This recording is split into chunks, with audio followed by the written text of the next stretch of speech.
From KJFM Louisiana Bowling Green, this is Eagle 102, broadcasting 24/7, 365. KJFM Radio, Eagle 102. Area high school basketball is on the air. Every week, Eagle 102 brings you the best of area high school sports. On air at 102.1, online at kjfmradio.com, and on the KJFM radio app. Now to the court for high school basketball on your area sports leader, KJFM Radio.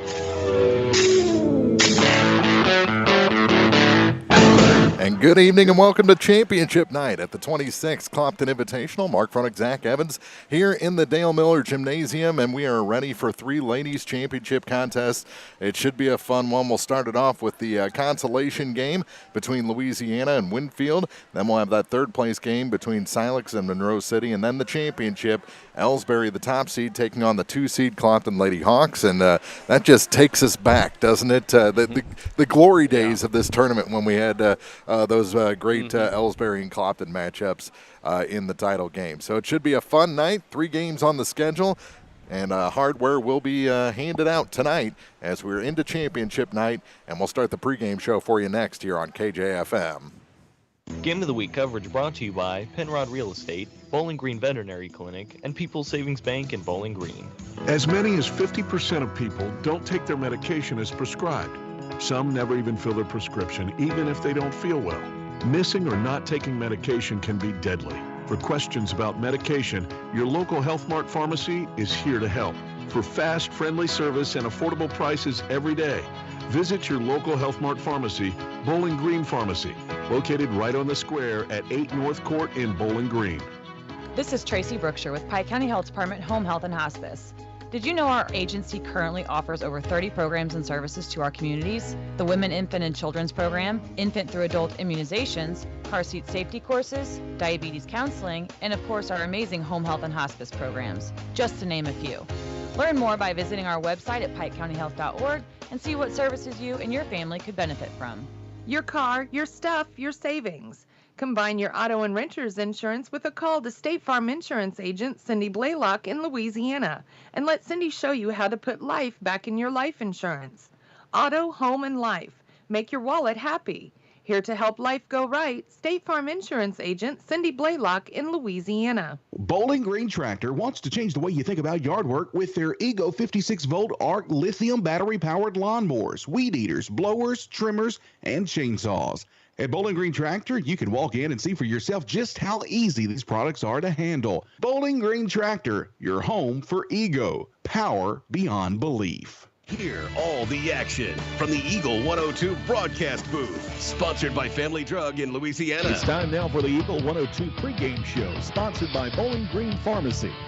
And welcome back inside the Dale Miller Gymnasium. Championship night for the ladies here from the Clopton Invitational. Mark Frontick, Zach Evans getting ready for the Consolation game first. And, Zach, we got to mention it right off the bat. Louisiana, a huge win in the semifinal, snapping a 3-year, 57-game winless streak. And, boy, that is a big monkey to get off their back. Yeah, you know, it's got to feel great for these players who haven't experienced a win their entire high school career to finally get one. And, you know, and once you get the first one, you just want the second one to come even faster. But I know they're excited. I'm sure the celebration in the locker room afterwards is great. So let's see if they can bring back the energy that they brought the other night here tonight. And that's it's not just a win; it was a quality win. Yeah, Mark it Twain was a really good win. Mark Twain is a good team. They were 500 at the time, at 5-5. It's not like they beat a homeschool group of kids or something like that. That is a good team that's been good for a number of years. So it's something they can be proud of and move forward on as a program. And we mentioned it during the game.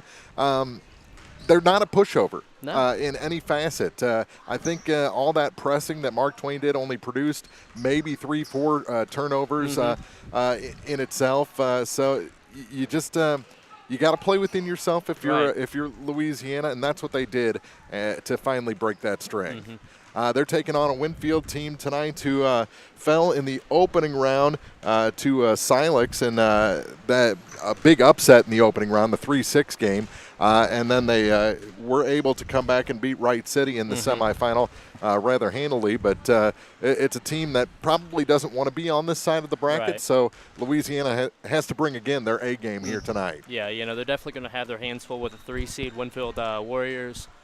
But, this is a team who maybe was a little bit overseeded. We saw them lose in the opening round to Silex, and maybe Silex was a little bit underseeded as they gave the Clopton Ladyhawks a run for their money. That is correct. About 11 minutes to go before game time. We'll take a break, come back with keys to the game for this one after this on Eagle 102. Game of the Week coverage brought to you by Alicia Koenig, owner of Remax Realty Shop, Sun Window Company, and Sparks Maintenance Contracting. It's a great time to buy or sell a home. I'm Vicki Cadwalder, and I take pride in offering skills that make the process go smoothly from beginning to end. Even after closing, I enjoy staying in touch and being there to help you if you have any other needs or questions. During the process, I'll work closely with your lender and other professionals to make it as effortless as possible. I'm here with you every step of the way, so when you're ready to buy or sell, call me and we'll create a personalized plan just for you. Vicki Cadwalder Real Estate, loving our small town life. Cellular and Satellite Center is the only stop you need to make when it comes to satellite providers, offering DirecTV and Dish Network along with antenna installs. Now a special message from Matthew Niemeyer himself. If you call an 800 number and they say we will be the local installer, they are wrong. Contact Matthew at Cellular and Satellite Center in Bowling Green, your local authorized dealer. As many as 50% of people don't take their medication as prescribed. Some never even fill their prescription, even if they don't feel well. Missing or not taking medication can be deadly. For questions about medication, your local Health Mart pharmacy is here to help. For fast, friendly service and affordable prices every day, visit your local Health Mart pharmacy, Bowling Green Pharmacy, located right on the square at 8 North Court in Bowling Green. Time now for the Eagle 102 Keys to the Game on KJFM, sponsored by Vicki Cadwalder Real Estate in Louisiana. Keys to the game for Louisiana and Winfield in this ladies' consolation game. Louisiana coming in a little banged up, even though they snapped that streak. As Deprecia Chapman, we saw it right below us, jammed her thumb pretty bad, and she's heavily taped. She was able to power through the rest of that game, but the next day, that's when things start to hurt. She had a little swelling, so she's taped up on that right hand. So it's going to be a little tougher for the Lady Bulldogs, and they just got to play within themselves, like we said. They can't allow the game to get too fast. Winfield has the ability to speed up a team, and that's when a team like Louisiana will make some mistakes and have some turnovers. Right, we saw the other night when they played Mark Twain, they handled the press good for the most part, did have a few turnovers, but as long as they, like you said, control what they can control, not turn the ball over, don't make too many unforced errors, and really knock down the three ball like we saw the other night, I could see them winning this game as well. They're playing good. They're playing really good defense and competing with everybody right now. And Winfield comes in a game below 500 at 5-6. They are the 3 seed in this tournament, and I think if they can control that pace and the clock, I think they have a good shot in this one as well. Those are our keys to the game. About 8.5 minutes to go before we tip this thing off. We'll have starting lineups and more still to come on the Eagle 102 pregame show. Game of the Week coverage brought to you by Knight Equipment Company, West End Financial Services, and Young Enterprises. Hello, this is Brittany Hinkey with Community State Bank of Missouri. Now is the perfect time to start saving for retirement. Community State Bank offers competitive rates on traditional and Roth IRAs. Unlike most investments, some contributions may be tax deductible and will grow either tax deferred or tax free. Come in and see one of our IRA representatives in Troy or Bowling Green to maximize your savings opportunities today. Community State Bank of Missouri, your hometown community bank since 1887, member FDIC.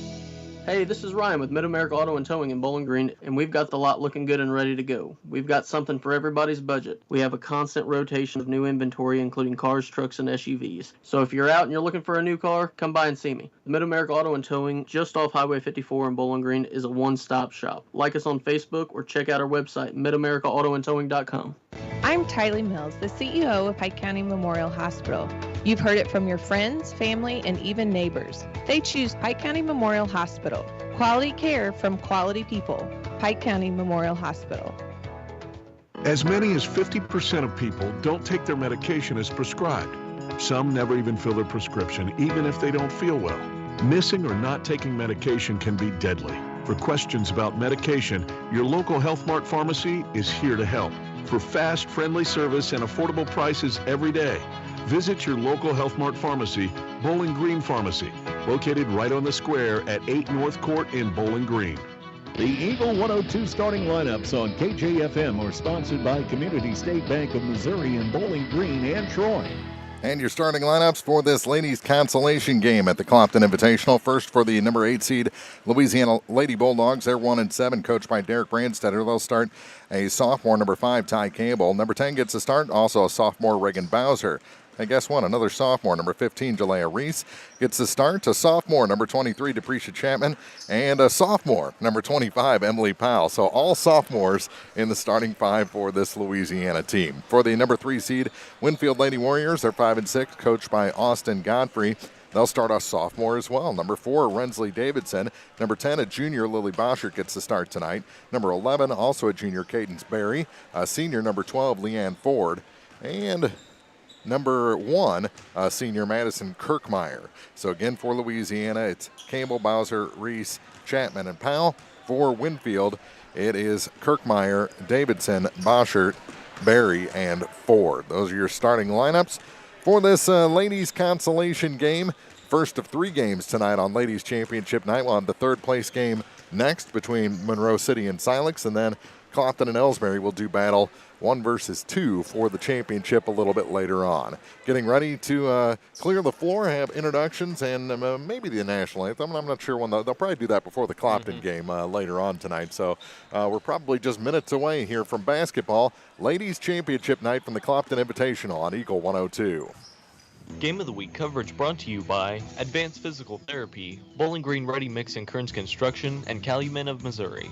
Is it time to renew, redo, or rebuild? I'm Christine Rutherford, and we have loans designed specifically for repairs and renovations, along with home equity lines of credit. People's Bank and Trust, member FDIC, equal housing lender, MLO number 421603, NMLS number 407724. When you support a locally owned pharmacy, you're contributing to the growth of the community. The dollars you spend stay right here to support our local community. Health Mart pharmacies are locally owned pharmacies. There's one right here. Health Mart pharmacists have a personal commitment to their communities because, just like you, they support their community. Health Mart pharmacies are locally owned and hometown proud. Louisiana is a Health Mart town. Family Drug Health Mart Pharmacy. The right people, the right price, right downtown. Health Mart, caring for you and about you. Bundle at Pike County Mutual Insurance and save. Pike County Mutual offers home auto discounts simply by placing your auto insurance through one of several auto companies that Pike County Farmers Mutual represent, and you're home with Pike County Mutual. Ask about the great rates on your personal vehicle, farm trucks, big or small, or even your motorcycle and side-by-sides. Come home, insure with Pike County Mutual Insurance on the square in Bowling Green. The best coverage of high school sports is on KJFM. Brought to you by Community State Bank of Missouri, County Market in Louisiana, and Bowling Green Pharmacy. 3 games on the schedule tonight. Ladies Championship night here at the 2022 Clopton Invitational Basketball Tournament. Mark Fronek, Zach Evans here in the broadcast booth at the Dale Miller Gymnasium, looking down on Ed Lindsay Court. Do they have anything else that they can name in here? I told Larry the other night that if I happen to die this week, just scratch my name into the table here, and it can be the Mark Fronek table. But I don't know if that's going to happen. No, they'll probably get the Mark Fronek bleachers or something like that. But it should be a fun night of basketball. It's been a fun week of basketball here at the Clopton tournament. It really has. Seen a lot of great basketball, seen a lot of great teams, a lot of local teams really showing out, and it's been good. Last year we had the ticket restrictions, whatever, but it's been really great to see a lot of the teams' fans come out and support in really great numbers. Maybe you have inside information. What is the theme going to be in the student section tonight? I've heard murmurs of Jersey night, so hopefully all the Clopton students will bring their jerseys. I know Elsberry will bring out a fan section as well, and they're going to be really loud. They've kind of grown a little bit of a rivalry in the last 3 or 4 years. Well, just not last forever. There's been a close rivalry, but I know the Clopton students are ready to come out and, cheer on the Lady Hawks. And it seemed like, now that I hate to bring it up, that Winfield is co-oping with Elsberry in football. they kind of joined forces in their student section a little bit. I saw that. Some people that I'm like, I never knew they were from Elsberry, and they weren't. So, they kind of joined forces, and, they team up on Clopton, which, why do you team up on the little school? They're both, almost twice our size. But, when you can get opponents like that really don't like you, that means you're doing something good. You're building a good culture of success, and it's tough for other people to win against you. Exactly. We've got Louisiana and Winfield to start our night tonight with the Consolation Championship. It's coming up next for you on Eagle 102. The Mercantile Bank of Louisiana is introducing Merc BK Mobile with the ability to take a picture of your check and deposit it into your Mercantile Bank account. You'll never have to worry about getting to the bank. Find more information by visiting mercbk.com. The Mercantile Bank, located on the corner of 3rd and Georgia Streets in downtown Louisiana. Member FDIC. Ingram Plumbing has always been known for its outstanding plumbing service, but did you know that Ingram's is also the largest retail plumbing supply store in the area? We carry Delta faucets, a complete line of Whirlpool tubs and showers, jacuzzi pumps, and many other specialty items. Stop by Ingram Plumbing today, Highway 61, Bowling Green. Farmers, the crew at Mike's Tire and Service Center is here to serve you. They know the hours you put in, which makes it difficult to get that equipment in for service. Therefore, they offer on-the-farm tire repair. Hi, folks. My name is Cody Kirkendall, Mike's Tire and Service Center, located on Business Highway 61 in Bowling Green. Area High School Sports on Eagle 102 is brought to you by People's Bank and Trust, State Farm Insurance, Cindy Blaylock, agent, and Perkins Electrical Services. They are going to have the national anthem before the first game, so we'll take a quick break, come back after this on KJFM. Game of the Week coverage brought to you by Brown's Processing and Smokehouse Meats, Ann Lane Boutique, and Northeast Missouri Title Company. It's a great time to buy or sell a home. I'm Vicki Cadwalder, and I take pride in offering skills that make the process go smoothly from beginning to end. Even after closing, I enjoy staying in touch and being there to help you if you have any other needs or questions. Call me and we'll create a personalized plan just for you. Vicki Cadwalder Real Estate, loving our small town life. Community State Bank of Missouri in Bowling Green and Troy, where the #1 priority is the customer and adding new services to help simplify your life and building a strong, high-performance financial services organization. Community State Bank in Bowling Green and Troy, your community bank since 1887, member FDIC. As many as 50% of people don't take their medication as prescribed. Missing or not taking medication can be deadly. For questions about medication, visit your local Health Mart pharmacy, Bowling Green Pharmacy, located right on the square at 8 North Court in Bowling Green.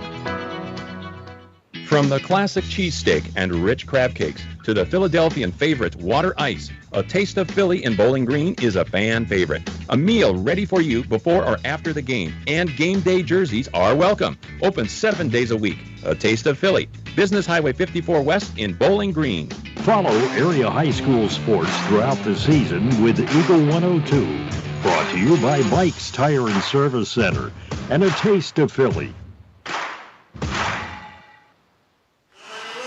It is time for basketball here from the Clopton Invitational 2022 edition. Started off with the ladies' consolation game.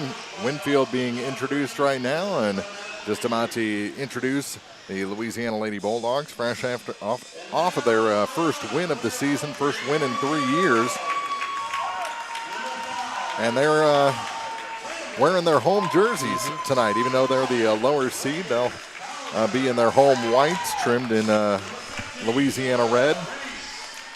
And Winfield will be in their road red jerseys, trimmed in black with white numbers. Powell had a nice night in the semifinals, scoring in double figures, leading the way for Louisiana. On route to that victory over Mark Twain. 8 minutes on the clock. And the starting five on the floor for both squads. It'll be Reagan Bowser, jumping center for Louisiana, against Rensley Davidson for Winfield.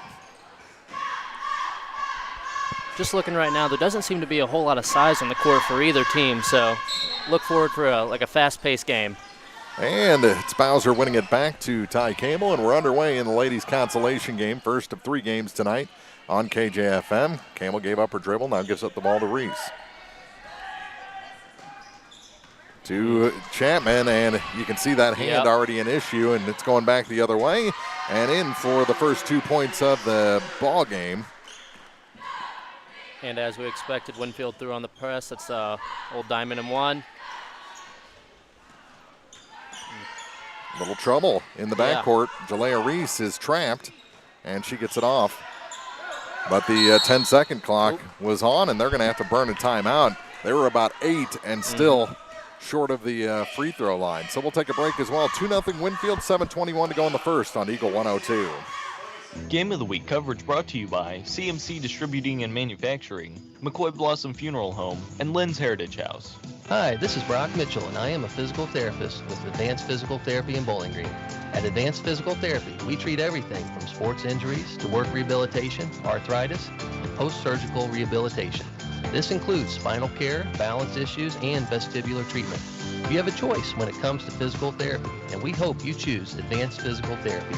Conveniently located across from Bowling Green High School on Business 61. Call us today to schedule your next physical therapy appointment at 573-324-6079. The area's best coverage of high school sports is on Eagle 102. Brought to you by Pike County Health Department, Home Health and Hospice, and All Parts. Off the timeout, Louisiana has it stolen. And a foul called against Ty Campbell on the floor. So Winfield off the inbound has one rim out for three. The putback no good. Bowser had the rebound momentarily, but it was tied up. And the arrow favors Winfield. Well, they're going to get Bowser with a foul. Oh, they are. I thought it was going to be a jump ball as well. So second foul against the Bulldogs. And Winfield has it yet again. With it is Berry out top between the circles for the Warriors. She goes to the right into the corner. Now back up top for Lily Boschert. Cross court, they get it down low, and Kirkmeyer is fouled. A lot of whistles against the Lady Dogs here to start. And the second against Bowser, who fouled out of that semifinal game. Not a good sign early if you're Reagan Bowser, picking up two in almost 15 seconds. Just a minute 10 gone. And the first free throw is no good. So Kirkmeyer misses that opportunity, and Emerson Bradley already coming off the bench at the next horn. Ball batted around out of bounds, and it's going to go to the Lady Dogs. So Bowser comes out. Appreciate Chapman already had checked out. So the bench, and now another steal, trying to break the full court pressure. A little hook shot, that's no good. Ty Campbell the rebound, and she has it stolen away, but it goes out of bounds. It'll stay with Louisiana, and just having a lot more trouble with the pressure than they had against Mark Twain. Campbell into a double team. Has it tipped, and Louisiana finally breaks the pressure, goes to the basket, no good. Bradley's rebound is no good, and the ball saved from out of bounds momentarily, and then stepping out was Leanne Ford. So it's going to stay with Louisiana with 6:21 to go in the first. Not the start probably either of these teams wanted. No. Raised to inbound. Trying to find somebody. No one's moving. They finally get it into Bradley. Her shot is blocked, and she'll head to the line.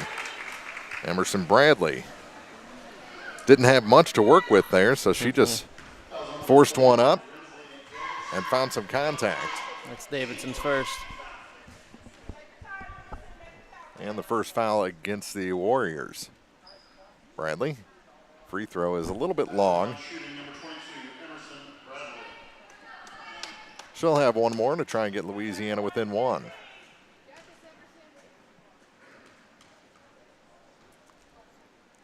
And the second shot, tried to use the backboard that time. Rebound tipped to the corner and out of bounds. It's going to be Winfield ball with 6:16 to go. Bringing it up the floor is Cadence Berry. Barry wears number 11. Skip step to the near side now for Kirkmeyer. Kirkmeyer back to Barry, over to the other point for Lily Boschert. Back to Barry. To Boschert again, over to the wing. Now for Ford. Nothing there on the baseline, so she'll back it out again. Work that perimeter. Here's a three. That's off the mark. And the rebound batted around out of bounds. It's going to be Louisiana ball with 5:53 to go.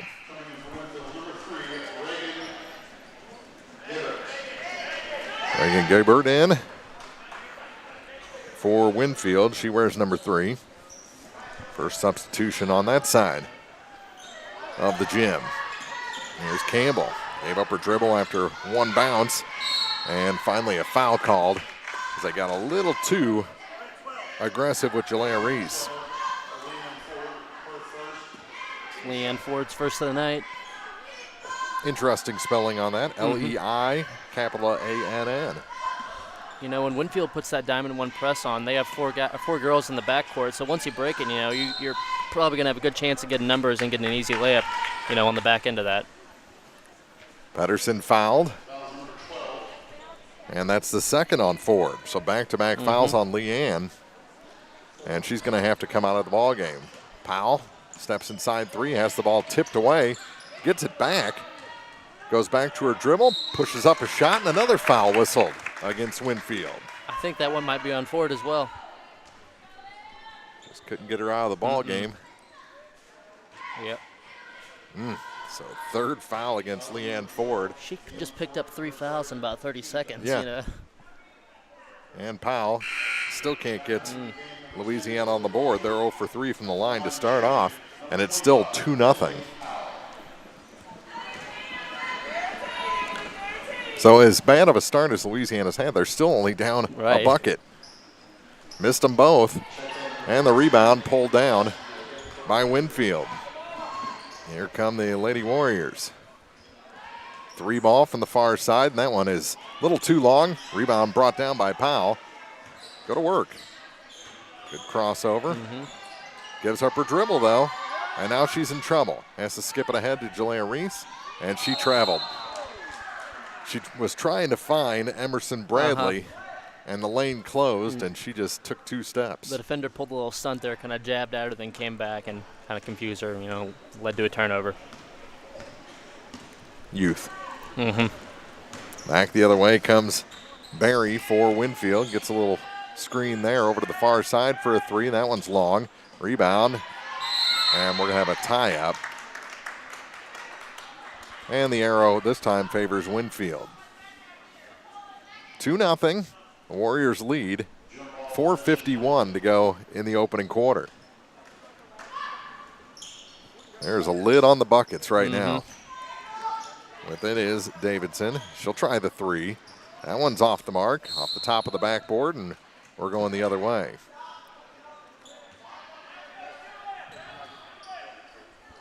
Powell to inbound, comes to the near side to Ty Campbell. Back to Powell, over to Pedersen. To Reese now. Jalea trying to go to the basket, puts it off the glass and scores. Jalea Reese has Louisiana on the board and ties this game at 2. Finally, Louisiana gets a basket. And that one's out of bounds. It's going to stay with Winfield.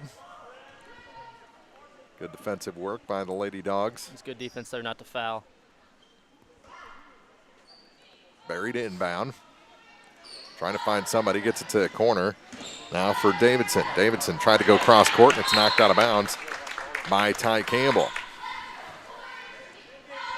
She came flying through to get that pass. That's good instincts right there, you know, to get out and jump the passing lane, get a finger on it. Barry to the near point now for Gabert. Back to Barry. And she double dribbled or traveled, whatever you want to call there. She did it. The ref had a multitude of calls there. She messed up. Gives it back to Louisiana with 4:10 to play in the opening quarter. Tied at 2. This 3-6 matchup. Campbell trying to find a little room. Gets it to Pedersen.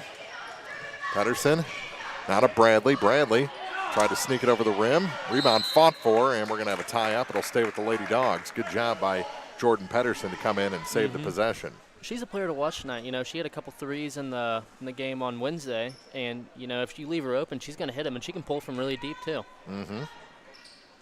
Reese to inbound. Gets a bounce pass to Bradley. She hits the bottom of the rim. Fights for it, and it goes out of bounds. Last touch by Barry for Winfield. Not a whole lot of pace to the start of this game. No. Both teams come out a little sloppy, but that's to be expected here on championship night. There's a little bit of nerves. And it's an early start. Yeah. Oh, a steal on the inbound. Good tough play there by right Davidson. There, she just snagged it. Kicks it out to the near corner. Long two is off the mark. And the rebound pulled down by Reese. And she is tied up. No, we're going to have a foul called on Rensley Davidson, her second. That's a good job by Reese pulling her around like that. She's been in the weight room. 3:42 to go, tied at 2. And having to check out now is Davidson with 2 fouls. Powell tried to get it to Bradley. Pass was intercepted. Now she gets the rebound. And here comes Emily up the floor. Yeah, you got the skills. Just take it out. Runs into trouble, though. Ball goes to the floor, and here comes a fast break for Winfield. And in too deep, and fouled by Pedersen, is Reagan Gabert, and she'll go to the line. First on Pedersen. We have not had a made free throw yet. No, we have not. The two teams combined are 0 for 6. And the first shot keeps that trend going. You know, if you're Coach Brandsetter, you can live with that foul. You know, neither teams are able to score, you know, in the half court or in the full court. And, you know, they haven't showed the ability to make free throws either. So it's easier to, you know, force them to put them on the line than, you know, give them a free layup. Another steal. Here comes Winfield. Barry put on the brakes, gets it to the near side. Shot off the side of the backboard. Ty Campbell the rebound, and she's tied up. It's going to stay with Winfield. 3:11 to play. And finally a timeout taken. One of these coaches had to talk. 3:11 to go. Tied at 2 in the opening quarter on KJFM. Game of the Week coverage brought to you by Craig's Truck and Tractor, Craig Bowen CPA, PJ Salon, and the Evans Insurance Agency. Bowling Green Ready Mix and Kearns Construction, your high-quality 1-2 punch to knock out tough building projects. Bowling Green Ready Mix for all your concrete and concrete supplies, and the only plant locally owned and operated. And Kearns Construction for new homes, remodeling jobs, repair work, and even snow removal. Just call 573-324-3433 and let the friendly and knowledgeable staff at Bowling Green Ready Mix and Kearns Construction Company go to work for you. Area High School Sports on Eagle 102 is brought to you by Pike County Memorial Hospital and Cellular and Satellite Center. 2-2 our score here in the first quarter. 5 minutes, almost 5 minutes gone. 3:11 left. Winfield with the ball after the timeout. They get it to the near corner. Here's a 3-ball, and that one's good. Reagan Gabert, first points in a while. Makes it 5-2. Here comes Louisiana with Pedersen across the line. Into a double team. Ball goes to the floor. She's tied up, and Louisiana will keep the ball. We've had more tie-ups than we've had points.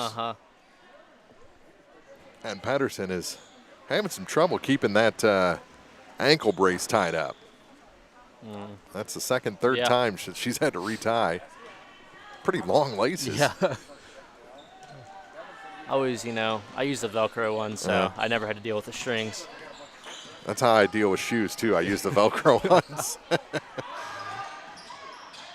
Traffic and a foul called against Lily Boschert, her first for Winfield, is just having a little trouble right now. Louisiana finding space. With the next foul on Winfield, Louisiana will get some opportunities at the free throw line, which can be a good opportunity for teams that haven't really scored well at all. No. Here's Reese with it out high for the Lady Dogs. Gave up her dribble. Someone's got to move and help her. And she just throws it down low into a tie-up, and it's going back to Winfield. Just no one's coming back to help. No. They're picking up their dribble a little bit too early, and then, you know, nobody's really coming to the ball or cutting to get open. Makes it pretty easy. Here's a three from the near side. That shot no good, and it hits the top of the backboard off the rim and goes back to Louisiana. 5-2 our score. Lady Warriors lead. Pedersen with it in the backcourt. Gets it to Ty Campbell. Now to Powell. Emily across the line. Now gives up her dribble. No one coming to help. Finally kicks it all the way down low to Pedersen. She got bumped pretty good. Tried to throw a pass back across, and it's out of bounds. Back to Winfield. 2:06 to play in the first quarter. Here's Berry up the floor for the Warriors. A three from the far side. That one's long. And the rebound all the way out to Emily Powell. Powell, dribble.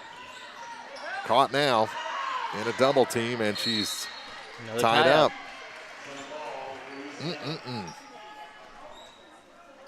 Minute 50 to go. This game is killing you, isn't it? It's not the pace I wanted to start out the night. I was hoping for a little bit more fast-paced action, but beggars can't be choosers. Reese has the ball stolen from her. Campbell almost stole it back, and we're going to have a foul against the Lady Dogs. With a minute 45 to go, 15 foul against Louisiana. And that's on Ty Campbell, her second. So she's got two, Bowser's got two, and Pedersen has one. Long inbound pass, here's a three. It's short. Rebound all the way out, bounced up in the air, still up in the air, and finally pulled down by Powell. And Emily will take it across the line on the dribble to Ty Campbell. Now to Jalea Reese. Reese, go to your dribble. Gets it to Bradley. Bradley over far side for Campbell.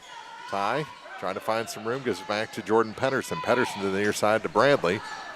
Bradley to Powell out high. No one's moving. And finally, Powell just takes off down the lane and is fouled. She'll head back to the line. Great move by Powell there, wait for the floor to space out, then rip right or rip left and, get to the bucket. Foul on Cadence Berry, her first. So Powell.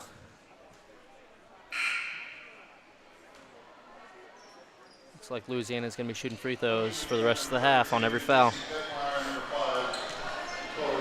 Not even 7 minutes gone in this game.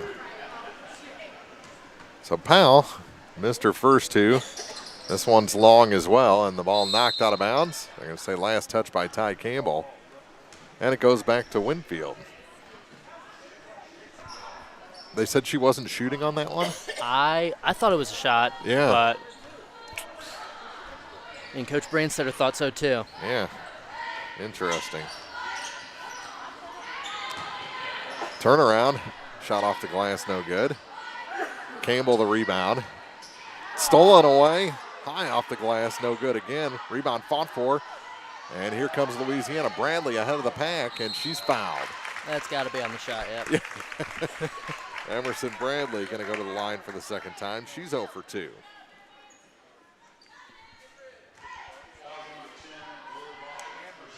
.6 seconds to go in the first.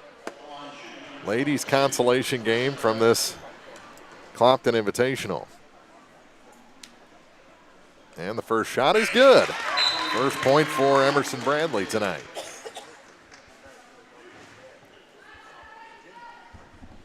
She wears number 22. That's my favorite number. More of a 44 guy.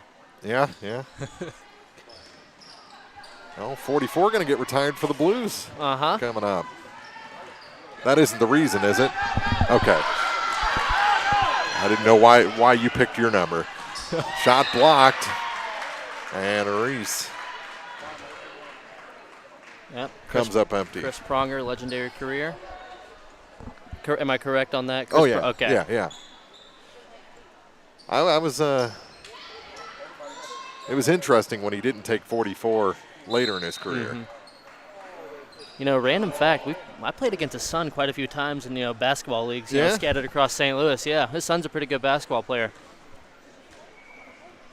See him at a few games every now and then. I bet he's tall. Yeah. Did he have small feet? Chris Prunger has small feet. No, I think his son's probably 6'4", probably wears a size 15 shoe. Okay. That shot no good. Rebound picked up by Powell, and she'll just dribble out the backside, but throws it right away to Barry, who throws it away to Campbell, who throws it to Powell, or excuse me, not Powell, but Bradley, who puts it off the glass and in. Emerson Bradley ties it at 5 at the buzzer. 5-5 our score after one, Winfield and Louisiana. Back with more from the Clopton tournament after this on Eagle 102. Game of the Week coverage brought to you by Hayden's Motorsports Center, Royal Banks, and County Market in Vandalia. Brown's Smokehouse Meats in Silex and Troy, locally owned and operated, can help with all your meat processing, retail, wholesale, and custom butchering. Brown's invites you to stop by their Troy retail location. Despite some road work underway, Brown's Smokehouse Meats is open for business at 185 East Cherry Street in Troy. Smokehouse Meats, deer processing, homemade sausage, and much, much more. Be sure to visit Brown's Smokehouse Meats, Silex and Troy. Lynn's Heritage House isn't your average senior living facility. At Lynn's, residents have an abundance of social and recreational activities, including trips to the Twin Pike Family YMCA, numerous craft projects, and even the occasional day trip around Pike County. As a resident, you can enjoy the same independent lifestyle you've always enjoyed, but with the peace of mind knowing that help is available when needed. For more information, visit Lynn's Heritage House, 800 Kelly Lane in Louisiana, or online at lynsheritage.com. Bringing you all the action from the Eagle 102 broadcast booth, sponsored by Family Drug in Louisiana. 5-5 after one. If you would have told me after one quarter Emerson Bradley was the leading scorer for either team, I wouldn't have taken that bet. Nothing against Emerson. Mm-hmm. She's just a bench player that we don't see a whole heck of a lot. Powell has it taken away. Long pass ahead. And it's stolen away by Jalea Reese. Another turnover. Powell across the line with it. It's a near side for Ty Campbell. She's going to try a tray. It's off the mark, and the rebound coming in for it was Kirkmeyer. Now Barry will bring it up the floor. Cadence Barry. Center of the lane, little hook shot, no good. Campbell the rebound. Dribble. Triple team back there, no one back to help. And finally, Pedersen does come back and gets it ahead to Reese. Yeah. To Powell, long two, that's off the mark. Campbell couldn't handle the rebound, and here comes Winfield back the other way with Rensley Davidson. Tries to reverse, and she's fouled by Jalea Reese. So she'll head to the line. Davidson's first time there tonight. Winfield is currently 0 for 5 from the free throw line, so let's see if Rensley Davidson can put some through. And break this 5-5 tie as Monroe City enters the gym for their third place game, and they made free throw. Davidson puts it in and gives Winfield the 1-point lead. Bowser back into the ball game for Ty Campbell. We haven't seen Depresha Chapman since the beginning of the first quarter, so I wonder if her night might be over with that hand injury. Second shot good as well. And a 2-point lead for Winfield. Powell with it in the backcourt. Dribbles around two-person pressure. Ball knocked away from her, and here it comes back the other way on the fast break to the hoop and score for Rensley Davidson. So 4 straight points for Rensley. Biggest lead of the night for Winfield, 9-5. Timeout taken by the Lady Dogs. 6:38 to go in the half on KJFM. Game of the Week coverage brought to you by McMailer & Sons Backhoe and Excavating, Beinhoff Funeral Homes, and Center Locker Service. CMC Distributing in Louisiana is the place to turn for steel, culverts, industrial supplies, and central welding supplies.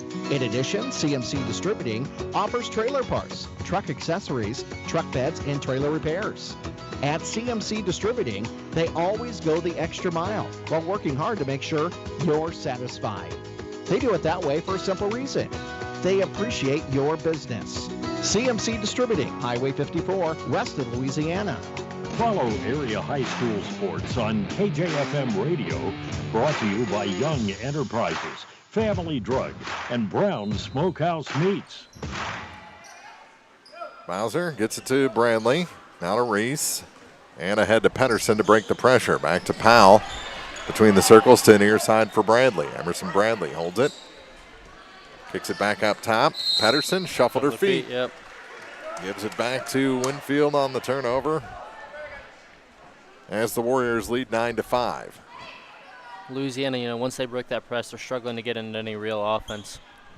Only scoring 5 points so far. With it is Avery Kasinger. To the near corner. Rensley with the three. That's off the mark. Rebound all the way out high to Barry, who hands it off for Kirkmeyer. Now to Gabert. And the ball stolen away by Jalea Reese. She's ahead of the pack. Up off the glass too hard. And on the rebound, we're going to have a push on Bowser, and that is number 3 on Reagan. And quickly off the bench is Ty Campbell to replace Reagan Bowser.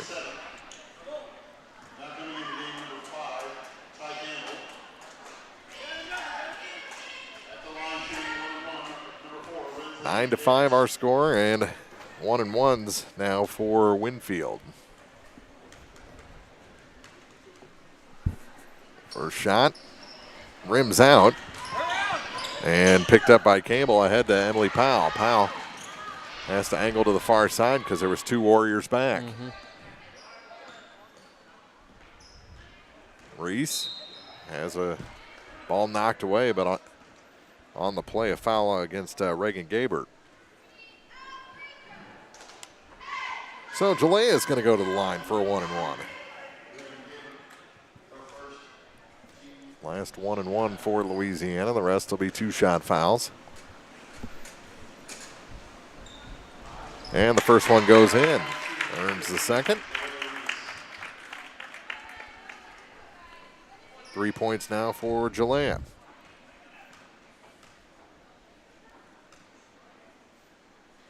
And her second shot. No good. And a good job by Bradley not to take the foul there. It was looking like she was going to get the over the back. Refs like to call that one.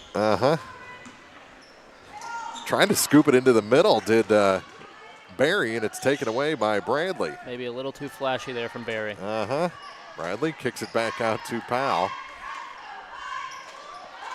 Out to Jalea. Pedersen with it on the near point. Gets a streaking Powell and a nice adjustment. The pass was behind her. Powell grabbed it, pulled it across her body, and is able to put it in to make it a 1-point game. 9-8. 4:59 to go in the half. Baseline shot, or pass rather, was taken away by Bradley, and now it's out of bounds. Reese passed it to the feet of Campbell. And a timeout taken by Winfield. 4:51 to go in quarter number 2. It's 9-8 Winfield leading Louisiana on Eagle 102. Game of the Week coverage brought to you by Penrod Real Estate, Bowling Green Veterinary Clinic, and People's Savings Bank in Bowling Green. Hello, my name is Lisa Blossom Payne. My family owns and operates McCoy Blossom Funeral Homes and Crematory. We have 3 locations to serve you: Bowling Green, Troy, and Hawk Point. We provide both traditional funerals and cremation services. In addition, we also offer pre-arrangement options that freeze the cost. If you would like further information, please contact McCoy Blossom Funeral Homes and Crematory at 573-213-5110. High school sports on your area sports leader, Eagle 102, is brought to you by Bowling Green Tractor, Vicky Cadwalder Real Estate, and Ingram Plumbing. Here's a 3 off the timeout. No good, and Powell the rebound off that miss by Davidson. Kind of falls forward through 2 defenders, gets it up the floor, shot off the glass. Jalea Reese with the finish. Louisiana ahead.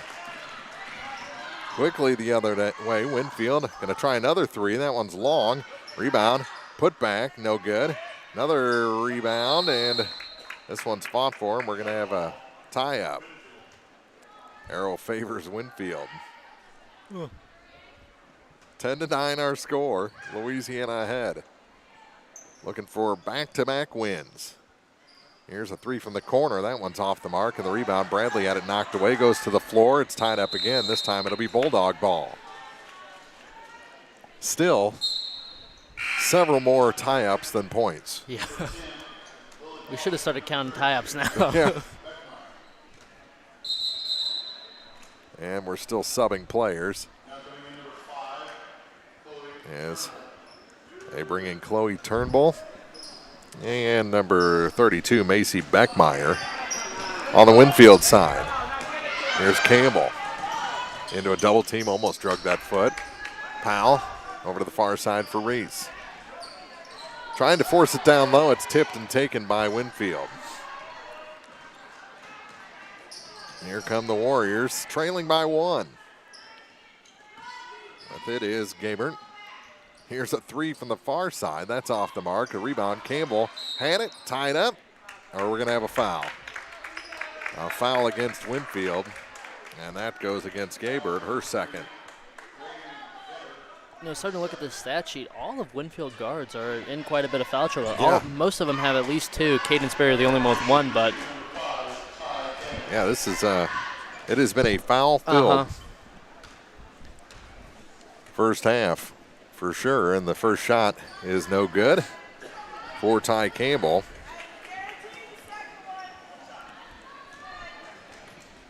She wears number 5. Pushes up that shot, and it's a little bit long. Rebound knocked away, and here comes Winfield with it. Not a whole lot of second chance opportunities for Louisiana in this ball game. There's a 3 off the mark. Reese ahead of the pack, but beaten to it, and she ends up in the second row. And it's going to be Winfield ball as Jalea had the last hand on it. 3:33 to go in the half. Not the ball game we expected here for Consolation. Up and around of Boschert. Pass tipped. And we're going to have a foul on Ty Campbell, her third.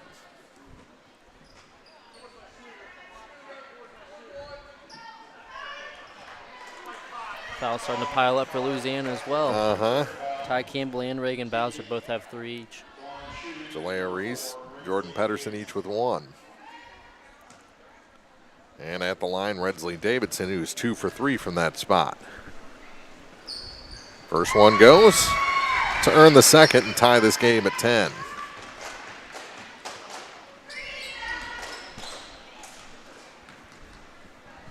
Second shot on its way, and Winfield back ahead. 11-10 our score. It's 5-5 after 1. Bradley tried to get it ahead to Campbell. It was tipped, but she got it, puts it off the glass and scores. Just like they drew it up. Back the other way, Winfield trailing by a point. It's Gabert with it over to the far side for Boschert. Back up top now for Davidson. Davidson steps inside 3. Her shot missed by probably a foot and a half, and the rebound was no good as well. They work it back to the baseline. Shot no good. As that one rimmed out, goes to the floor. Winfield another offensive board. So they kick it to the corner. That shot over everything. Tipped by Turnbull, and it's out of bounds. Back to Louisiana with a 1-point lead. Louisiana is really struggling right now to rebound out of that 2-3 zone, which can happen. You know, it's difficult, but they got to just shore up the boards and make sure, you know, you can't give any more second chance opportunities this Winfield team. Stay with us. At the end of the night, following the championship game, we'll announce the all-tournament team for this Clopton Invitational. And another steal. This one by Kirkmeyer. Off the pass by Reese. Boschert with it between the circles. Bounce pass through Cassinger over to the near side. Now all the way back up top. Over to the far side now for Boschert as they work a little perimeter offense. Here's a 3. Top of the key. Short. Rebound tipped around. Winfield got it back. Miss again.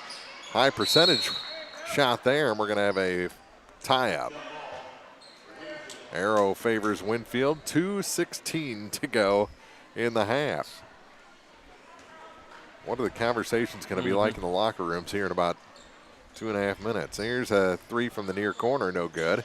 And the rebound pulled down by Emily Powell right into a double team, but she dribbles away. Keeps that dribble for a minute. Now gives it up, and there's no one there to help. Throws into the corner. Pedersen saves it from going out of bounds and dribbles out. Back to Jalea Reese. Reese, she's going to dribble down the lane. Shot kind of wild off the glass. Got her own rebound and is fouled as she tried to duck through a couple of defenders. And that one goes on number 11, Cadence Berry, her second. Really good initial move there by Reese. Rip left and go to the bucket. Just couldn't quite finish it. But luckily she got rewarded by a foul, and now she's going to hopefully make 2 at the line. First shot, in and out. I think I jinxed her. I'm sorry. You're learning that's real. Uh-huh. You probably didn't believe it as a player, No. did you? Second shot from Jalea Reese. Much better touch on that one. And it's a 2-point lead. That's the biggest lead of the night for the Lady Dogs. Over to the far side with it is Boschert. Gave up her dribble. Pedersen all over her, so she goes to the corner for Kasinger. Now she's going to take an NBA range 3. That's no good. And Jalea Reese had the rebound. Gets it to Bradley now for Ty Campbell. Long pass ahead to Powell, and she can't handle it. Kind of got her feet tangled up, trying to adjust. Minute 23 to go. Quarter number 2 from this Clopton Invitational consolation game.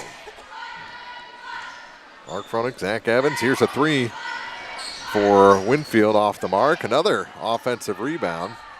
Over to the far side now for Berry. Berry kicks it corner. Long 2, and that's good for Kasinger. And another turnover as the pass up the floor was intercepted. Wild shot goes to the floor. Pedersen picks up. She's tied up, or a travel called on Pedersen before the tie-up. So it stays with Winfield with 52 seconds even to go here in the first half. Near corner, ball fake, and a pass off to Kasinger. Berry with it to the near side. Back to Kasinger. She dribbles around everyone down the lane, can't finish, and the rebound goes out of bounds. Back to Louisiana with 35.3 seconds to go, and back in the ball game comes Chloe Turnbull as Berry checks out. Powell to inbound. Gets it to Campbell. Ty. Lead pass. Goes around everybody. And it's out of bounds. Who's it going to be? It's going to be Winfield ball. I didn't think anyone touched it before it went out. Powell made an attempt at a save and ended up in the bleachers. Or not in the bleachers, but the bench there for Winfield. There was a lot of traffic in front of that bench. Kind of made the attempt to save that a little tougher. Good ball fake. They kick it out for a 3 ball. That one's short. Jalea Reese, the rebound, gets it ahead to Pedersen. Pedersen had it knocked away from behind. It's going to stay with Louisiana with 8.9 seconds to go in this first half. Game was tied at 5 after 1, tied at 13 now. Can Louisiana grab the lead back before the final horn? Reese gets it to Powell. Powell goes baseline. Her shot blocked, and she'll head to the line. Emily Powell, 0 for 3 from the free throw line so far, can give the Bulldogs back the lead with 6.1 seconds to go in the second quarter. Keelis Chapman coming in. Her first action, it'll be after this first of 2 free throws. And the first shot is good. 14-13 Louisiana. 3 points for Emily Powell. And the second one fouls as well. Stayed up there a while, made you wonder. Down to 4 seconds. Somebody's go out, pressure that ball. Here's a 3. It's off the mark, and Louisiana takes a 2-point lead into the locker room. 15-13 after 2 quarters. Back with the halftime show after this on KJFM. The Eagle 102 halftime report is coming up, brought to you by Cellular and Satellite Center in Bowling Green. One Multi-Sports Complex in Bowling Green is your year-round indoor facility to get your softball and baseball work in. Call Courtney at 573-324-2193 or Matthew at 573-324-8282 to schedule an appointment and to inquire about memberships. One Multi-Sports Complex just off VFW Road in Bowling Green. At Craig's Truck and Tractor Repair in Vandalia, they say it's better to prevent a breakdown than having to pay for one. Preventative maintenance is key, but if your machinery should break down, Craig's Truck and Tractor Repair is there to serve you in the shop, on the farm, or roadside. See Craig's for semi-truck and trailer repair, oil changes, overhauls, and much more.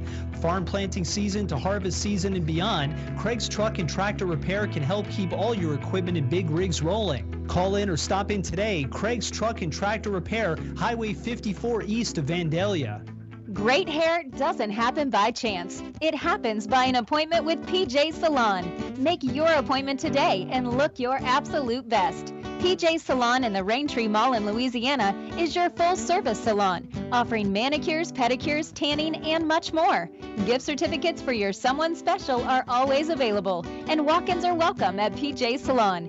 You may have 99 problems, but your hair doesn't have to be one of them. PJ Salon in Louisiana. Hear all the action from the Eagle 102 broadcast booth, sponsored by Family Drug in Louisiana. It's now time for the Eagle 102 halftime report on KJFM, sponsored by Cellular and Satellite Center in Bowling Green. That was 2 quarters. I don't know if it was basketball, but it was 2 quarters. 15-13 our score.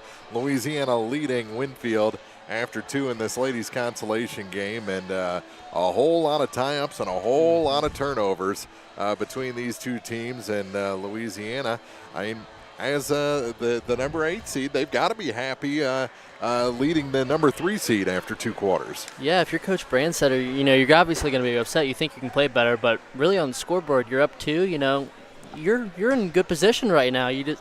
I love the defensive plan right now. You know, stay in that 2-3 zone, force a Winfield team that really hasn't got a whole lot to fall from deep to shoot threes. And if they just show up with their rebounding, their defense is playing really good. You know, offense is, opportunistic scoring. You know, and just break the press. I could see this, going Louisiana's way. They just got to control what they can control, like we said in the pregame. And at some point, these teams are going to learn that. The press has worked a lot better tonight. Yes. I guess Winfield's a little better at it than Mark Twain was the other night, or a little more aggressive. But still, you're not distancing yourself a whole lot with this right now. And it may come down to the shooting for Winfield, which is inside or outside. It hasn't been great, but I don't know. It seems like the press is a lot of wasted energy, and you're picking up a lot of fouls right now. You know, we saw a lot of, all those guards that we talk about all up in the backcourt. They picked up a lot of fouls. There were a lot of ticky-tack ones, but, a lot of unnecessary fouls. If you just pull back, just play your man-to-man half-court defense. It's working out great, but Louisiana just, when they do beat the press, they're getting a lot of 2-on-1, 3-on-2s, good opportunities to score when in the half-court they've really struggled to get good looks at the basket. And these 2 teams combined for 24 free throw attempts in the first half. Louisiana just 5 of 15, so that's got to get better. And Winfield 4 of 9 in the first half. 15-13, the Bulldogs lead the Lady Warriors after 2 quarters. We'll come back with first half scoring after this on KJFM. Game of the Week coverage brought to you by Alicia Koenig, owner of Remax Realty Shop, Sun Window Company, and Sparks Maintenance Contracting. Cellular and Satellite Center is the only stop you need to make when it comes to satellite providers, offering DirecTV and Dish Network along with antenna installs. Now, a special message from Matthew Niemeyer himself. If you call an 800 number and they say we will be the local installer, they are wrong. Contact Matthew at Cellular and Satellite Center in Bowling Green, your local authorized dealer. The Evans Insurance Agency is a family-owned and operated independent brokerage. We take pride in sponsoring local athletic and academic achievements. Scott and Shaylee Evans offer only the best in customer service while protecting your home, auto, toys, and business needs. Give us a call at 816-772-5182. Tell my mom and dad what I'm doing. If it's time to ride or time to work, it's time to visit Hayden's Motorsports Center in Frankfort. Time to ride with Honda and Polaris ATVs, side-by-sides, and motorcycles. Time to work with Steel and Husqvarna chainsaws, weed eaters, leaf blowers, and more. There isn't a friendlier or more knowledgeable staff than those at Hayden's. If you need help at work or at play, let Hayden's Motorsports Center be your one-stop shop for the most fun and hard-working power sports equipment in the area. They're always ready to help. Hayden's Motorsports Center, just off Highway 61 North in Frankfort. From our roots in St. Louis, Royal Banks of Missouri is branching out to continue serving you with our locations in St. Charles, Jerseyville, Granite City, and now in Hannibal, Center, and New London. Royal Banks of Missouri, the community bank in your community. The most complete coverage of high school sports is on the Eagle 102. Brought to you by Mid-America Auto and Towing, the Mercantile Bank, and Pike County Mutual Insurance. 15-13 after 2 quarters. Louisiana leading Winfield in this ladies' consolation game as the Lady Dogs come back out of the locker room. It looks like, maybe. Nope. I think Pre just said she's done. Depresha Chapman. She kind of put up the hands like, nope, not doing it. But let's check the first half scoring for this ball game. First for the Lady Warriors, Reagan Gerbert had 3, Rinsley Davidson led with 6, Cadence Berry and Avery Kessinger both had 2 apiece. And then for the Lady Bulldogs, it was Tyona Campbell putting in 2, Jayla Reeves with 6, and Emerson Bradley with 3, and Emily Powell with 4. 15-13 after 2 quarters, and it looks like Louisiana will be playing shorthanded, a little shorter bench than they're used to. For the second 2 quarters of this ball game. 15-13, they lead Winfield. Head to the second half after this on KJFM. Game of the Week coverage brought to you by Knight Equipment Company, West End Financial Services, and Young Enterprises. One multi-sports complex in Bowling Green is your year-round indoor facility to get your softball and baseball work in. Call Courtney at 573-324-2193 or Matthew at 573-324-8282 to schedule an appointment and to inquire about memberships. One multi-sports complex just off VFW Road in Bowling Green.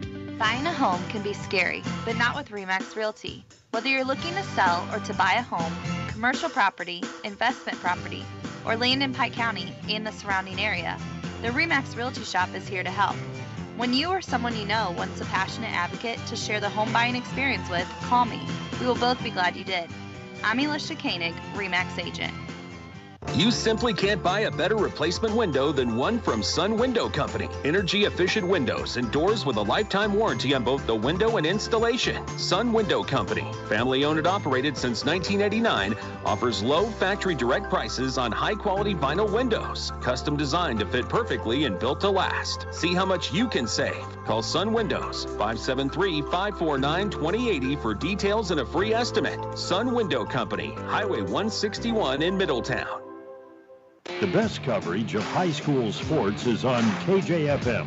Brought to you by Community State Bank of Missouri, County Market in Louisiana, and Bowling Green Pharmacy. 15-13, Louisiana leads Winfield. The 8 seed leading the 3 seed after 2 quarters in this consolation game. First of 3 games tonight on KJFM. Let's look through the rest of the bracket next. We'll have Silex and Monroe City for 3rd place, and then Elsberry and Clopton 1 versus 2 for the championship. That's scheduled for an 8 o'clock tip-off here on KJFM. Tomorrow night, they'll start an hour earlier, 4 o'clock start for the Clopton and Wright City consolation game, so 3:45 pregame here on Eagle 102. Then at 5:30 is Elsberry and Louisiana for 3rd place. That is an interesting matchup. And then the championship will be Monroe City, of course, against Winfield. Those teams have looked pretty good in the first 2 games of this tournament. Agreed. Surprising to see how close the Elsberry Monroe City game was last night. Came down to a couple possessions there at the end.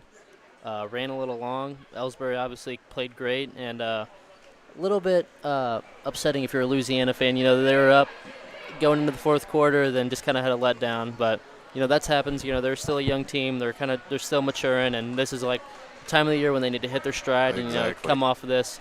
Hopefully with the 3rd place win tomorrow, if you're Coach Smith, and Coach Spencer. That'd be the best opportunity. You know, if you're not playing the championship, you want to play for a trophy, and you know they have the opportunity to do that tomorrow. 15-13, Louisiana with the lead and the ball to start quarter number 3. Powell with it in the backcourt, and we are underway here in the Consolation game second half. Little ball fake there from Pedersen, goes to the high blocks. Little floater's good. Jordan Pedersen's first 2 points of the night. And Deprecia Chapman is on the floor here to start the second half. So she shied away from the warm-up, but is in action here as Louisiana comes out, a 2-3 zone? Bounce pass center of the lane. Oh, good scoop there, but it was blocked, and she's fouled. Rensley Davidson will head to the line and shoot a couple of free throws, and that is foul number 4 on Reagan Bowser. And Reagan is just having a hard time staying out of foul trouble this season. She's ran into a lot of trouble this tournament and the season. You know, just staying on the court. You know, sometimes like those little ticky-tack fouls, just pull your hand out if you know you got 2 or 3 already. Free throw makes it 17-14. Trying to make it a 2-point game. Rensley Davidson. Second shot, good as well. Maybe they went into the hospitality room and practiced free throws at halftime. Over to the far side. Louisiana trying to break that pressure again. Powell across the line, and she's fouled. That one's going to go on Avery Cassinger, yep. Yeah. That's her first of the night.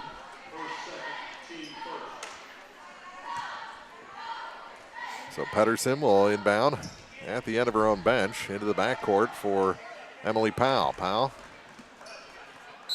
has it knocked away and then kind of tripped over her own foot there. But Louisiana will keep possession.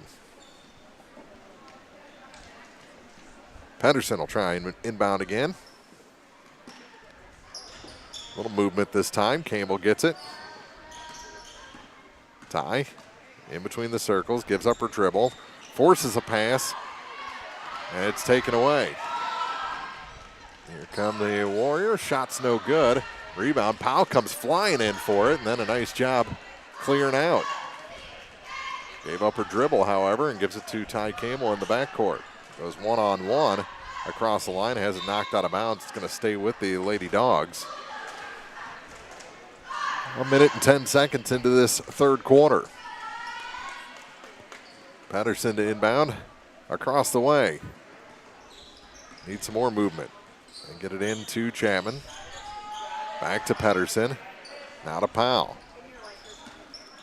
Powell going to go through the lane. Shot no good, but she's going to head to the line. You just got to do that. You got to go after them. Yeah. And that goes against Kirkmeyer. Her first. And the first shot is good.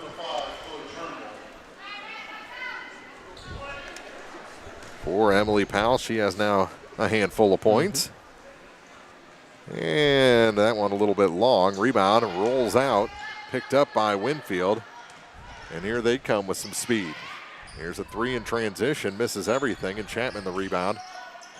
But she almost had it stolen away. Gets it back in the backcourt over to Ty Campbell. Got to get it past half court, and they do. Beats that 10-second clock. Now Powell with it at the top. She's going to try a 3. Almost void locked, and it's picked up on the underneath the basket by Winfield, and here they come. Trying to go coast to coast was Boschert. She was blocked and then tied up. Winfield will keep possession, trailing by 3. 18-15 Louisiana. Which way will they go? They go into the corner. Here's a 3, high arcing 3, no good. Rebound goes to the floor, putback's no good, and then tipped out to the near side. Saved by Winfield. And they'll reset the offense.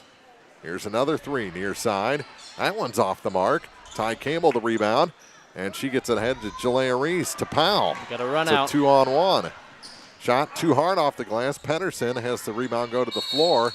And it is a tie-up, and Louisiana will keep possession. I feel like we've seen that quite a few times tonight. You know, Winfield gets all 5 girls underneath the basket, and then Louisiana's getting opportunities at runouts. They just get going a little too fast. Here's Jalea Reese. She finds a path to the net, too hard off the glass, and Winfield with the rebound. I think she went in with the wrong hand there. Over to the far side for Berry. Cadence Berry now for Kirkmeyer. She'll try the 3. It's offline, and Ty Campbell the rebound.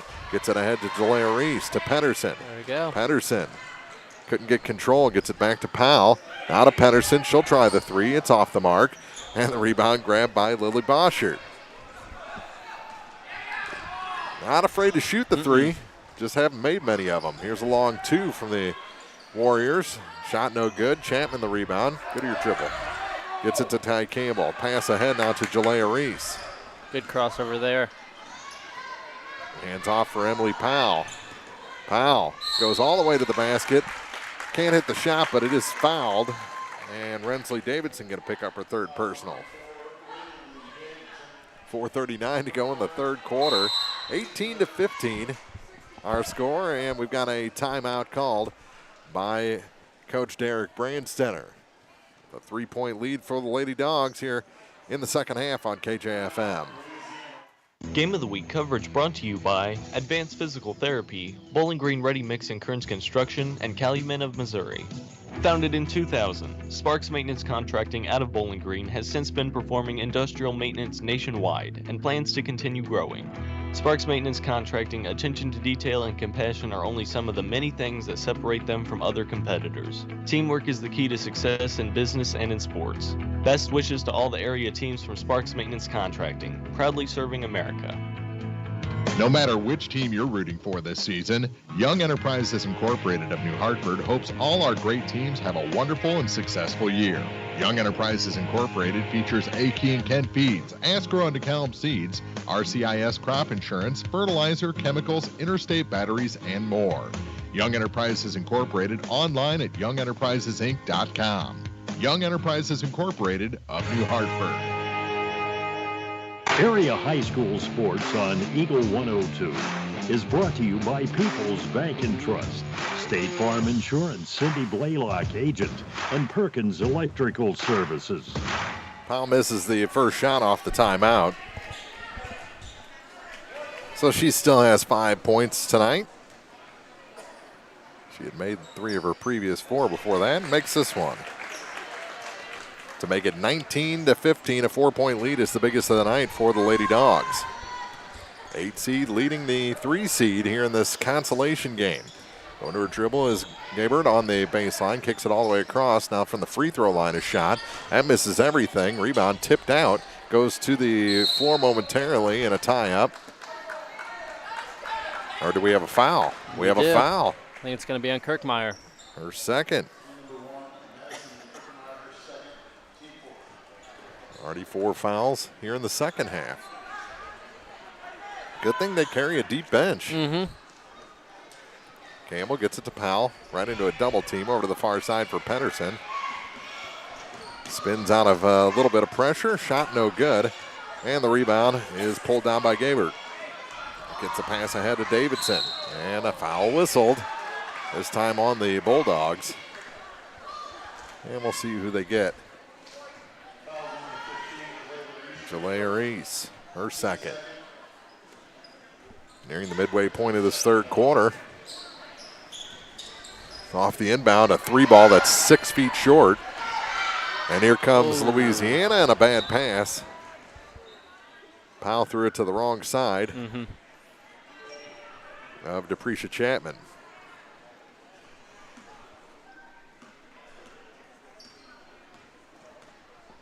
The PA made a speaker noise, and everyone looked at us for some reason. Yeah. Sounds Up like and around. Mr. V got a notification. Over to the far side. Here's Kirkmeyer. Up and around to the near side. Feed it down to the low blocks. Turnaround shot. That's no good. And the rebound pulled down by Ty Campbell. Campbell throws it away to Rensley Davidson. Here's another three for Winfield. That one's off the mark. Put back. That's no good. And the rebound this time pulled down by Emily Powell. Powell's going to dribble out this time, but gives up that dribble and now gets it to Ty Campbell. You got numbers. And she's fouled on her way to the basket. It's on the floor, and I think it's going to go on Lily Boschert. Her second. That's or her third. Yeah. My mistake. So she'll come out. Leanne Ford, Avery Kessinger in. As Barry also exits for Winfield. Jalea Reese trying to get it into Chapman and throws it away. Back the other way, Winfield has it knocked away by Ty Campbell coming back on a good defensive play with 3:02 to go in the third. Bulldogs still lead by 4. From the baseline, they kick out. Little ball fake there for Davidson. A 2-bounce pass up and around the perimeter now. Here's the three. That's offline. And the rebound pulled down by Campbell. Someone's got to come back and help. Without the ball. Ball loose and taken by Winfield. Now lost out of bounds. Ooh, Deprecia, lucky that hit the line first. Because she tried to save it after that. Not knowing the last touch was on Winfield. 2.5 to go here in the third quarter. Campbell in trouble. Gets it ahead to Pedersen, and they break the line. All the way across, Jalea Reese off the glass, no good. And the rebound pulled down by Kessinger. Couldn't quite finish that one. Long pass across court. Forced off the glass, and somehow Rensley Davidson puts it in, and she's got 10 points. 19-17 is the Louisiana lead, and a little too close. Ford picks up her fourth.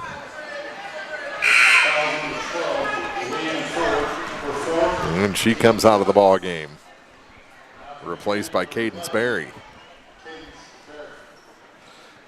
2:03 remains, so 10 minutes left in regulation. Still a 2-point ball game, 19-17. Low scoring affair. And here comes Winfield off another steal. And a travel called against the Warriors. Louisiana's got to do a better job, moving without the ball. Because a lot of times the person with the ball is getting double teamed. And a 5-second call. Ty Campbell stopped to help up the Winfield player she got tangled up with, and there was no more option. That's frustrating. You're trying to be nice and make a mistake. So Winfield off that inbound. Can't hit the shot. Put back is no good. Rebound again, fought for, and a tie-up. And which way is the arrow going this time? It stays with Winfield.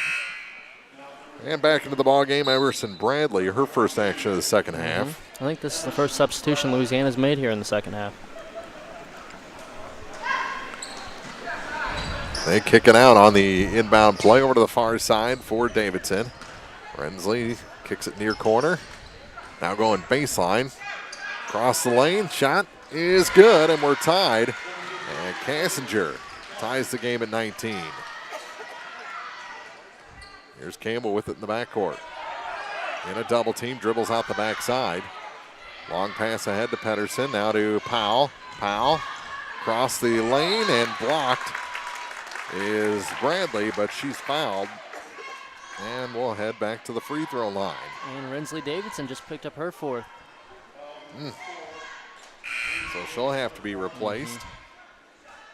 She's by far their leading scorer. Yep. And the first shot is good.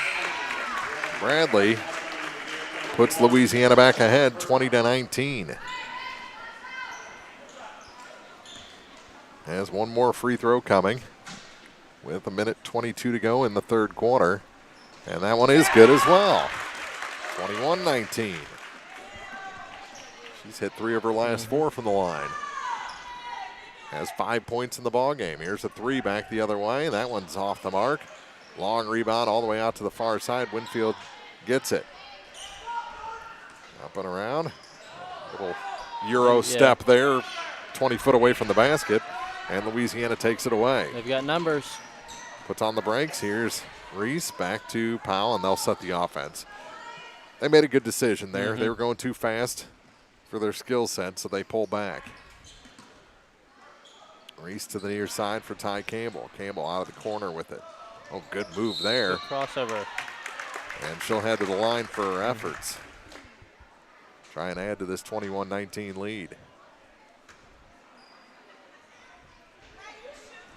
Foul was on number 10, Lily Boschert. They say it was on the floor. I believe so. But it's a 1-and-1. 1-and-1, yep. So Campbell trying to add to her 2-point total. She's 0 for 2 from the free throw line tonight. Another Winfield player with 4 fouls, Lily Boschert. Just picked up her 4th. 3 players with 4 fouls, and we're... I believe 3 starters, all in the backcourt, too. Starting to get a little thin. Yeah. We're still in the third quarter. Campbell makes the free throw, earns the second. She's got 3 points. One more shot. And Ty makes it 23-19. So Chapman comes back in the ball game. Ty will take a break. And we're down to 38 seconds to go in the third quarter. Winfield with the ball. Turnbull into the corner. Ball fake, steps inside 3. Shot no good. Rebound goes to the floor. It's taken away by Louisiana, and Reese travels. Tried to do the flip to find someone to pass it to. Crocodile death roll. 24.3 seconds to go in the third, and what do we have?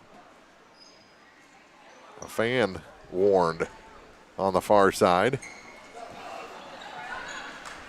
I don't even know if it was a fan of either of these teams. I'm not sure, no. Did you hear that we had an incidental ejection last night? Yeah. Threw out the wrong guy. Here's one from the far side. A 3, no good. Long rebound tipped out off the glass. What a follow for Kirkmeyer. Makes it 23-21, Louisiana. Powell trying to find someone to get it into. Gets it to Pedersen. That's the end of the quarter. 23-21. Louisiana will go to the fourth with a 2-point lead. This is the consolation game of the Clopton Invitational on Eagle 102. Game of the Week coverage brought to you by Brown's Processing and Smokehouse Meats, Ann Lane Boutique, and Northeast Missouri Title Company. West End Financial Services in Louisiana will tell you, of course money isn't everything, but it certainly is something. No matter how you feel about it, it's impossible to get along without it. You may not need extra funds now, but if it happens to you, remember solving money problems is West End Financial Services business. West End Financial Services offers check cashing and short-term loans along with Western Union. Open Monday to Thursday 10 to 5, Fridays 10 to 6, and Saturday 10 to 2. Locally owned and operated West End Financial Services in Louisiana off Georgia Street. This is Tracy Brookshire with Pike County Health Department Home Health and Hospice. Did you know our agency currently offers over 30 programs and services to our communities? The Women, Infant, and Children's Program, infant through adult immunizations, car seat safety courses, diabetes counseling, and of course our amazing home health and hospice programs, just to name a few. Learn more by visiting our website at pikecountyhealth.org and see what services you and your family could benefit from. Bringing you all the action from the Eagle 102 broadcast booth, sponsored by Family Drug in Louisiana. Start of the fourth quarter, Louisiana will have the ball to start quarter number 4. Pedersen had the ball set down on her, so she's got to get it in, and does to Ty Campbell. Here's Bradley.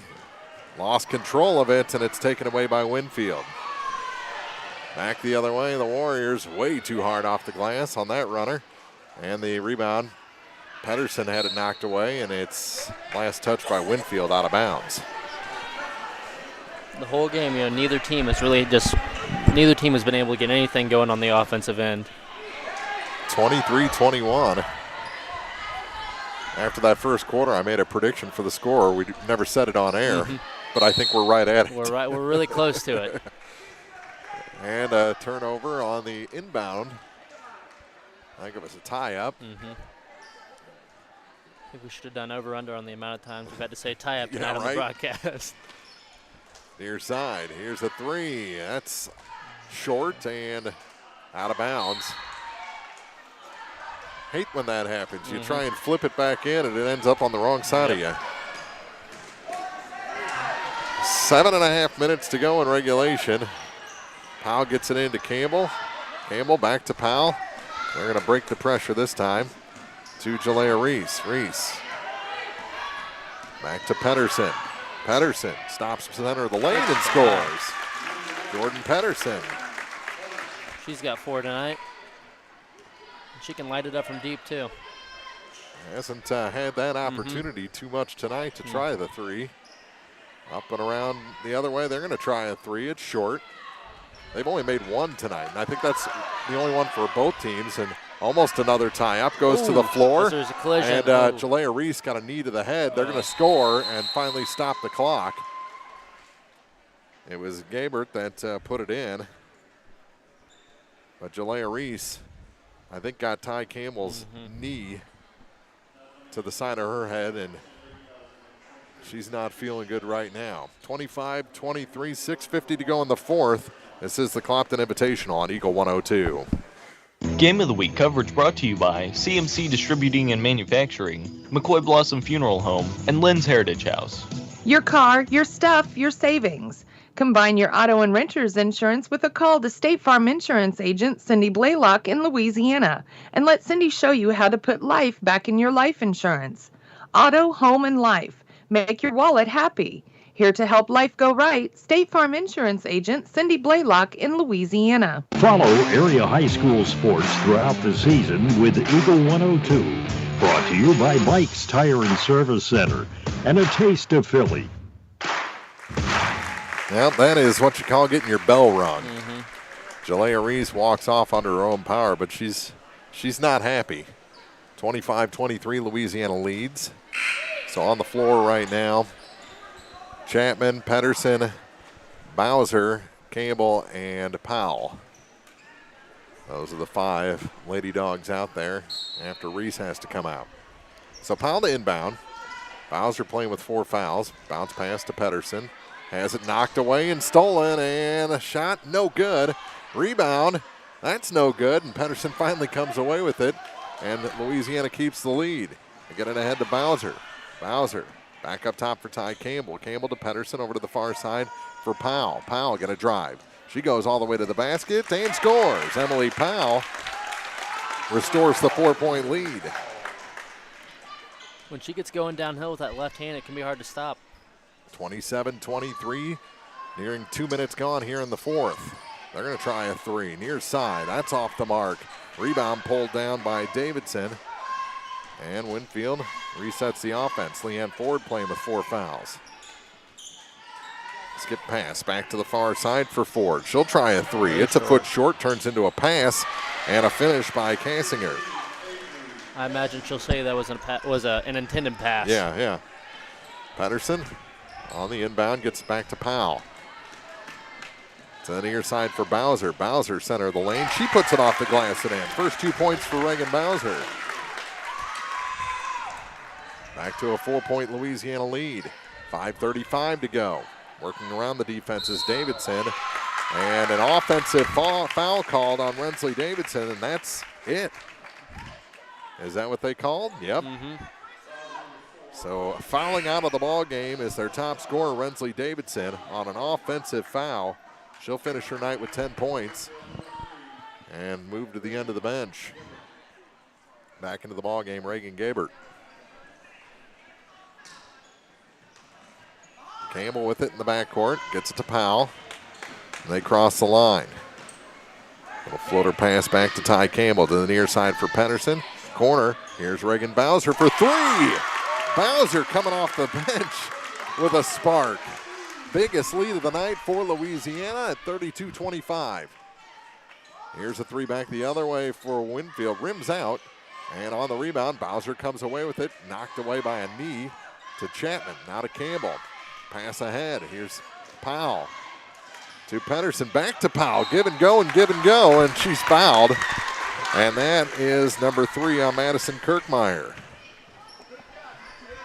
32-25. Are we going to have a win streak? I'm not going to say anything. I'm not going to say anything at all after whatever I said earlier in the free throw. So. Yeah. Powell at the line, drains the first. Emily Powell. 33-25. This could make it a 9-point lead. Second shot is good. Louisiana's getting it done at the line. They've made 6 in a row. They have been a whole lot better than they were in the first half. Kicking out around. Here's a 3 ball. Off the mark and to the far side. Picked up by Ty Campbell, and she traveled. Should have let that one go out of bounds. Yep. So another possession for Winfield. Trailing by 9, 34-25. They're going to need some threes to start falling here. Down by 9 with just 4.5 minutes left. Back up top and around to the near side. They'll try the 3. That one off the mark, and the rebound pulled down by Chapman, and another foul whistle. This one is the 3rd on Cadence Berry. And we're going to be shooting free throws. I think this will be the first shot attempted by Deprecia Chapman tonight. Coming at the line. So we'll see how much that hand affects her. The injury is in the thumb.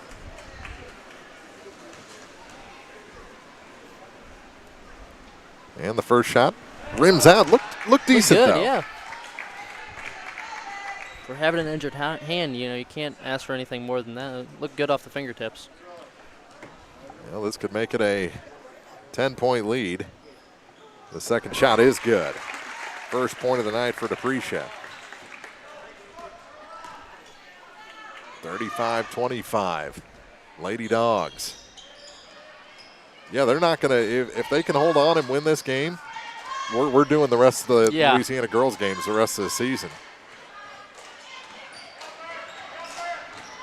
In the backcourt with it is Ty Campbell. Off another Winfield miss. They just have not shot the ball well tonight. Little floater off the glass. Ty Campbell. Louisiana's lead is a dozen. Louisiana with a give and go. That was great offense. Have you just seen, maybe since that injury, it just seems smoother right now for the Lady Dogs. And maybe it has something to do with Davidson fouling out, too, on the other side. That could be a case. But maybe a little bit of spark when Jalea went down.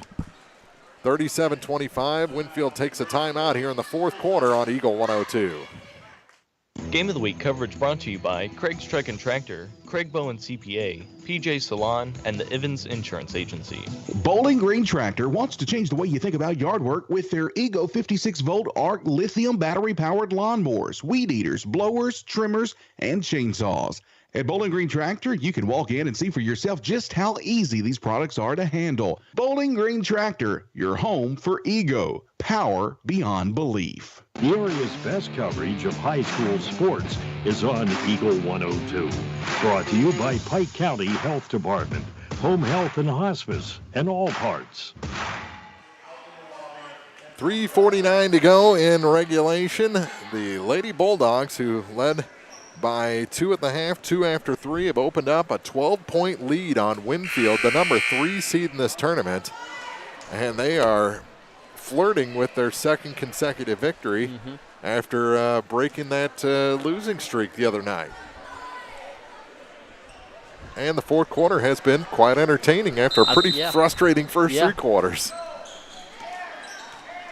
Here's Barry with it on the near point for Winfield. They have just been about as cold as a team can be shooting the basketball tonight. Turnaround shot from the free throw line's no good. And off of Barry, but I think they're going to let Louisiana get away with a bump there and say it went off the Bulldogs.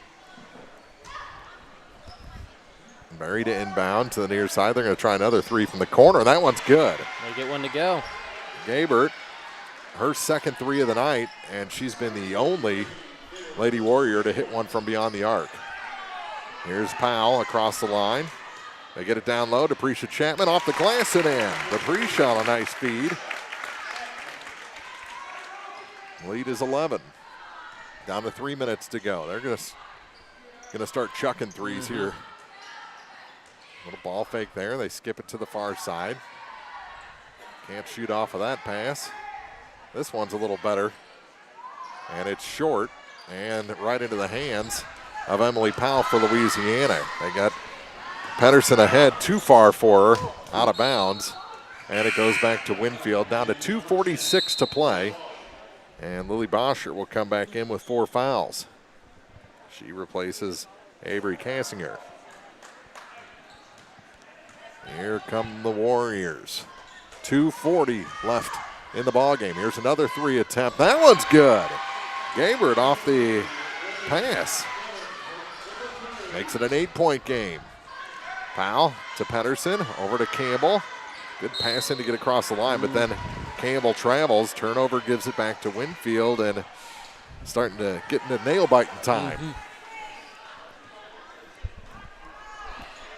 Up the floor with it are the Warriors. They've got to get a hand in the face of number 3. Gabert has been shooting the ball well from beyond the arc over the last minute. That one off the hand of Boschert is short. And here comes Depresha Chapman. Chapman puts on the brakes as she gets across the line, gets it to Ty Campbell. Campbell to Powell for 3. Emily Powell with a tray. It's starting to rain threes. 42-31. Back to a double-digit lead for the Lady Dogs. Here's another 3 attempt. That one's off the mark for Kirkmeyer, and the rebound pulled down by Powell. And she's knocked down from behind, and that'll be it for Cadence Berry. Little ticky-tack. No, it wasn't Berry. That was Boschert. No, it is Berry. I but think she's that's done. just her 4th. Okay. I must have given her one. There's been a lot of fouls for Winfield tonight. Just looking at the scoreboard, they've had 10 for a while, it seems like. And Louisiana's defense not having a whole lot of fouls. They only have 2 in this half. Yeah. Minute 49 to play. Powell to the line, and the first shot is good. Lead back to a dozen. 43-31. One more shot for Emily Powell.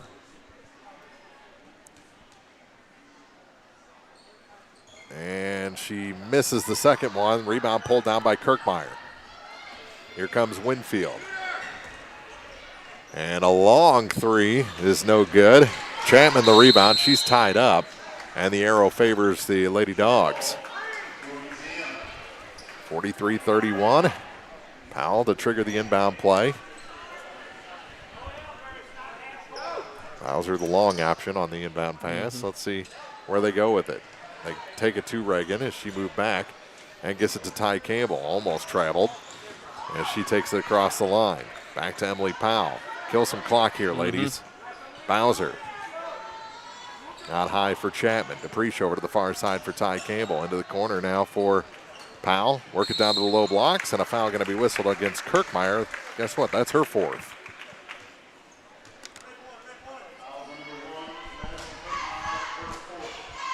So Bowser to the line. He's got 5 points in this 4th quarter after being in foul trouble for most of the game. And her first shot is long. 43-31. The Lady Dogs with the lead here in the 4th. Second shot's good. And that would be the biggest lead of the night for Louisiana. Long pass ahead as they try and pick up the pace. Here's a 3. Misses everything out of bounds off of Kirkmeyer. And Louisiana will get the ball back with a minute 14 to play. Silex and Monroe City coming up next for 3rd place. Then the championship between Elsberry and Clopton. And they say that Ty Campbell traveled. That must have been some stealthy shuffling there, because I didn't see it from where I'm at, but she was kind of blocked by the bench. Mr. Redding with the call. Turnover gives it back to Winfield, and maybe a travel that was a travel, and then she stepped out of bounds. Missed the first one, got the second one. And we're down to 1:01 to go with Louisiana up by 13. Powell looking to inbound, gets it, trying to get it to Pedersen, ends up giving it to Bowser on a deflection, and here comes Reagan into the offensive end. Gave up her dribble, now it gives it to Ty Campbell, and out of bounds. They let the contact go. That was good incidental non-call there, but it goes off of Winfield.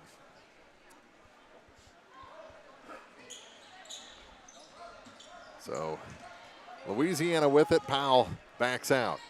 Gave up her dribble. You got to keep that dribble. They got to learn how to kill clock. That's something they have not had to do the last couple of years. No, this is new ground for them. Knocked away again. It's going to stay with the Lady Dogs. 31.7 seconds to go. And Winfield really doesn't have anyone that can foul. No. You know, most of the players on the court right now have 3 or 4 fouls, so. Plus, you know, you're down 13. You know, when you haven't really. There's a steal. That's a big ask to score 13 points in 30 seconds. Shot no good. Chapman with the rebound. And gets it to Bowser. Down to 20 seconds to go. Ball goes to the floor again. They're going to call a tie-up. Bowser just kind of fell on it. Maybe could have called a travel there. I don't know. Doesn't matter. It's Winfield ball with 15.7 seconds to go. And the Lady Dogs go 3 years without a win. There's a 3 from Gabert. Makes it a little closer. 10 points. And Pedersen will dribble out. 3 years without a win, then they win 2 in a row and get a consolation trophy at this 2022 Clopton Invitational Tournament. What a turnaround this week for the Lady Dogs. 44-34 our final. Back with the post-game show for you after this on Eagle 102.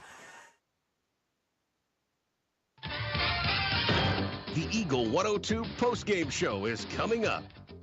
Is it time to renew, redo, or rebuild? I'm Christine Rutherford, and we have loans designed specifically for repairs and renovations, along with home equity lines of credit. People's Bank and Trust, member FDIC, equal housing lender, MLO number 421603, NMLS number 407724.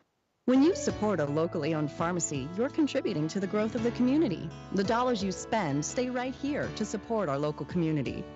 HealthMart pharmacies are locally owned pharmacies. There's one right here.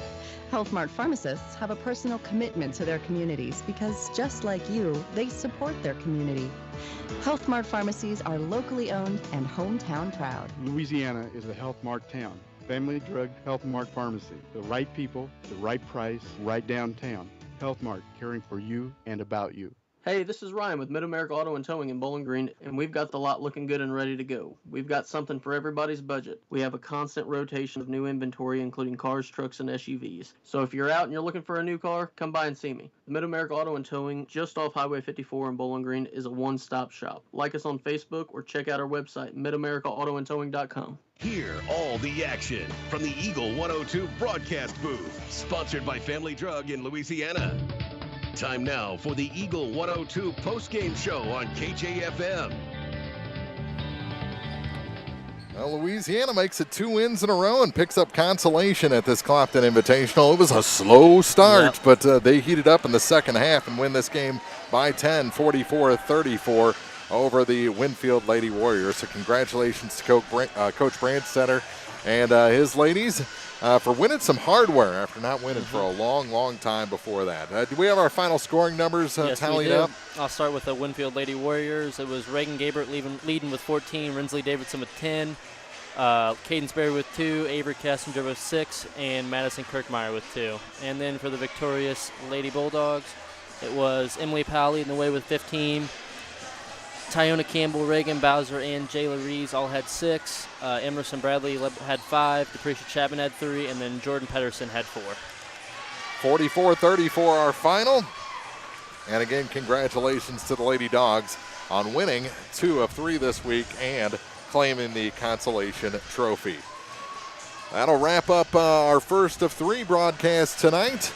We'll take a break. We'll come back into the pregame show for Silex and Monroe City. The third place game is coming up in just about 15 minutes on Eagle 102. Game of the Week coverage brought to you by Hayden's Motorsports Center, Royal Banks, and County Market in Vandalia. I'm Tylee Mills, the CEO of Pike County Memorial Hospital. You've heard it from your friends, family, and even neighbors. They choose Pike County Memorial Hospital. Quality care from quality people. Pike County Memorial Hospital. Bundle at Pike County Mutual Insurance and save. Pike County Mutual offers home auto discounts simply by placing your auto insurance through one of several auto companies that Pike County Farmers Mutual represent, and your home with Pike County Mutual. Ask about the great rates on your personal vehicle, farm trucks, big or small, or even your motorcycle and side-by-sides. Come home, insure with Pike County Mutual Insurance on the square in Bowling Green. As many as 50% of people don't take their medication as prescribed. Some never even fill their prescription, even if they don't feel well. Missing or not taking medication can be deadly.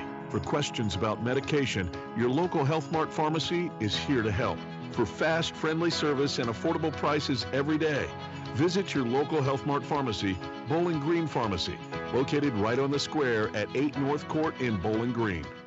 Bringing you all the action from the Eagle 102 broadcast booth, sponsored by Family Drug in Louisiana. It's time now for the Eagle 102 pregame show, sponsored by Bowling Green Pharmacy. Well, Marion Everhart, Jim Ross will be up with us in just a few moments. What an exciting finish there for the Louisiana Lady Bulldogs. Congratulations on back-to-back wins. That was a lot of fun watching them pick up another win and picking up some hardware to take back to Louisiana High School with them. Our next matchup tonight is going to be number 6 Silex Lady Owls taking on number 5 Monroe City Lady Tigers. Lady Panthers, as I knew it was a cat of some sort. It's been a long week. And we're going to see hopefully another really great game here to this evening. We'll tell you in just a few minutes about the two as we break down some keys to the game. We'll wait for Jim to get here, but let me get out my piece of paper here and tell you how both teams got here. Things started way back on Monday night. It seems like a long time ago at this point. It's a lot warmer on Monday night. The Silex Lady Owls came out and they opened up against Winfield, who was the number 3 seed, got the win 40-32. So they advanced on to face Clopton in the semifinal game on Wednesday night. What a great game that was. Came down to the final free throws, and Clopton got the win by 50-49. So that's how Silex ended up in this third place matchup. For Monroe City, for them, they opened up action against Mark Twain, a team that had beat them twice already this season, but they were able to come away with the upset as they are the number 5 seed. Mark Twain is the number 4 seed. Got the win over Mark Twain 43-33, and then faced number 1 seed Elsberry on Wednesday night, where Elsberry just came out, played very methodically, was able to shut them down.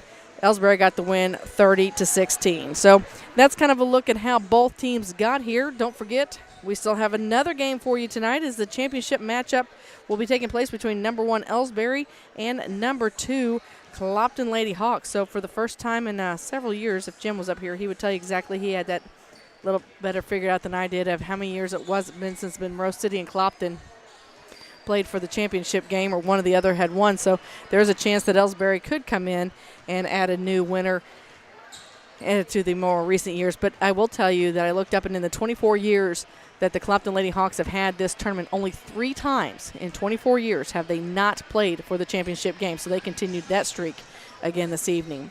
Tomorrow night, we've got boys action for you. We've got 3 games for you right here on Eagle 102. We're going to begin things at 4 o'clock tomorrow evening, though. Number 5 Clopton will take on number 6 Wright City in that consolation game, followed by the third place matchup between number 3 Louisiana and number 4 Elsberry. And then the championship game tomorrow night at 7 o'clock. Number 1 Monroe City will take on number 2 Winfield. That's a quick look at some things going on here during the pregame show. We'll be back with your keys to the game next here on Eagle 102. Game of the Week coverage brought to you by McMailer & Sons Backhoe and Excavating, Beinhoff Funeral Homes, and Center Locker Service. It's a great time to buy or sell a home. I'm Vicki Cadwalder, and I take pride in offering skills that make the process go smoothly from beginning to end. Even after closing, I enjoy staying in touch and being there to help you if you have any other needs or questions. During the process, I'll work closely with your lender and other professionals to make it as effortless as possible. I'm here with you every step of the way, so when you're ready to buy or sell, call me and we'll create a personalized plan just for you. Vicki Cadwalder Real Estate, loving our small town life. As many as 50% of people don't take their medication as prescribed. Some never even fill their prescription, even if they don't feel well. Missing or not taking medication can be deadly. For questions about medication, your local Health Mart pharmacy is here to help. For fast, friendly service and affordable prices every day, visit your local Health Mart pharmacy, Bowling Green Pharmacy, located right on the square at 8 North Court in Bowling Green. Time now for the Eagle 102 Keys to the Game on KJFM, sponsored by Vicki Cadwallader Real Estate in Louisiana. Well, keys to this game are going to be pretty simple. Jim and I have talked about it a couple different times, and both these teams, someone's going to have to take care of the basketball this evening. We've seen a lot of turnovers. I think Jim and I talked about it in the Clopton Silex matchup. There was 42 turnovers, I believe it was, in that game. Is that about close, Jim? 40 some odd turnovers in that, 44 turnovers. I've got your mic on. We'll let you speak now. Oh, it can? Yeah. Awesome. 44 turnovers. So definitely taking care of the basketball tonight is probably going to be the biggest key and the biggest factor in this matchup. No doubt about it. No doubt about it. Monroe City has trouble putting the biscuit in the basket, if you will. So they've got to be able to shoot a little bit. They only scored 16 points the other night against Elsberry. Yeah. And, of course, Silex is take care of the basketball. Yep, take care of the basketball. And you know, really, on Wednesday night, Silex worked their offense really well. And they did it Monday night, just not as well. But Wednesday night, they worked that offense through Sarah Gradicke. She put up some big numbers for the Lady Owls, and I think that's going to be the key tonight. She's going to have the biggest height difference. I mean, she's the tallest person on the court for both teams. And I want to be the first to say that the Louisiana girls have a 2-game winning streak. You're right. I did not say that, I don't think. But, again, yes, congratulations to them. That was such an exciting win for them. So happy for them. And, you know, the best part, Jim, is we were sitting here in the crowd, you and I amongst the others, and you had fans from the other teams and coaches rooting for the Lady Bulldogs as well. So yeah, it's amazing what one win will do for you after you had so many losses. I mean, there are girls on this team who never won a varsity game. Yeah. And you get that one win, and all of a sudden you're like you and I were talking, all of a sudden their mindset goes, maybe we aren't as bad as everybody says we were, or maybe as we thought we were. Yeah. And they just had a different look to them tonight. They played with a lot more confidence. Took care of the basketball a little more. Now they've got a long ways to go, and I think Absolutely. Coach Branstetter would tell you that. But congratulations to them on a trophy and That's right. and a 2-game winning streak.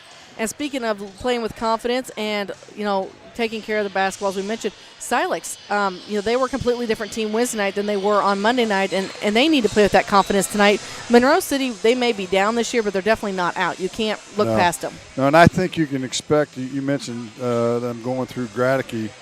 The first night, they tried to do a fair amount of that with Clopton, but Clopton was wise to it and had enough size inside to contradict that game plan. But Monroe City doesn't have any size, and so I would expect to see that happen again tonight with the Lady Owls trying to run their offense through Sarah Gradicke, and then playing off that. If she's got a shot, she'll go to the hoop, and if she doesn't, she'll kick it outside. And Silex is a team that doesn't shoot the ball well from the outside either, because I don't think they made a 3 at all against. I'm gonna look it up real quick. I don't think they did. Against Clopton, they did not make a 3, and so they don't have the outside shooting skills either. And I was talking to the superintendent and the athletic director over there when I first walked in. We were talking about the girls' tournament, and it's uncanny how almost all of them just don't have the outside shooting skills that we've seen in the past. And now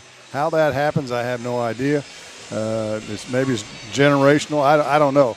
But that's what we're seeing up and down the bracket in this tournament. And in fact, in all the games we've seen all year, that's the way it's been. Well, before we head to our starting lineups, we were asked today to pass along a special message for one of the moms of the Silex Lady Owls, Tiffany Brown Howard. Happy birthday to you today from your employees at the Troy store.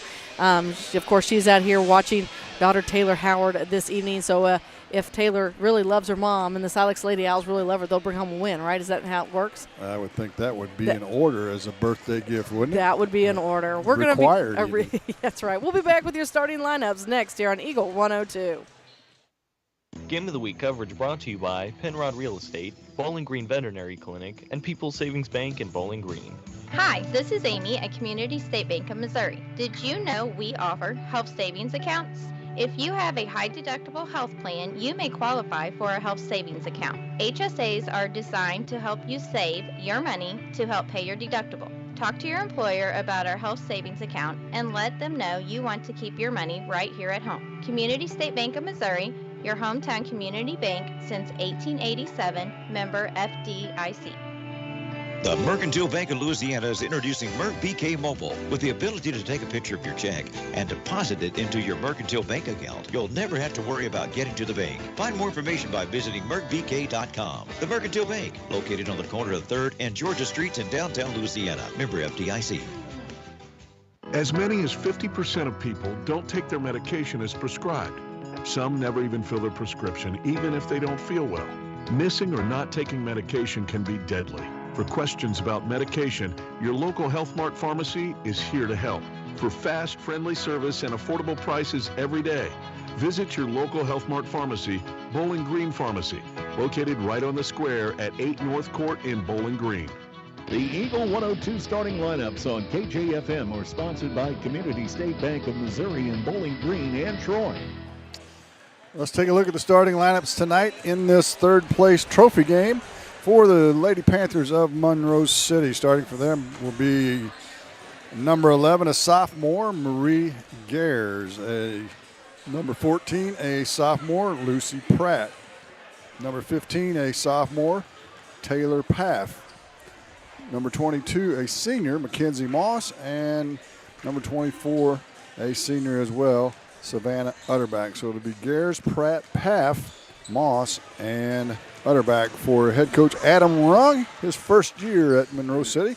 He came from Clark County, so stayed in the CCC and has taken over the program after Cody Leonard stepped aside to concentrate on his athletic director duties at Monroe City. For the Silex Lady Owls, starting for them tonight, similar lineup, or actually the same lineup as the other night. A junior number 1, Rita Thurman. A sophomore number 2, Abigail Mooney. A sophomore number 21, Carly Ellis.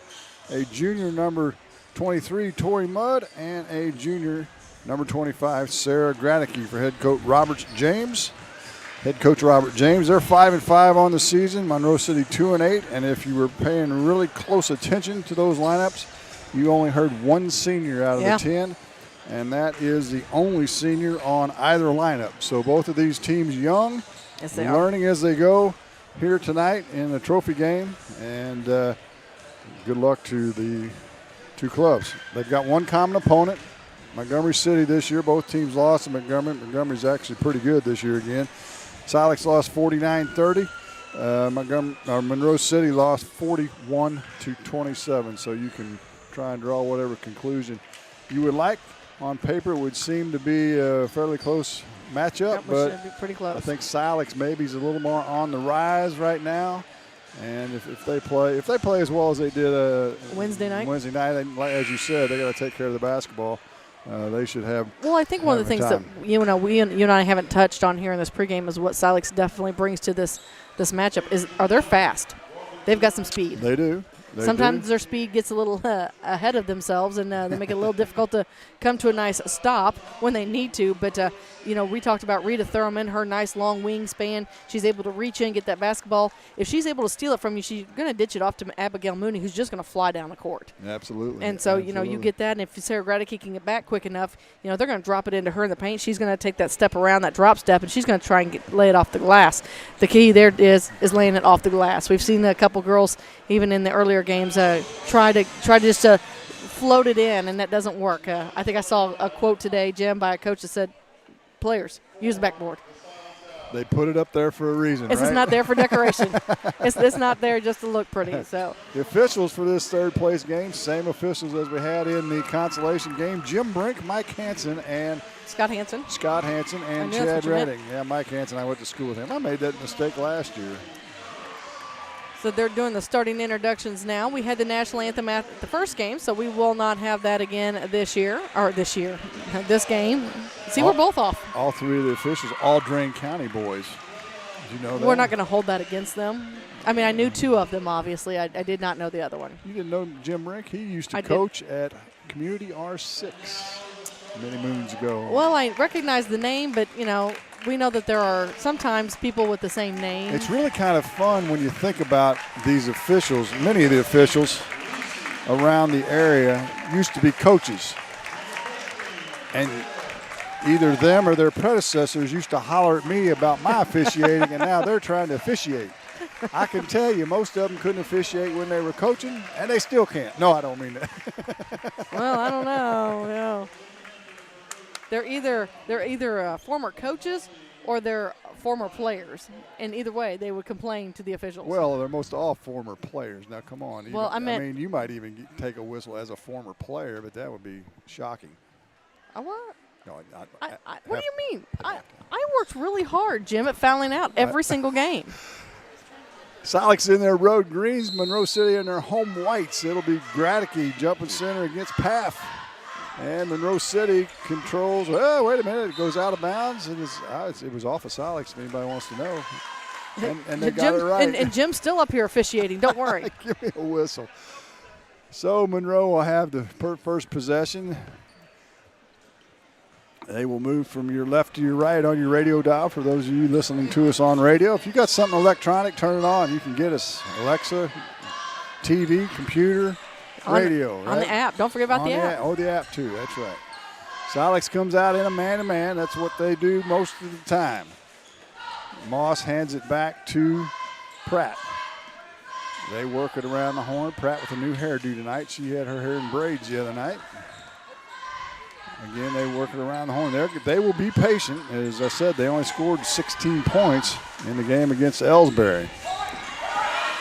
Elsberry, of course, a team that likes to grind it down anyway, and you'll find out more about that in the next game for sure. Off the right wing now, they fake the give and go. Utterback with it and hands it back to Moss. Moss is going to fire a three ball. It's off the mark, no good. Ellis with the rebound, has it knocked away from her, and we'll have a jump ball, the first one of many tonight. You assuming that we're going to have just several a of you? prediction. Hey, that's a prediction. Jim, very rarely have you ever been wrong. So Oh, my Lord, please. That was your late birthday present. Thank you. Little 1-2-2 press by Monroe, kind of a three-quarter court thing. No problem for the Owls. They get it into the front court. Ellis on the block, in the post to Gradicky. She'll go up off the glass. No good. Ellis with the offensive rebound. They whip it around the horn quickly to Thurman. In the high post now to Gradicky, and she throws it away. Little miscommunication as Tori Mudd was slashing towards the basket, and Gradicky was hitting her as she was supposed to be kicking out. Yep. Would have worked good if we hit her in stride. But yeah. We were talking about basketball IQ, and when you're coaching and you have players that don't have that basketball IQ, and you've got to teach that as well, that really sets you back a little bit. And you see that a lot amongst the teams today, or in this tournament anyway. Monroe with the ball once again in the high post. Utterback hands it back to Gers. Gers has it stolen away. First turnover of the game. And the Owls do the honors. And there we go again. I say first turnover. That's the second on Silex. And Coach Rowan wants to talk about it already. We've only played a minute 50 seconds. No score. You're listening to Clopton Invitational on Eagle 102. Game of the Week coverage brought to you by Alicia Koenig, owner of Remax Realty Shop, Sun Window Company, and Sparks Maintenance Contracting. Ingram Plumbing has always been known for its outstanding plumbing service. But did you know that Ingram's is also the largest retail plumbing supply store in the area? We carry Delta faucets, a complete line of Whirlpool tubs and showers, jacuzzi pumps, and many other specialty items. Stop by Ingram Plumbing today, Highway 61, Bowling Green. Area High School Sports on Eagle 102 is brought to you by Pike County Memorial Hospital and Cellular and Satellite Center. Out of the timeout, Monroe City has it. Silex drops back, and they'll jump trap. Looks like out of a 2-3 zone this time. In the post, it's knocked away, stolen by Ellis. Second turnover for Monroe. She brings it in the front court and hands it off to Mooney. Mooney will set things up for the Lady Owls. 5-5 on the season are the Owls. Looking to get over the 500 mark tonight. Thurman with it now. Out by the 28-foot mark. High post to Gradicky. Gets it into Ellis in the middle of the paint. She'll kick it outside to Thurman. Thurman now back to Gradicky in the mid-post. She back reverse pivots and is fouled. I believe they're going to call that on Pratt. Oh, 14. Is that right? Oh, they called it on, on Pratt. And Graticke's acting like she might have a bloody nose or got popped in the nose.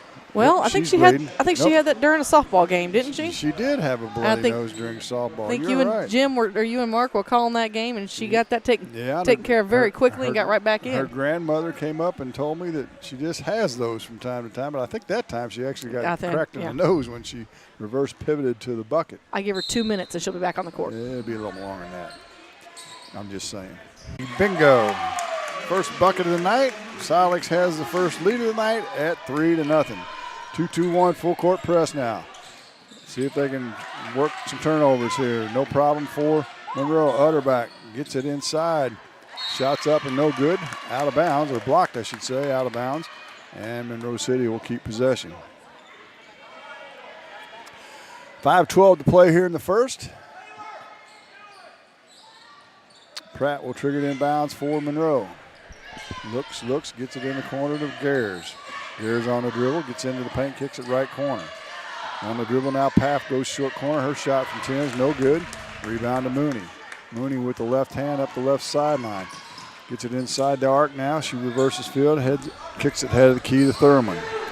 Monroe back into man-to-man this trip down. Ellis, or check that. Howard, who checked into the game, has it, and she throws it away. Stolen by Monroe, going coast to coast. That's Gers. Her layup's up and good.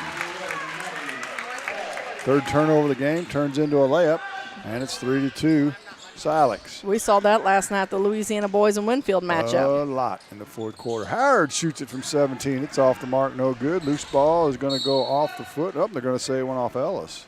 Looked like Pratt may have drop kicked that out of bounds, but Silex doesn't get the call. Isom will check in. That would be Maddie Isom for Mudd. For Mudd, yep. 3-2 our score. Silex drops back, and it looks like it's going to be a man-to-man defense this trip down. Well, it's close. Graticke's out of the locker room within 2 minutes. There you go, but she's still bleeding. Back she goes, never mind. Utterback drives into the paint. She's tied up by Isom, and we have a jump ball. And on the arrow, Monroe will keep it. Eric Schaefer of Pike County Memorial Hospital on his way to assess the issue there, take care of her. No, he's going to the concession stand to get some ice. Get some nachos. No, I think he's going to go get some ice. Keith Oakes is back there working the concession stand. We don't want him to go back there. I got you. Going to get his instructions in. Monroe still with it. Utterback outside the arc. You weren't missing a thing, folks. They're working around the horn. Driving into the paint. We've got a whistle. That was Moss. On the drive, the foul is going to be on Howard. Her first. Now, a little shocker, someone we haven't seen yet. I was kind of surprised as Maddie Hall hasn't checked in yet for the Lady Owls. Taya Williams is in Yep, she just checked in for Taylor Howard. But Hall came off the bench both nights and had some good numbers. Added some great defense for the Lady Owls. Olivia Chin in for Monroe City. Pratt now has it between the circles with the left hand. Gets it to the right elbow. That's Chapman is checked in as well, and it's thrown away by Chapman. Tried to hit Gers, but again, she was going the other way, similar to what happened to Silex. The third turnover. Gives it back to the Owls. Down to 3:40. 3-2 our score. Silex still on top. Mooney with it now in some space. Throws it away. Stolen by Chapman. Fourth turnover. Back comes Monroe. Moss to the arc. She'll shoot the three from the wing. Back of the rim, no good. Rebounds loose and still loose. And Isom will corral it and promptly throws it out of bounds. Turnover number 5. Oh, they're going to say it was last touch. Okay. By Silex. As you mentioned, Isom. I thought that they changed the call. I thought, interesting. Okay, whatever I said about refereeing earlier, forget that. You need to stay up here. Yeah. Don't you worry. You won't ever get me down on the court to referee. Gers drives baseline. A little runner from about 5 is good. So Marie Gers has got all 4 points for Monroe, and they lead for the first time 4-3. Mooney on the far sideline now. Holds it above her head on the floor to the paint. Kicks it back to Ellis. Ellis right wing to Thurman. She'll drive right baseline and dribbles it off her foot. Out of bounds.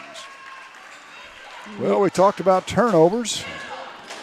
And it hadn't started very well for the Lady Owls. 6 in the first 5 minutes and 10 seconds of this game. Some full court pressure now from Silex. Or 6 minutes and 10 seconds. They work it around the horn again. Now it's Moss. Drives to the left elbow. Picks up her dribble. Gets it back to Pratt in between the circles.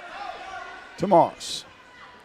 Down to 2:30 to play in the quarter, I should say. To Chapman. Now back to Pratt. Pratt holds it above her head, right wing.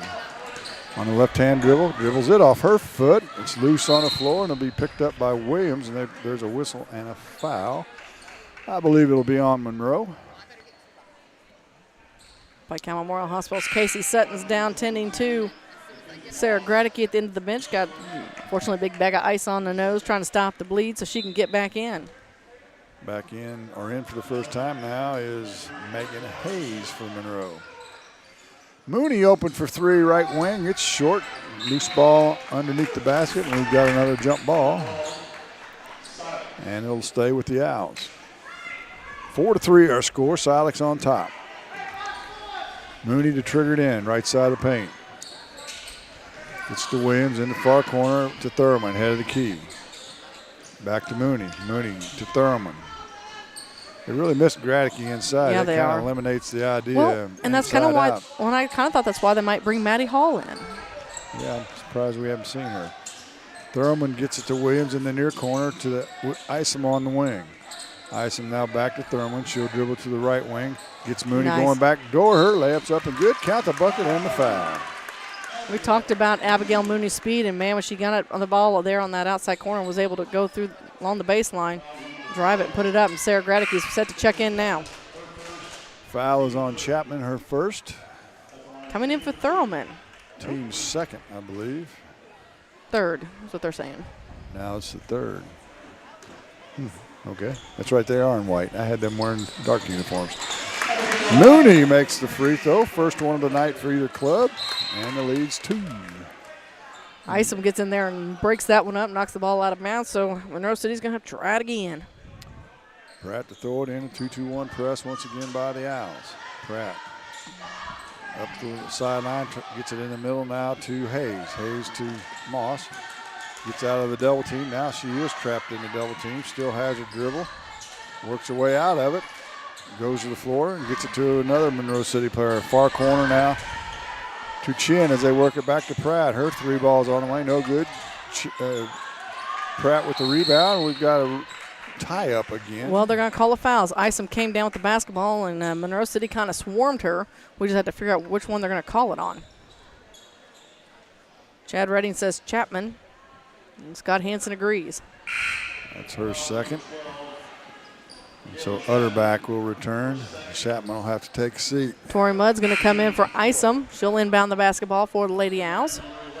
Gares returns for Monroe. Gradicke back in the game as well. Did you already say that? I did. She came back in a little while ago. She snuck in. So the Owls have it after the foul, leading by 2 with 1:05 to go in the first. Williams on the far wing now picks up her dribble and is going to get tied up. Man, oh man, have we seen the jump balls tonight so far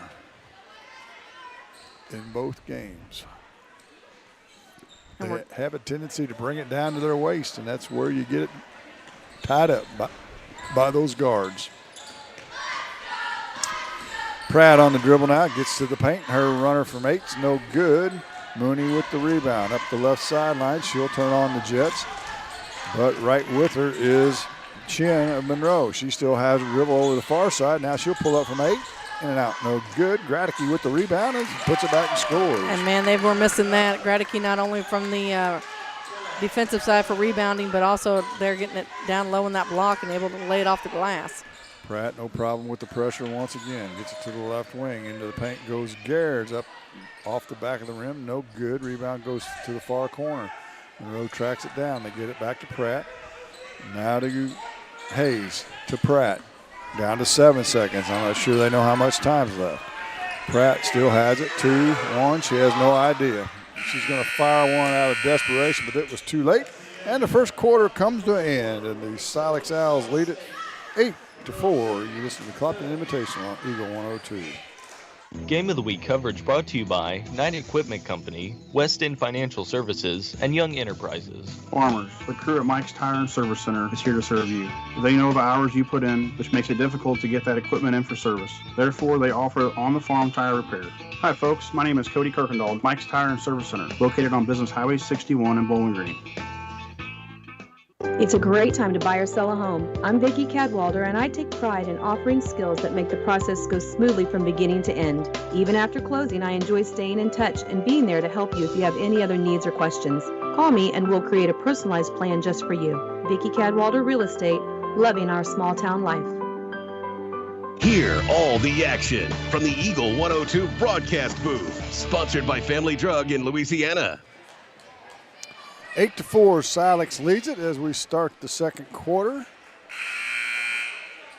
Kind of a slow start, Marianne. Well, we had that in the last game as well, and Yes, it ended did. up turning out to be a pretty decent game by the middle of the second half. And again, congratulations to Louisiana Lady Bulldogs on picking up their second consecutive win and taking home some hardware from this year's tournament. A 44-34 win over Winfield. The Owls have it as we start the second, moving from our right to our left. Shot from the free throw line is no good as Maddie Hall is in the game now.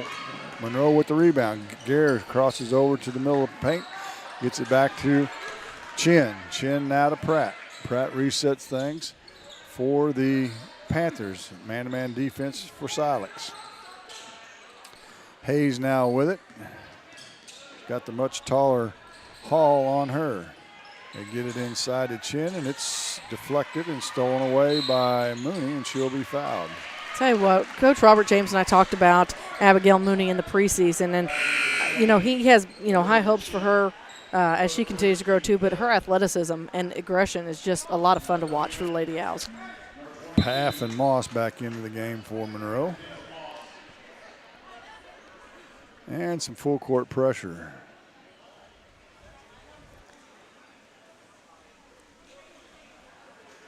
And they talked to Maddie Hall about her wristband. Because it's not green and white. Not the right color. Yep, it had a gold one. Yellow. They have yellow socks on. They all on. have yellow socks on, so that kind of matches with the uniform, doesn't it? Kind of, sort of. Well, but it's not one of their official colors. Ah. You got to wear those official colors on those headbands and wrist things and all that fun jazz. As Mooney's fouled, and as she goes down the sideline, foul's going to be on Lucy Pratt, her second. What's the world come to when the officials have to be the wardrobe police now, too? Crazy. Inbound pass to Gradicky on the block, and she turns and scores. Another one, give her several on the night, and it's up to a 6-point lead. All they got to do to get it to her is Monroe doesn't have anyone tall enough to stop her, and we've got a whistle and a foul. That'll be on Mudd, Torrey. Her first. We'll have to see if we can ask Coach Robert James after the game what's with the gold, though. It's not. Something must be going on. I'm not sure they don't have wristbands around their ankles. Some of them have socks. Kind of hard to tell this far away. And with, eyes at your age, I mean, they don't. Yeah, fair point. Had cataract surgery on both of them. Didn't exactly work. And Hayes travels. I saw that 50 feet walk from the basket. Yeah, I can see that. Many people would say when I refereed, I couldn't see that either. Yeah, so. I'm pretty sure, and that was back when your eyes were good. I actually told a guy one night, "What are you hollering at? I can't see." Thurman drives into paint, throws it away. Turnover number 6 against 4 turnovers for Monroe. Again, full court pressure by the Owls. Really haven't turned them over yet. Monroe's done a pretty good job against the pressure. They just haven't been able to find the hole. Nope, they get it in the front court, no problem once again. Paff now gets it to Gares, far corner to Hayes. Passes on the three-point shot. The pass out is deflected. And who's going to go off? They're going to say it goes off of Mooney. Or was that Hall? I think that was Hall over there, wasn't it? No, it was Mooney. You're right the first time. Ellis returns now for Hall. And Monroe have it right at the center court stripe. They can get it into Utterback. Utterback hands it off to Garrett. Her shot's no good. Gradicky with the defensive rebound. Puts it on the floor and clears herself. Hands it back to Mooney. Mooney now on the run. To the arc to Ellis. They whip it around the horn to Mud. She ball fakes, pulls up the left elbow from 15, off the glass and good. Banks it in. Tori Mudd. And it's 12-4. Biggest lead of the night is 8. Monroe against the man-to-man. Oh, they're in the 2-3 zone this time. A shot from the corner is off the mark, no good. Mudd with the rebound once again. So the Owls with an opportunity to stretch this out. Mudd's got to find a guard. She does. Mooney now up the far sideline. She's got some room. Gets it inside. It's deflected out of bounds by Gears as she was wise to the Graticky game plan. Yeah, Mooney was trying to hit Graticky in stride there. She was headed straight to the basket and just got a hand in there and tipped it out. So now Silex will have it under their own basket. Lob it right into Mooney. Mooney takes it off the glass, no good. Gets her own rebound, goes up and it's deflected. It's going to go out of bounds. Last touch by the Owls. Ooh. Had a point-blank shot, couldn't get it to go. We got another timeout on the court. Monroe City wants to talk about it. We'll hear from some of our sponsors. With 5:32 to go here in the first half, the Owls lead Monroe City 12-4. You're listening to Clopton Invitational Tournament action on Eagle 102. Game of the Week coverage brought to you by Advanced Physical Therapy, Bowling Green Ready Mix and Kearns Construction, and Calumet of Missouri. Hello, this is Brittany Hinkey with Community State Bank of Missouri. Now is the perfect time to start saving for retirement. Community State Bank offers competitive rates on traditional and Roth IRAs. Unlike most investments, some contributions may be tax deductible and will grow either tax deferred or tax free. Come in and see one of our IRA representatives in Troy or Bowling Green to maximize your savings opportunities today. Community State Bank of Missouri, your hometown community bank since 1887, member FDIC. Follow area high school sports on KJFM Radio, brought to you by Young Enterprises, Family Drug, and Brown Smokehouse Meats. Out of the timeout, Chin travels. Fifth turnover gives it back to Silex. They lead by 8 with 5:28 to play here in the half. Thurman gets it back to Mooney after the inbounds. Now to Ellis through her hands, but Thurman will track it down right at the center court circle. Thurman now gets it inside to Graticky on the left block. She goes up with the left hand. It's no good. And now we've got an over-the-back foul on Silex.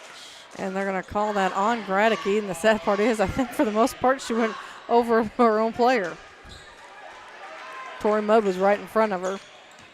So the Panthers get it back. Moss skip pass, but it's stolen away by Mudd. Up quickly to Mooney. She goes to the hole. No good. Thurman with the offensive rebound. It won't go. Ball's still loose, and we're going to have two players go after it out of bounds, and it's going to go off of Gears. Good hustle by Gears and Ellis. And Ellis got a little floor burn for her efforts. Take home a trophy. You won't even feel that. That's for a fact. Thurman pulls up from three. It's good. Head of the key. Little stop and pop by Rita. Her first bucket of the night. And the lead is now 11 for Silex. Skip pass to a wide open Utterback, but good job by Graticky to get back and stop the layup. To Gears, they get it to Utterback. She'll shoot it from 16 from the corner, no good. Mudd with the rebound. Mudd under heavy pressure. Maybe got away with the elbow, and then he called traveling, but she was dribbling. It would have probably been double dribble or a carry. Yeah, I'll tell you what, though, she's aggressive underneath that basket. she got a little fired up there, didn't she? She's fun to watch now. Watch those elbows, though, if you're the opposing team. Yeah. Taylor Howard up off the bench. She'll return for Mudd as Coach Robert James says, all right, good work, but just take a breath. Let's give you a breather. Yeah, on the inbounds pass, they try and force it inside, do the Panthers. Stolen away by the Owls. Turnover number 6. And Thurman walks it across the timeline now. Guarded by Moss to Graticky, and she traveled. Well, they know it's cold. They all want to do some traveling as well. They want to get out of there with some warmer weather. You sound like my wife. She was talking about that She's today. one smart woman. That's all I got to say. Well, look who she married. Well, we kind of question her on that, but. Pratt into the game for Monroe. In full court pressure by the Owls. They get it up the right sideline, right in front of the Silex bench, and corral it, get it back to Garris. She'll shoot the three from the wing, off the glass, and good. She said the bank's still open as well. She has all 7 points, does Marie Garris, and it's 15-7. Back quickly, they get it to Graticky underneath. Her layup's up and good. 10-point lead for the Lady Owls. That's where their money is.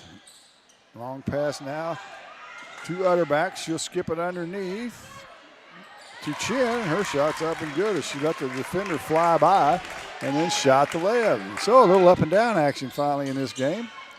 Gotta love it. Mooney on the right wing now. Holds it above her head in the far corner to Ellis. They cut it, hit Gradicky cutting to the hole. She misses it, puts it on the floor, and that's a mistake.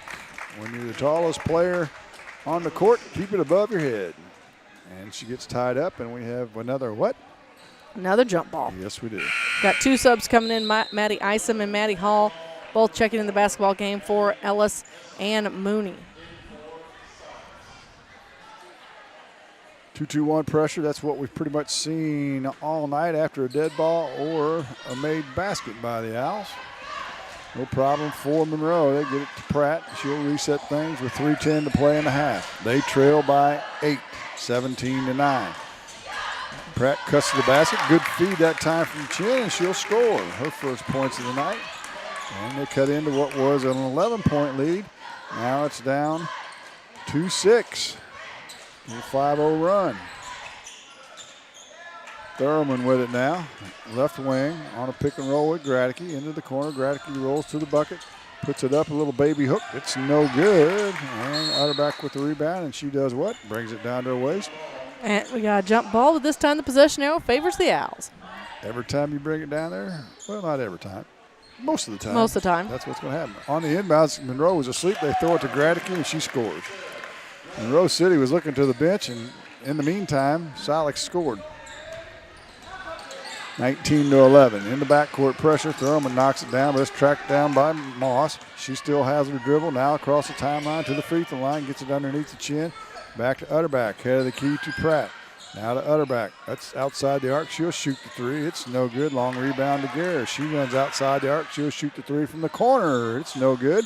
Monroe on the boards again. Another three this time by Utterback, and it's good. Or check that, it was Moss. Well, I tell you what, Gradicky was out beyond the arc the entire time and wasn't underneath rebounding, and that was, a mistake for the Lady Owls. 19-14, and Coach Roberts James doesn't like that sequence at all. 1:59 to play in the half. Timeout, Owls. You're listening to Clopton Invitational on Eagle 102. Game of the Week coverage brought to you by Brown's Processing and Smokehouse Meats, Ann Lane Boutique, and Northeast Missouri Title Company. Community State Bank of Missouri in Bowling Green and Troy, where the #1 priority is the customer and adding new services to help simplify your life and building a strong, high-performance financial services organization. Community State Bank in Bowling Green and Troy, your community bank since 1887, member FDIC. High school sports on your area sports leader, Eagle 102, is brought to you by Bowling Green Tractor, Vicki Cadwalder Real Estate, and Ingram Plumbing.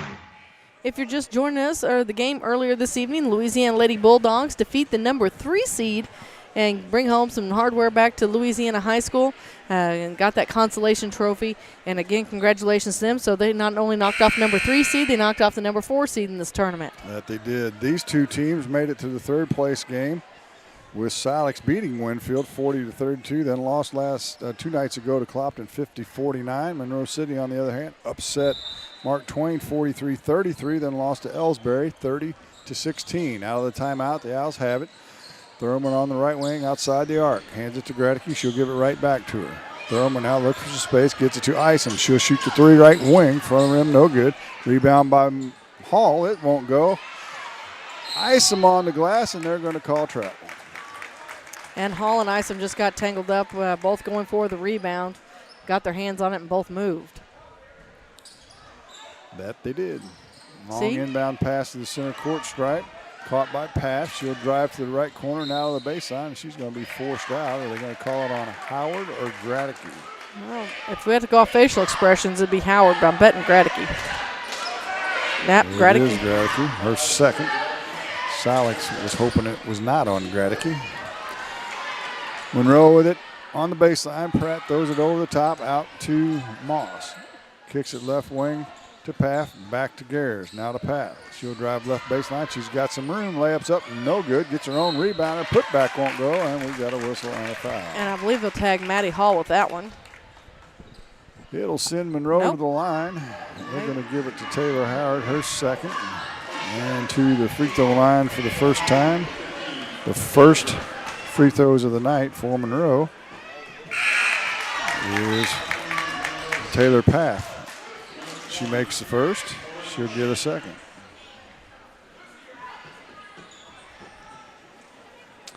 As a couple subs come in for Monroe. Chin back in. And is that Hayes that returned, I believe? I believe you're right.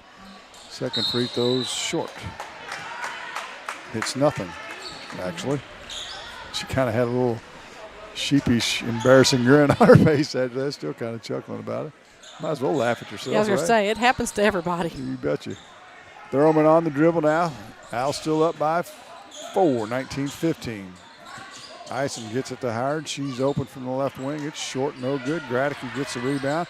Kicks it outside to Hall. She'll shoot it from 15 off the back of the rim. No good. And we got an over the back foul. That'll be on Chin. And it looks like Carly Ellis set to check in the basketball game. And neither team in the bonus yet. Whoop, that is the 7th team foul on Monroe. So Ison will go to the free throw line. The sophomore, and shoot a 1-on-1. Maddie Hall exits the game. Chin will come out with her 2 fouls as well for Monroe. Pratt back in. First free throw by Ison is good. She'll get a second. Nothing but net.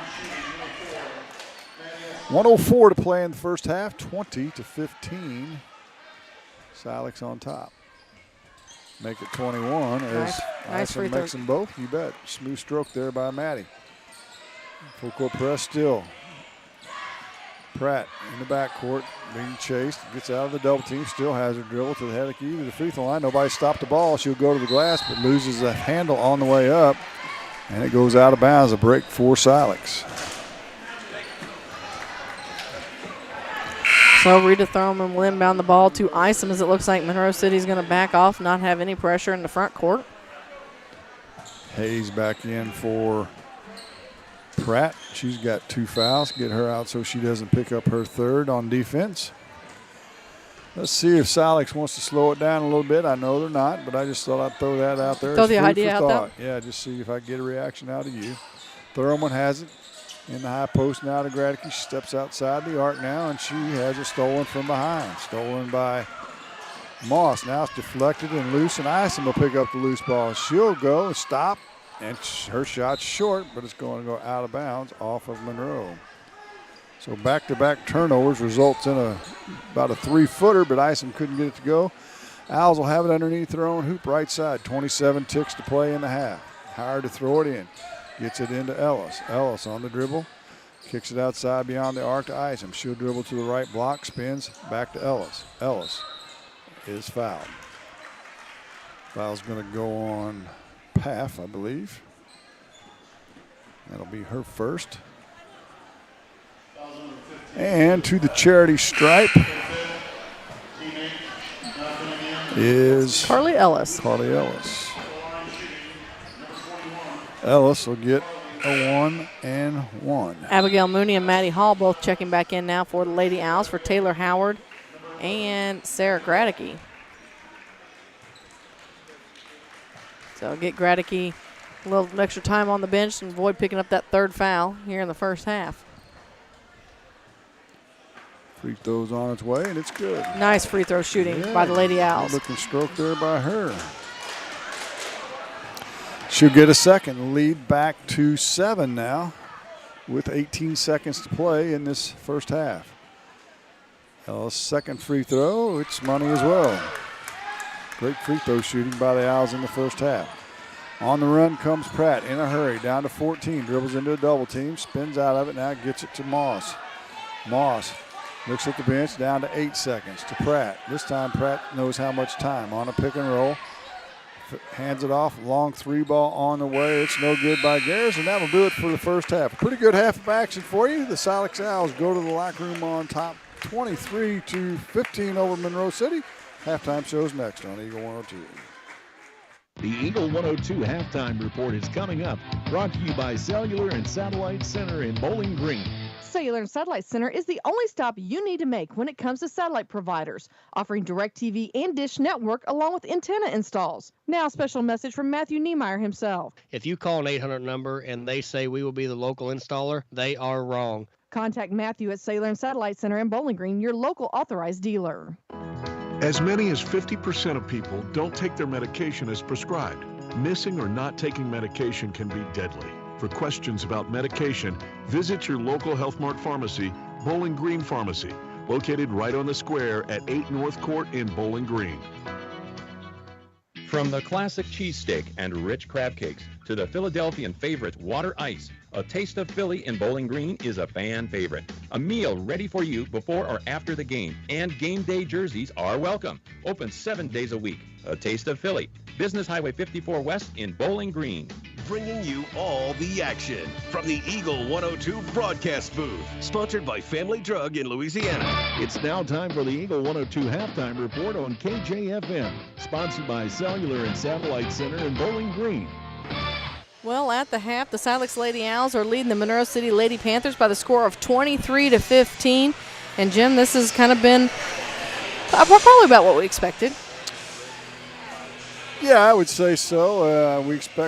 I kind of expected Silex to be able to actually extend this out. They got it up to an 11-point lead at one point, but Monroe City fought back, cut it to 4, I believe. Got within 4. And then Silex kind of found their bearings a little bit late in that second quarter to stretch the lead back out to 8. But don't you think part of that was because Sarah Gradicke was on the bench dealing with a bloody nose in the first quarter? Yeah, it had something to do with it. She's a factor inside. She's got 8 or 10. I'm not sure how I messed up my scoring. We won't tell anybody if you won't. I know. She does have 8. So 8 is correct. Okay, so there you go. I had my quarters mixed up. Yeah, it happens. But I think that played a big part in it. You know, she was out for probably, half the first quarter? She was, and has what would you call it? An accessory, a nostril accessory to help her stop the bleeding. But she had 6 points in that second quarter upon her return, and as a result, the Owls were able to go to the locker room on top. They didn't take care of the ball very well. They had 10 turnovers, so that'll be something Coach James will be talking about. You want me to run down the scoring? Let's go ahead and run down the score. Let's do that right now. For Monroe City, they're led by Marie Gare. She has 7. Actually had their first 7 points. 3 for Mackenzie Moss, 2 each for Olivia Chin and Lucy Pratt, and 1 for Taylor Paff. 7 turnovers for Monroe. They were 1 for 2 from the free throw line. For the Owls, nobody in double figures for them either. However, Sarah Gradicke with 8, Abigail Mooney with 6, 3 for Rita Thurman, and 2 each for Maddie Ison, Carly Ellis, and Tori Mudd. The Owls were perfect from the free throw line. 5 out of 5. They turned it over 10 times, as we mentioned, and they lead it 23-15. All right, let's take a quick break on your Cellular and Satellite Center halftime report. When we return, we'll recap games that have already taken place this evening. Plus, we'll take a look at boys championship tomorrow evening as you're listening to the Clopton Invitational Tournament on Eagle 102.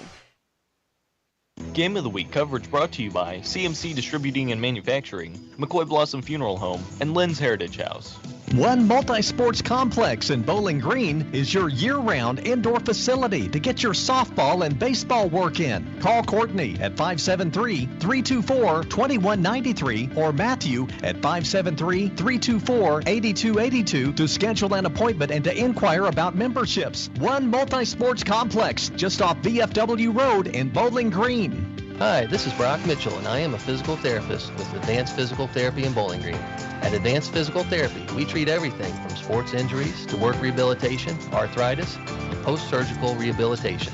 This includes spinal care, balance issues, and vestibular treatment. You have a choice when it comes to physical therapy, and we hope you choose Advanced Physical Therapy, conveniently located across from Bowling Green High School on Business 61. Call us today to schedule your next physical therapy appointment at 573-324-6079. Bowling Green Ready Mix and Kearns Construction, your high-quality 1-2 punch to knock out tough building projects. Bowling Green Ready Mix for all your concrete and concrete supplies, and the only plant locally owned and operated. And Kearns Construction for new homes, remodeling jobs, repair work, and even snow removal. Just call 573-324-3433 and let the friendly and knowledgeable staff at Bowling Green Ready Mix and Kearns Construction Company go to work for you. Brown's Smokehouse Meats in Silex can help with all your meat processing, retail, wholesale, and custom butchering. Brown's Smokehouse Meats invite you to stop by their retail location in Troy at 185 East Cherry Street. For all your smokehouse meats, deer processing, and homemade sausage, be sure to visit Brown's Smokehouse Meats, Silex, and Troy. The most complete coverage of high school sports is on Eagle 102. Brought to you by Mid-America Auto and Towing, the Mercantile Bank, and Pike County Mutual Insurance. So, would you go back to high school if you could? No, not even for a moment. No, I don't want to deal with the social media. Were you bullied?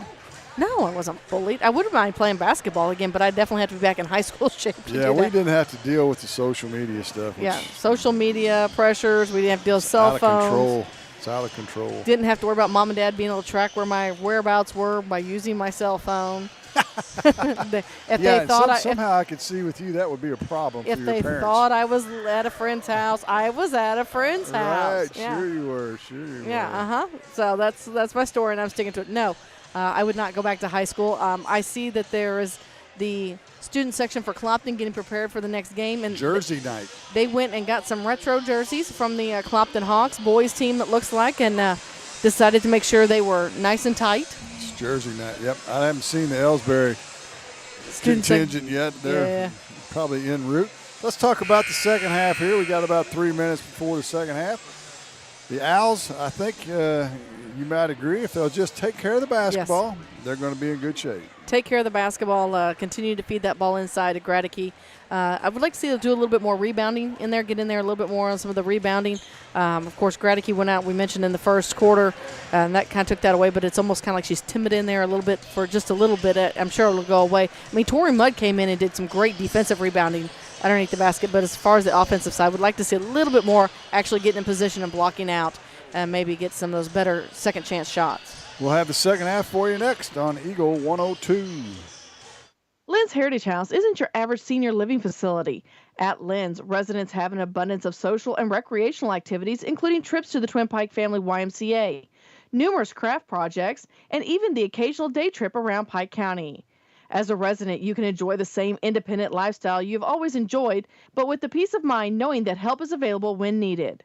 For more information, visit Lynn's Heritage House, 800 Kelly Lane in Louisiana, or online at lynsheritage.com. Cellular and Satellite Center is the only stop you need to make when it comes to satellite providers, offering DirecTV and Dish Network along with antenna installs. Now, a special message from Matthew Niemeyer himself. If you call an 800 number and they say we will be the local installer, they are wrong. Contact Matthew at Cellular and Satellite Center in Bowling Green, your local authorized dealer. CMC Distributing in Louisiana is the place to turn for steel, culverts, industrial supplies, and central welding supplies. In addition, CMC Distributing offers trailer parts, truck accessories, truck beds, and trailer repairs.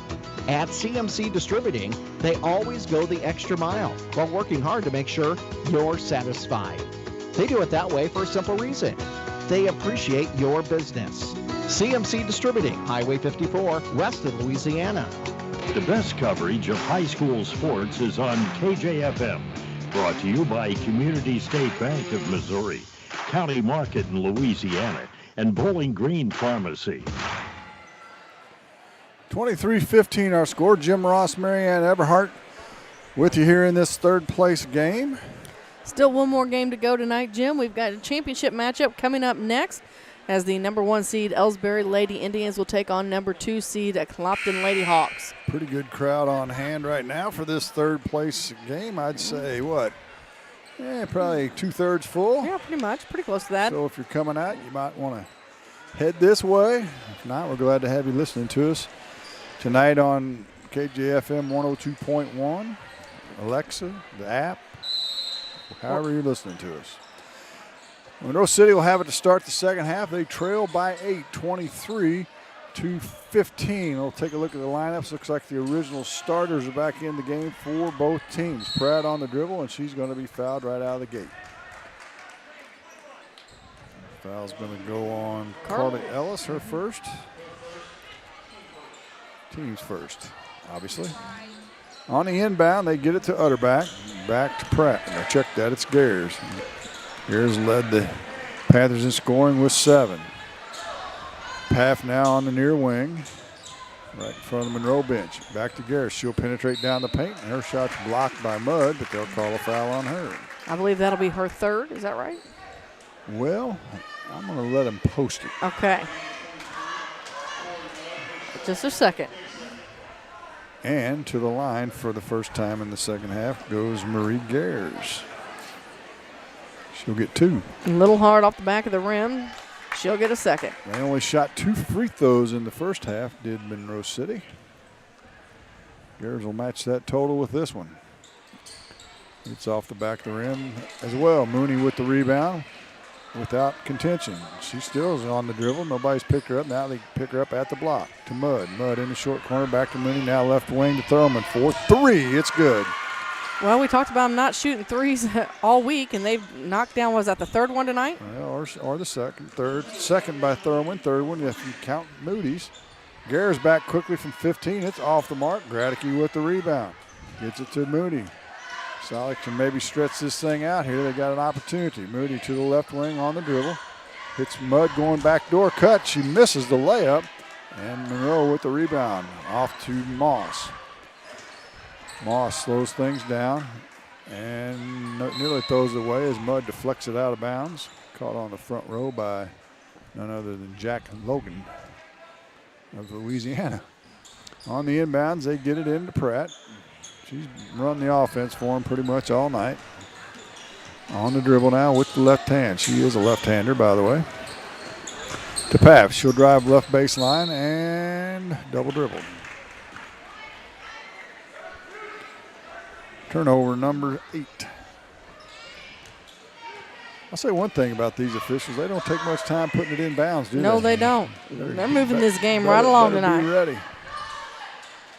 Inside to the post to Gradicke. Her turnaround's up off the glass. Good. Count the basket, and we'll have a free throw.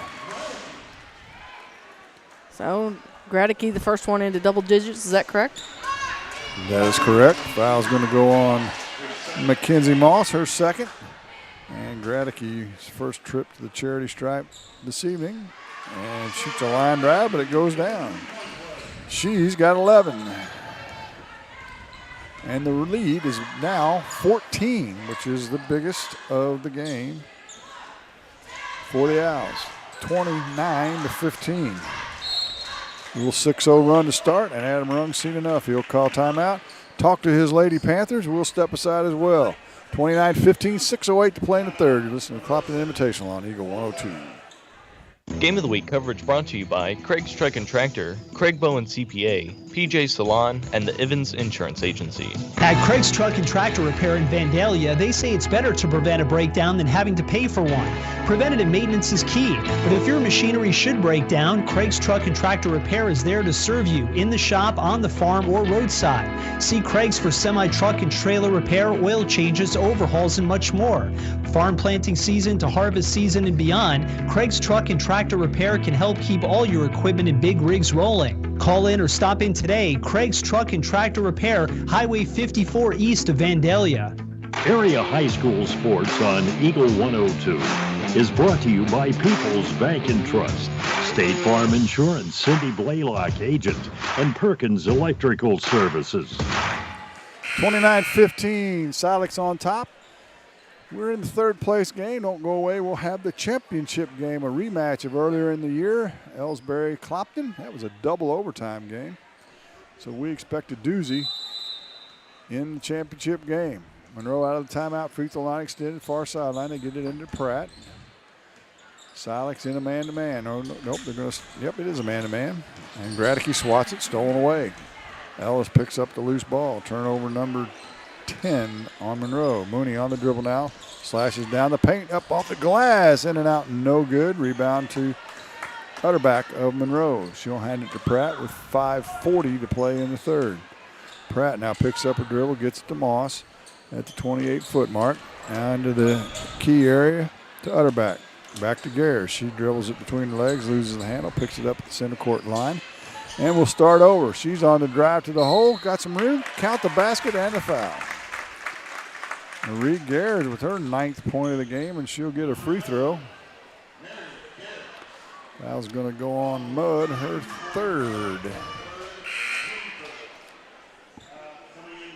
Isom returns, as does Chin for Monroe, along with Chapman for Monroe.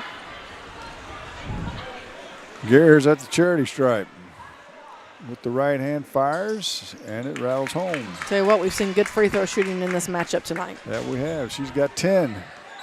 And the lead down to 11 at 29-18. Thurman right wing now to Mooney. In the high post to Gradick. A little high-low action to Ellis, but her shot's blocked. Good defensive shift that time by Chapman to cover in the low post. Swatted it out of bounds. The Owls will have it there, left side of the paint. Mooney to throw it in. You better get Gredicky out of the paint there. She'll get it to Ellis. Ellis got away with the forearm shiver. Kicks it back to Mooney. Ball fakes, pulls up from 15, and nearly throws away. Deflects right back into her hands. Now her shot's blocked. Goes out of bounds back to the Owls. Again, good defense that time by Kaylin Chapman. Mooney to throw it in. Lobs it into Gradicky outside the paint. She'll hand it back to Mooney. And they'll reset. Mooney now dribbles to the left wing to Gradicky at the left elbow. She'll back out behind the arc and gives it to Thurman. And get her back down the block. Thurman, dribble entry to the right wing, hands it off to Isom. Looks like they're going to try and run a little weave. They forget that. Now they get it to Gradicky. Gradicky in the right short corner, back to Thurman. Penetrates, pulls up from 15. Back to the rim, no good. Rebounds loose. Who's going to come away with it? Ellis will track it down. She'll hand it back to Mooney. Mooney to Thurman. She's going to fire the three again. Off the front of the rim, no good. Into the far corner. It's going to go off of Isom. Yep. And the Panthers will get it back with 4:29 to play in the third, trailing 29-18. Full court pressure by the Owls. Full court man this time. Into Pratt. She breaks the pressure. Has some room. To the head of the key. Finds Chapman, but she can't find the handle, and then she's flattened by Carly Ellis. Carly Ellis. Carly Ellis was just she was looking towards that towards that baseline and couldn't quite pull up quick enough to stop. And the offensive player slammed on the brakes. The defensive player's brakes blew out. That's right. Pratt to inbound it for the Panthers. Throws it inbounds, and it goes off of Chapman out of bounds. Turnover number 9. Only one turnover for the Owls so far this half. Make that 2 as Thurman has her pocket pick. To the other basket is Gares, and her shot's no good. I believe Thurman's going to pick up a foul. You know, she was been really good this week. She doesn't foul hardly at all in the first half, but then in the second half, I don't know if she just gets more aggressive or whether they just start calling things closer for her, but she has a tendency to pick up several fouls. Gares will get 2 shots. She leads Monroe in scoring. And she's found the mark from the charity stripe. It's a 10-point lead still for the Owls, 4:13 to go in the third. She'll get a second. And it's good as well. And it's 29-20. Silex hadn't been able to put Monroe away. Get up by double digits, and then Monroe fights back. Mooney's going to drive right baseline to the glass. No good. And the rebound's out of bounds off of Gradicky. Yeah, Silex, they're to a point where they need a bucket. They do. They kind of are a hot and streaky team, aren't they? Yeah. Gare's on the inbounds against the man-to-man defense. Pulls up, gives it back to Pratt. Pratt now across the center court stripe with 3:50 to go in the third. And we've got a carry. Yikes. So the Owls get it back on the brick. Thurman now, after the inbounds, gets it into the front court to Gradicky at the key area, and she'll be fouled by Hayes. You know, a lot of these fouls we see are just unnecessary. They're ticky-tack fouls, and it's not moving your feet. It's not. It's reaching. And they're way away from the bucket. Yeah. Just shouldn't do that. Mooney open for three. That's short. Doesn't hit anything but the bottom of the backboard, and we'll have a tie-up. And a foul is going to be the call. We'll see who it's on. Going to call it on Moss. Her third. Mooney gets it in to Isom. She'll shoot the three from the near corner. It's off the mark as well. And we kind of talked about that a little bit. There was nobody in a position to rebound. And Silex has gone cold. Garrett's with a nice move to the hoop from the left side. She scores another one. Having a big quarter. And it's 29-22. Back come the Owls quickly. Isom gets it to Gradicke at the block. To Isom on the other block. Her shot's no good. Gradicke has it taken away from her. Utterback just a little more aggressive than Gradicke. Here comes Utterback inside to Shapin. Her shot's up and good. And here come the Panthers. The lead's gone from 14 down to 5. Mooney, short corner, drops it into Gradicke. Her shot up the glass and good. Well, maybe that'll get the Owls back on track. Well, whenever they need a bucket, that's where they've gone, and Gradicke's been able to answer the bell for them. 31-24. 2:30 to play in the third. Left wing now to Garris for Monroe, right in front of the Monroe City bench. Shaping now, crossover dribble, drives down the lane. Her shot's blocked. It'll go out of bounds off of the Owls. Back to Monroe. Maddie Hall checking back in ball game for the Owls. Coming in for Carly Ellis. And looks like Taylor Howard's also going to make a reappearance. Paff returns for Monroe City.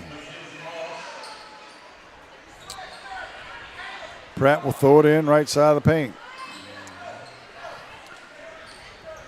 She'll look, she still looks, going to have to get rid of it and does. To Chapin, she picks it up on the handoff and now goes into the lane.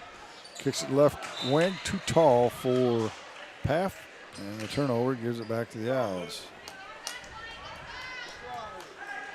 Number 13 for Monroe. Little 1-2-2 3/4 trap now by Monroe. Silex no problem getting to that. Howard has it, kicks it in the corner to Hall. She'll shoot from 15, it's good. Maddie Hall's first bucket of the game.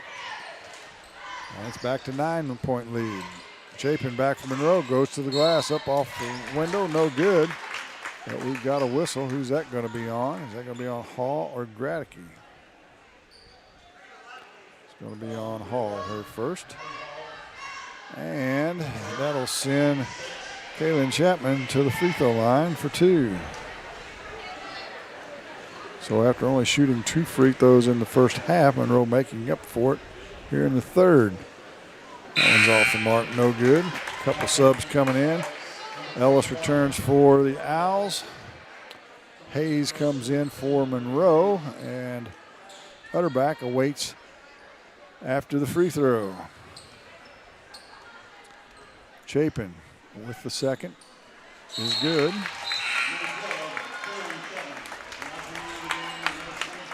And Chapin will take a seat. 33-25 down to 150 in the third. Mooney across the timeline right into a double team. Throws it, it's loose. Ellis will pick it up. She gets into the paint. Decides not to shoot it, and there's a foul. Well, I'll tell you what, I said it before, and I'm going to say it again. It's pretty lucky that the officials are paying attention to something else because Sarah Gradicke's kind of taking up residency inside the paint, and they haven't called her on a 3-second lane violation yet. Ellis gets into the paint and looks to pass. She needs to look to shoot. Yeah. That's how you get your name in the scorebook. On the inbounds, Mooney's shot won't go. Rebound off to Hayes for Monroe. Down to 1:30 to play in the third. She'll get it off to Pratt. Pratt into the front court now. They get it to Utterback in the high post, right wing now to Hayes. She'll dribble with the left hand into a double team. It's deflected and stolen away by Howard this time. Howard heads the other way, hands it off to Mooney. Mooney spin move with the head of the key, right wing to Isom. She'll dribble in, shoot it. It's partially blocked. Gradicke with the loose ball rebound. Misses her shot, and then we have a foul on the rebound, I believe. We'll go on Chin of Monroe. Team's 5th. Mooney to throw it in on the baseline. Gets it into Gradicke, and we've got a whistle and an illegal pick on Ellis.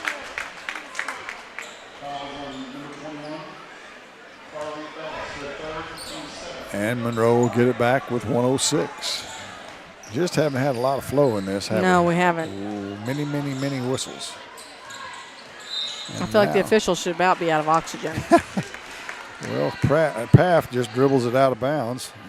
Over on the far sideline, Gradicky was on her. She tried to make some space. Gradicky didn't give her the space, so she stepped out of bounds. So the Owls get it back. Mooney now across the timeline, hands it to Howard. Howard with the right-hand dribble, still has it. Back to Mooney. Maybe Howard could throw that fast pitch rise ball and see if there you go. Mooney on the dribble to Isom in the corner. She'll drive right baseline, and her shot's blocked and a tie-up, and it's going to be another jump ball. Looks like it'll stay with the Owls. Oh. Nice defense in there by Monroe City for that. It was a good tie-up, actually. Mooney to trigger it in. Gets it into Hall. She's in trouble underneath the basket. Kicks it out to Isom for three. It's good. Maddie Isom with her first three-pointer of the game. And it's back to an 11-point lead. And a little tug from behind from Isom, and she knocks down Hayes. Good sportsmanship to go help her up. And that'll be her first. But we're in the bonus. Free throws from here on out. Will Monroe City. Thurman will return now for Isom.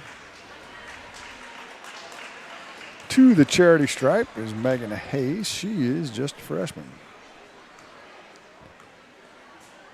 A lot of underclassmen. First free throws in and out, no good. As it was a 1-on-1. Moody in the front court, down under 20 seconds to play. The Thurman, she'll pull up her shot from 15, is no good. Howard's put back won't go. It's deflected on the rebound off of Monroe City. 12.1 to play in the third. Let's see what kind of sideline inbounds play Robert James has for us. They're just going to throw it in. Thurman on a pick and roll with Gradicky. Lobs it inside. Gradicky can't find the handle. It goes off her fingertips, out of bounds, back to Monroe. Turnover number 14 on the Owls.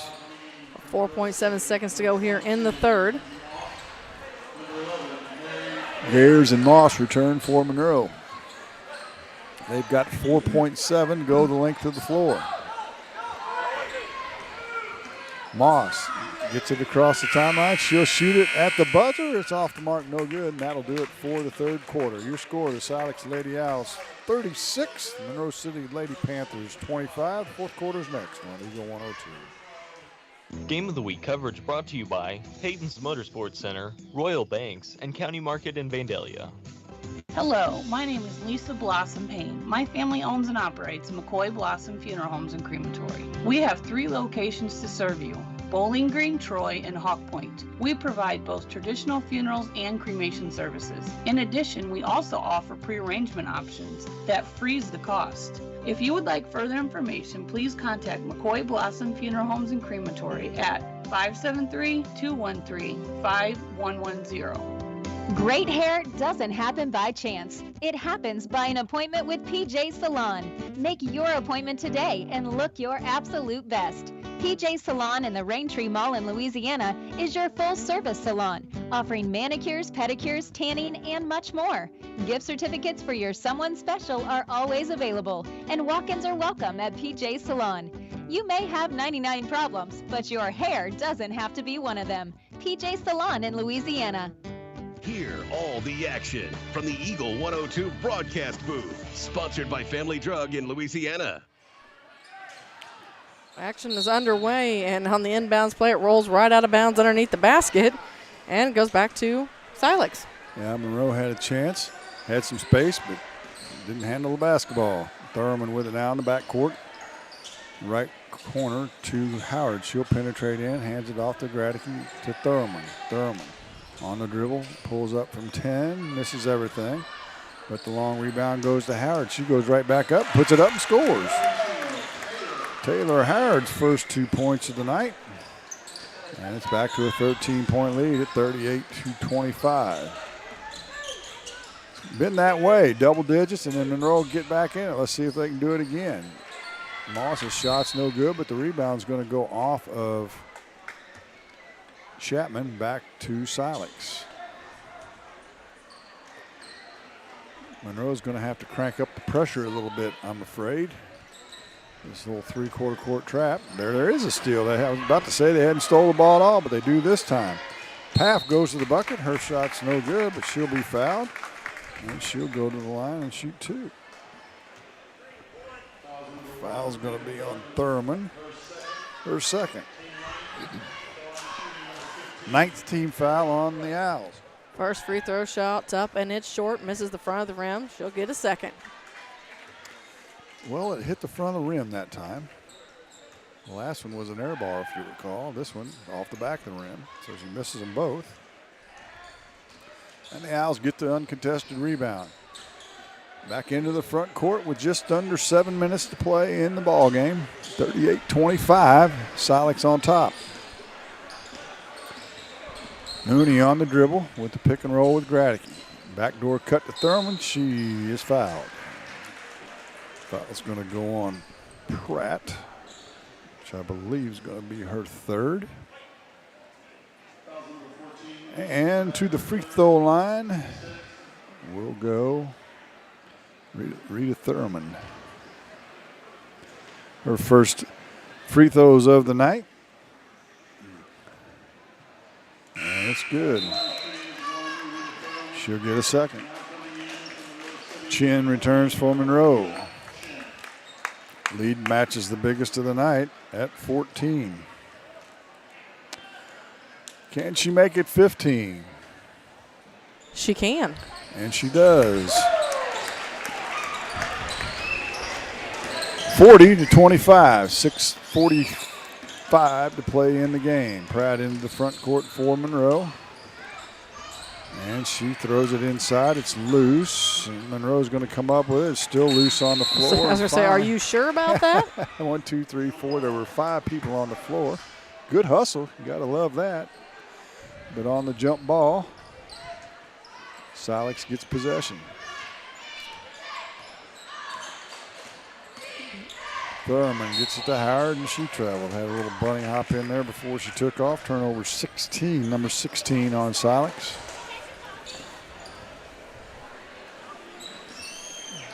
We had 44 in the game the other night, and we're coming closer to that now. The inbounds deflected by Howard, goes right back out of bounds. We'll try it one more time right here in front of the Silex bench. Into the backcourt to Moss. Moss guarded by Thurman. Into the front court now, still has her dribble to the glass, and it won't go with the left hand. She gets her own rebound, and she'll be knocked to the deck again. This time I'm going to say it's Ellis. If it is, that'll be her fourth. That is it. And Monroe City back to the free throw line. We still have more basketball action coming your way tonight as the championship game will be up next between number 1 Elsberry and number 2 Clopton. Moss's free throws in and out, no good. She'll get a second. 6:13 to play in the game. Second free throw, front of the rim, back of the rim, drops. So Moss breaks the cold streak from the charity stripe for Monroe. As Taya Williams returns, Howard will take a seat for the Owls. Thurman in the backcourt with Gradicke. Gets it to Mooney on the far sideline, and she's kneed by Moss as she goes by. That blocking foul will be her fourth. And we'll go back to the charity stripe. Everybody shoots free throws from here on out. I was going to say. This time it'll be Abigail Mooney with a one-on-one. And it's off the mark, no good. Rebound to Chapman. Chapman to Moss. Moss up the far sideline. In the corner now to Chin. Back to Chapman. Hands it out to Chapman. Now Chin skips it over to Gares. Gares drives into the paint. Pulls up from 10, kicks it outside to Chapman. She tries to drive in, nothing doing there. Back to Gares, and she's going to be fouled by Williams. Could be a long fourth quarter. I'm telling you.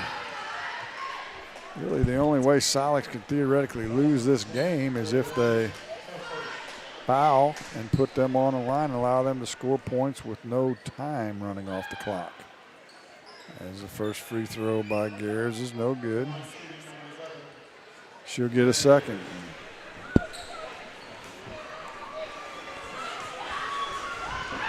And I tell you what, Jim, as we're waiting for free throws, the gym is starting to fill up with some red and black and some black and white. Into the front court now. Silex with it. Williams back between the circles of Thurman. Left wing now to Mooney.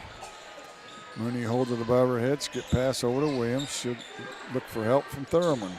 Down to 5:20 to play in the game. Gradicke at the free throw line now to Thurman. She's got the 3 ball on the way. It's good. Boom.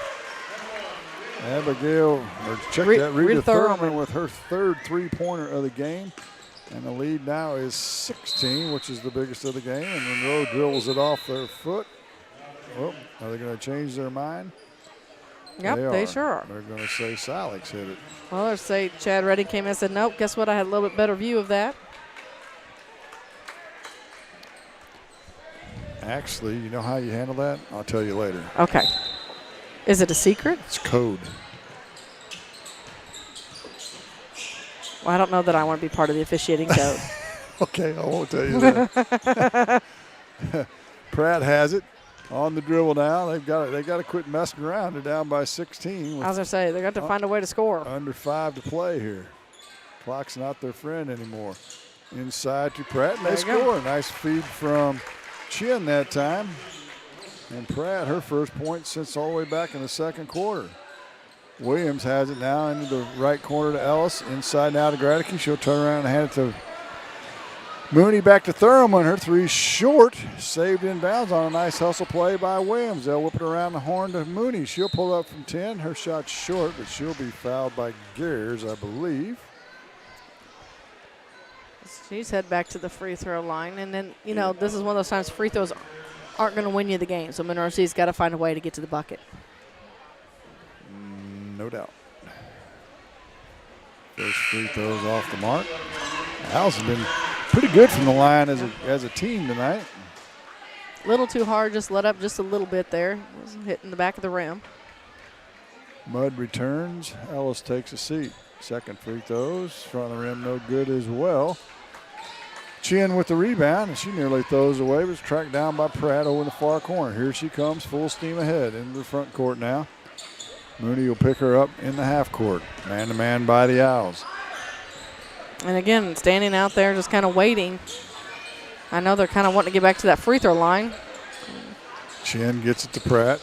She'll give the handoff to Garrett. She'll shoot the 3 left wing. It's long, no good. And the rebound to Thurman. She'll be fouled by Chin.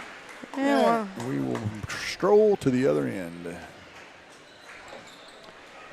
Woo, there's been a lot of fouls in this game. There has been. Who's going to shoot free throws this time? It's going to be Rita Thurman. Rita's got 9, 10, 11 so far tonight.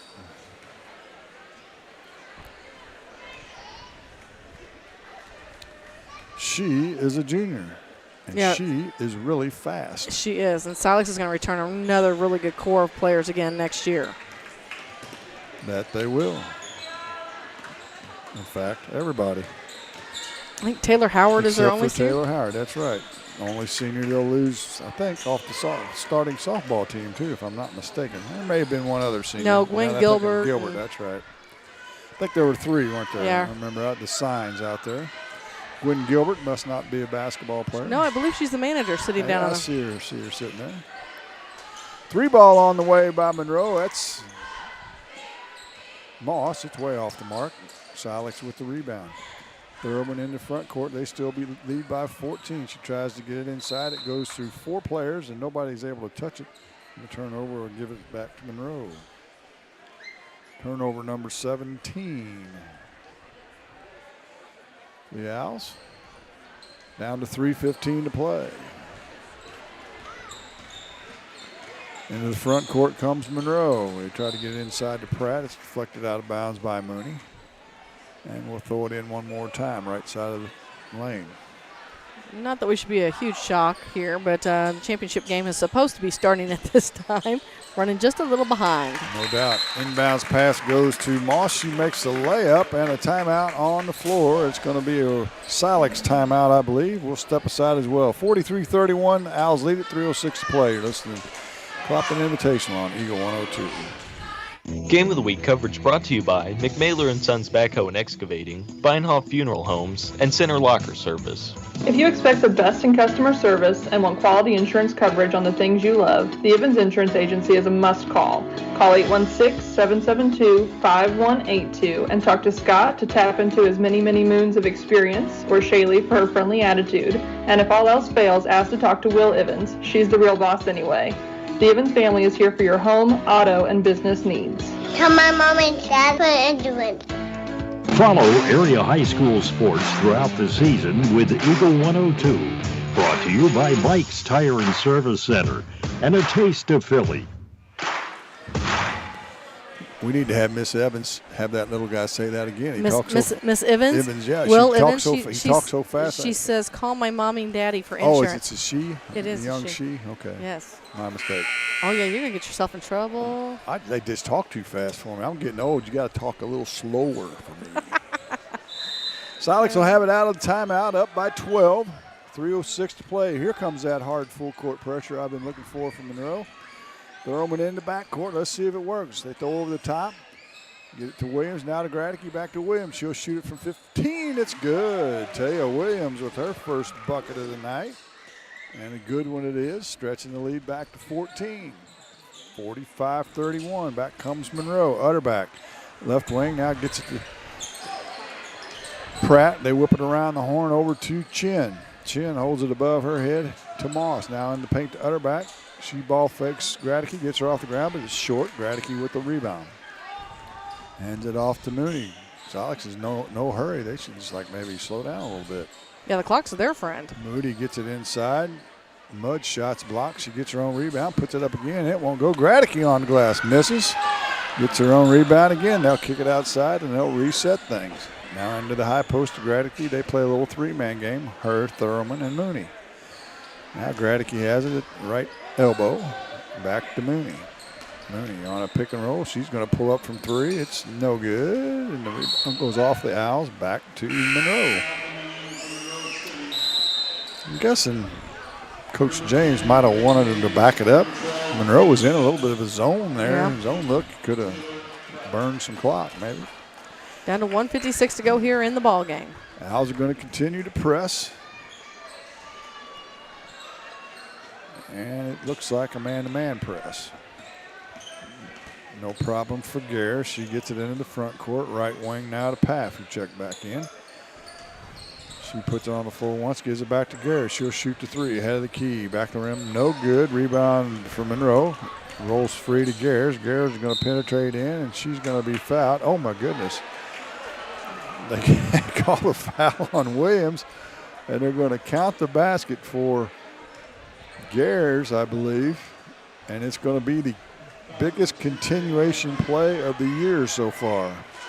We've entered the Twilight Zone? WNBA. Oh, has it now? Here's free throws in and out, no good, and saved inbounds, and Monroe will control it. Gears again, up off the glass, it won't go. Mudd with the rebound for the Owls. Gets it off to Moody. Moody across the timeline, turns it on, gets to the right elbow, down to 1:20 to play in the game. Still a 12-point lead for the Owls, 45-33. Into the high post, they kick it back to Gradicky to Mooney. Little inside-out game now, head of the key to Williams, left wing to Thurman. Gradicky left elbow. She does a pirouette, goes nowhere, hands it back to Mooney. Mooney hit the head of the key. Puts it on the floor one time to Thurman. To Gradicky. Gradicky into the paint to Williams. Now they're going to burn a little clock, huh? It looks like. Mooney, nope. She's going to lob it inside to Gradicky. She'll get the open shot. It won't go, and it's going to go out of bounds off of Monroe. Under a minute to play now. 47 ticks. Mooney to throw it in, baseline, as we've got a sub. Ison will come in. Have to talk to Becky about that. She's a little slow on the horn there. She's probably tired too. Yeah, like all of us, right? That's right. Gradicky's shot off the inbound won't go, but Silex corrals the rebound. Ison has it behind the arc to Mooney. Mooney will back up now. Has Pratt all over her, and it's deflected loose. Ison will pick up the loose ball to Thurman. Down to 30 seconds. Thurman, guarded by Hayes. And I heard Adam Rung say, don't foul. We'll see if they listen. Now Silex just ought to back it out. Nope, Mooney's going to go to the hole, misses it, gets her own rebound. Nope, it pops free. Isom has it. She rolls around, throws it up, and who's going to come up with it? It's going to be Gares. She gets it ahead to Hayes, but she can't find the handle, saves it inbounds, and they just let it go out of bounds. With 6.5 seconds to play, the Owls are going to win the third-place trophy. Let's see if they just let them dribble it out. Looks like they will. Your final score is going to be 45-33. The Owls with the third-place trophy.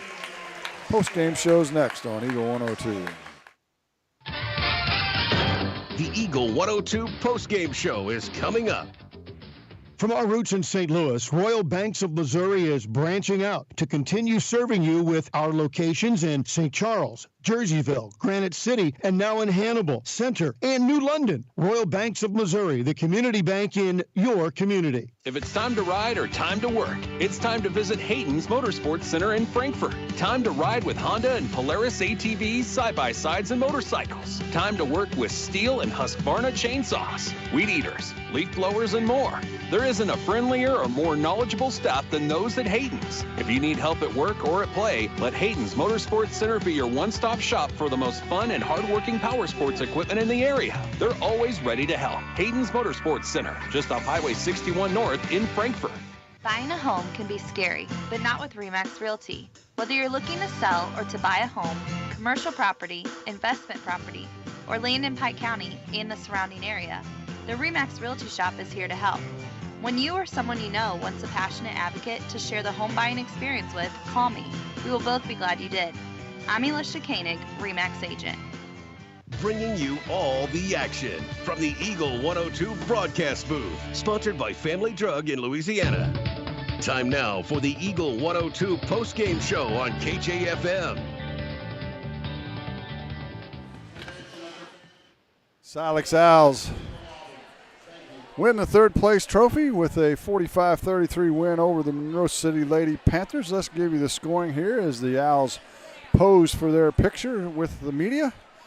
Let's look at Monroe City first. They were led by Marie Gares with 17, 6 for Mackenzie Moss, 3 for Kaylin Chapman, 2 each for Olivia Chin and Lucy Pratt, and Taylor Paff with 1. They were 7 for 15 from the free throw line. They turned it over 15 times. They led by 1 way back in the second quarter. For the Lady Owls, they were led by Sarah Gradicke with 13, 11 for Rita Thurman, 6 for Abigail Mooney, 5 for Maddie Eisen, and 2 each for this group: Taya Williams, Maddie Hall, Carly Ellis, Taylor Howard, and Tori Mudd. The Owls were 8 for 12 from the free throw line, and they turned it over 17 times. So Silex raises their record to 6-5 on the season. They take home some hardware. Monroe City drops to 2-9. So we have 2 trophies in their spots. The Louisiana Lady Bulldogs with a 44-34 win over Winfield, and now the Silex Lady Owls with a 45-33 win over Monroe City. That'll do it for the first 2 games. Mark's going to rejoin me, and we'll have the championship game for you after this on Eagle 102. Game of the Week coverage brought to you by Penrod Real Estate, Bowling Green Veterinary Clinic, and People's Savings Bank in Bowling Green. Founded in 2000, Sparks Maintenance Contracting out of Bowling Green has since been performing industrial maintenance nationwide and plans to continue growing. Sparks Maintenance Contracting, attention to detail and compassion are only some of the many things that separate them from other competitors. Teamwork is the key to success in business and in sports. Best wishes to all the area teams from Sparks Maintenance Contracting, proudly serving America. You simply can't buy a better replacement window than one from Sun Window Company. Energy-efficient windows and doors with a lifetime warranty on both the window and installation. Sun Window Company, family-owned and operated since 1989, offers low factory direct prices on high-quality vinyl windows, custom designed to fit perfectly and built to last. See how much you can save. Call Sun Windows, 573-549-2080 for details and a free estimate. Sun Window Company, Highway 161 in Middletown. As many as 50% of people don't take their medication as prescribed. Some never even fill their prescription, even if they don't feel well. Missing or not taking medication can be deadly. For questions about medication, your local Health Mart pharmacy is here to help. For fast, friendly service and affordable prices every day, visit your local Health Mart pharmacy, Bowling Green Pharmacy, located right on the square at 8 North Court in Bowling Green. Hear all the action from the Eagle 102 broadcast booth, sponsored by Family Drug in Louisiana. It's time now for the Eagle 102 pregame show, sponsored by Bowling Green Pharmacy. And welcome back to Ladies Championship night at the Clopton Invitational. Mark Cronick, Jim Ross back inside the Dale Miller Gymnasium, and it's time for the championship game, Jim, as the number 1 seed Elsberry Lady Indians take on the number 2 seed Clopton Lady Hawks. Yeah, we had some upsets throughout the tournament, but not by the top 2 teams. Elsberry really not challenged so far in this tournament. A 43-8 winner over Louisiana and 30-16 win over Monroe. Clopton defeated Wright City 70-32 in the first round, and they snuck by Silex Wednesday night by the final score of 50-49. So, Mark, we get a rematch of the top 2 seeds. They met, back in December the 9th, I believe it was, 53-51 in double overtime to Elsberry. And that game was here at Clopton. So maybe we get a repeat, huh? That would be nice. And that's a lot of points for Elsberry to give up in a ball game the way they're currently Well, you had structured. 2 overtimes. You said you had a little extra time. Yeah, well, it's like 1 extra quarter. It's not a whole lot of extra time, but it shows that Clopton has been on the right track. They've been trending forward since the start of the season. No doubt about it. Turning up the press. I watched them practice a little bit last night. And they're planning on doing that again tonight from the looks of their practice. Should be a good one. Clopton and Elsberry for the championship of the Clopton Invitational here on Eagle 102. Game of the Week coverage brought to you by Alicia Koenig, owner of Remax Realty Shop, Sun Window Company, and Sparks Maintenance Contracting. It's a great time to buy or sell a home. I'm Vicki Cadwalder, and I take pride in offering skills that make the process go smoothly from beginning to end. Even after closing, I enjoy staying in touch and being there to help you if you have any other needs or questions. During the process, I'll work closely with your lender and other professionals to make it as effortless as possible. I'm here with you every step of the way, so when you're ready to buy or sell, call me and we'll create a personalized plan just for you. Vicki Cadwalder Real Estate, loving our small town life. West End Financial Services in Louisiana will tell you, of course money isn't everything, but it certainly is something. No matter how you feel about it, it's impossible to get along without it. You may not need extra funds now, but if it happens to you, remember solving money problems is West End Financial Services business. West End Financial Services offers check cashing and short-term loans along with Western Union. Open Monday to Thursday 10 to 5, Fridays 10 to 6, and Saturday 10 to 2. Locally owned and operated West End Financial Services in Louisiana off Georgia Street. As many as 50% of people don't take their medication as prescribed. Some never even fill their prescription, even if they don't feel well. Missing or not taking medication can be deadly. For questions about medication, your local Health Mart pharmacy is here to help. For fast, friendly service and affordable prices every day, visit your local Health Mart pharmacy, Bowling Green Pharmacy, located right on the square at 8 North Court in Bowling Green. Time now for the Eagle 102 Keys to the Game on KJFM, sponsored by Vicki Cadwalder Real Estate in Louisiana. Keys to the game for this championship between Clopton and Elsberry, and I think both teams want to control the pace. Tempo is going to be the key to the game, for sure. The big challenge for both of these teams is taking care of the basketball. Clopton had 20 turnovers against Silex, and Elsberry wasn't far behind them with 17 in their semifinal game, although they won fairly handily. But that's not what the team that can manage the pace and take care of the basketball, that's who wins the game tonight. Now, do you think, Silex is kind of a flailing team? They throw the bodies around. Do you think that had something to do with the turnovers? Or Possibly. But and you've got young teams. And when you get things sped up too fast, young players freak out a little bit and play like it's a hot potato. We talked about this the other night a little bit. They want to get rid of it once they get sped up. Well, now a little pressure, a little nerves. Both teams in championship games. Both of these teams young. And who can manage their nerves? I mean, we'll see that early. That'll be a good indication of where we're going to go with this. Who can handle the early pressure of a championship game? Got a pretty good house tonight, not packed, but a good crowd nonetheless. We'll see who can manage all of that stuff. X Factor, the student sections. Clopton wearing undersized jerseys or old basketball uniforms? Yeah, it's jersey night. I see a Blues jersey. I see Bearcats jersey. All kinds of jerseys I saw over there. some Golden State Warriors jersey. Sacramento Kings, Yeah, Memphis those are Grizzlies. Kings, Yeah, interesting. Yeah, very interesting. You and I could join in that crew. We can whip out some jerseys. I've got a whole closet full of jerseys. You could suit the whole bunch. I bet I could suit you that could half get a the hold gym. of Elsberry and say, "Hey, I'll bring all my jerseys for you guys." Exactly.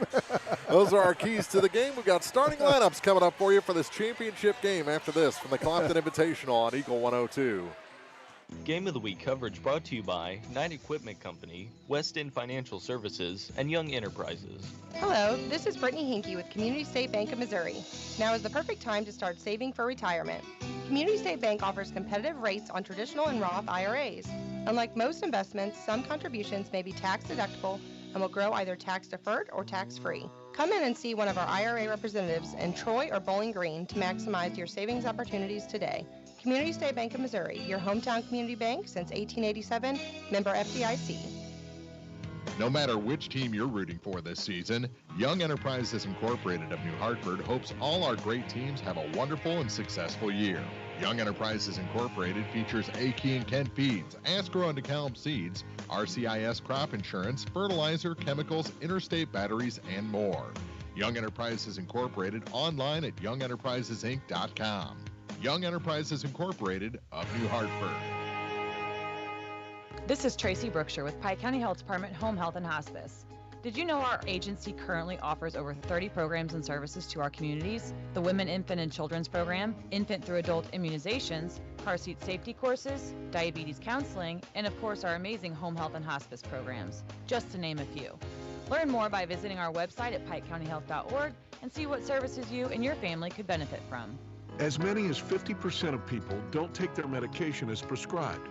Some never even fill their prescription, even if they don't feel well. Missing or not taking medication can be deadly.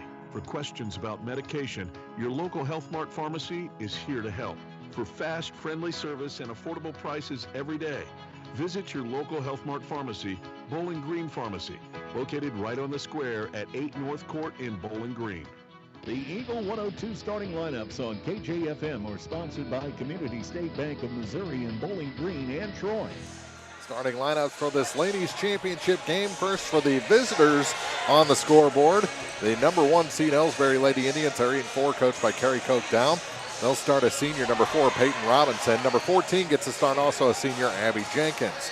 Junior, number 15, Mackenzie Gladney gets a start tonight, as well as senior, number 20, Kelsey Plaster. And number 25, a freshman, Maya Plaster, rounds out the starting 5. For the number 2 seed, Clopton Lady Hawks, they're 5-5, coached by Devin Streed. They'll start a sophomore, number 11, Brea Smith. Number 20 gets the start tonight, also a sophomore, Jasmine Hammett. Junior, number 22, Shanna Yates, gets the start tonight. Also a junior, number 33, Madeline Bruni. And a sophomore, number 51, Stacia Talbert, gets the start tonight. So again, for Elsberry, it's Robinson, Jenkins, Gladney, Plaster, and Plaster. And for Clopton, it's Smith, Hammett, Yates, Bruni, and Talbert. Those are your starting 5, and just judging by the 1 and the 2 seed, the change in officiating crew, I think this will be a much better pace to this ball game than we've had the first 2 games tonight. I don't know if all the fans will be here at the end of the night, but the pace will be better. Yeah. If you're just joining us, Mark's referring to a fan being ejected. And here's the story I heard. Wasn't he the right fan? It wasn't the right fan, and the one he threw out, he told someone, the official can remain unnamed, that he made a derogatory face at him. Oh, a face. I'm like, what? A face. Now, that's all rumor and innuendo, so who knows if it's really true or not. But that's what allegedly was going around the hospitality room. All right. Clopton having a little trouble with their pregame routine, all leaving the line at the same time. Let's see if they can get it better the second time. All right. I think we're ready for a championship game. I am. I'm hoping for a well-played game, and you and I were talking about it a little bit off air. A ton of whistles in those first 2 games, which really whether there are fouls or not, it just chops up the flow of the game, and you actually have no flow to a game, and then it lasts forever on top of it. And so hopefully this game the teams will play a little bit. Like we said, you're going to expect Elsberry to try and grind this thing down, and Clopton's going to try and press and speed things up, and that's what the dynamic is here tonight. And whoever can win that battle is probably going to win this basketball game. Should be a good one, a rivalry game between these two schools, Clopton and Elsberry, for the championship of the Clopton Invitational. It's coming up here on KJFM. Game of the Week coverage brought to you by Advanced Physical Therapy, Bowling Green Ready Mix and Kearns Construction, and Calumet of Missouri. Your car, your stuff, your savings. Combine your auto and renter's insurance with a call to State Farm Insurance agent Cindy Blaylock in Louisiana, and let Cindy show you how to put life back in your life insurance. Auto, home, and life. Make your wallet happy. Here to help life go right, State Farm Insurance agent Cindy Blaylock in Louisiana. Bowling Green Tractor wants to change the way you think about yard work with their Ego 56-volt ARC lithium battery-powered lawnmowers, weed eaters, blowers, trimmers, and chainsaws. At Bowling Green Tractor, you can walk in and see for yourself just how easy these products are to handle. Bowling Green Tractor, your home for Ego. Power beyond belief. One Multi-Sports Complex in Bowling Green is your year-round indoor facility to get your softball and baseball work in. Call Courtney at 573-324-2193 or Matthew at 573-324-8282 to schedule an appointment and to inquire about memberships. One Multi-Sports Complex just off VFW Road in Bowling Green. The area's best coverage of high school sports is on Eagle 102. Brought to you by Pike County Health Department, Home Health and Hospice, and All Parts. Clopton making their way to the bench. Elsberry finishing up their warm-ups. We're about a minute and a half away from the tip-off of this championship game. And this game has brought out the celebs from Clopton. Dale Miller's in the building. Edgar Lindsey's in the building. I look across the way, I see Matt McCrory, Alan Logman, Freddie Johnson, old players here. Scotty Yates is up there, and the only rock missing out of that pile's Ricky Oakes. He's too old and can't get out this late. It's too cold for him. But, yeah, big crowd on tonight. I can't really see the Elsberry fans there to our right. I saw Mark and Jenny Craiger and two great athletes back in their day at Elsberry. So a lot of people here tonight to watch this championship game, and we hope it's a doozy. I was talking to Zach in the first game tonight about how Elsberry has drafted in some of their Winfield buddies now to help pad their student section, and he didn't think that was very fair. I'm like, well, you guys were kind of doing it there for years. Right. And the other teams were saying the same thing about them, right? Yeah. The luxuries of the co-op. Yeah. The friendships and now bitter rivalries that's all over with for Clopton and we Elsberry. saw a little bit of that, didn't we, in the Elsberry Clopton game?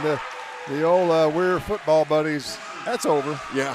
Let's talk about how these teams got here, if you don't mind. Sorry to interrupt.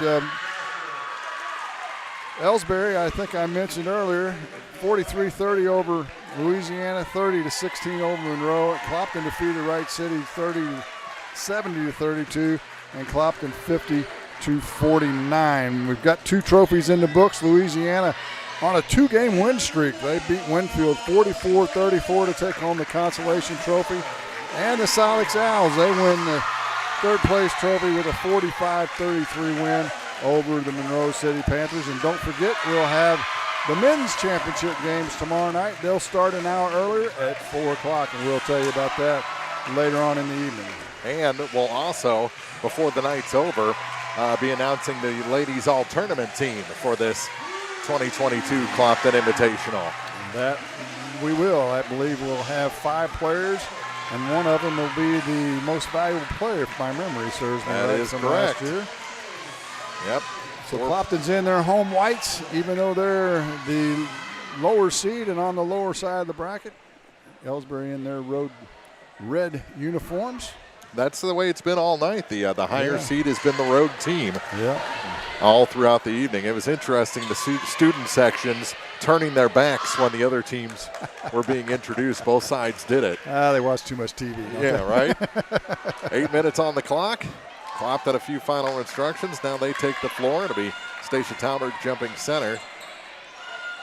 against Peyton Robinson. The ball is in the air, and this championship game is underway. Clopton comes up with the loose ball. Into the offensive end they go. Quickly off the glass, shot no good for Jasmine Hammett, and Elsberry coming the other way. Good aggressive move to the hole, just couldn't get it to go. And this is a loud crowd in here. Oh, these two student sections are going to keep things lively as long as it's close. Plaster to Plaster. Out to the baseline for Mackenzie Gladney. She'll kick it back out to the top of the key. Ball stripped and stolen. Picked up by Smith. Ahead to Hammett. Things getting a little wild off of Stacia Talbert. Out of bounds. Back to Elsberry. So we have no score, but the turnovers are 1-1. Yeah. And they happened in a hurry. Where's the rest of the full court press? It's Hammett up there by herself.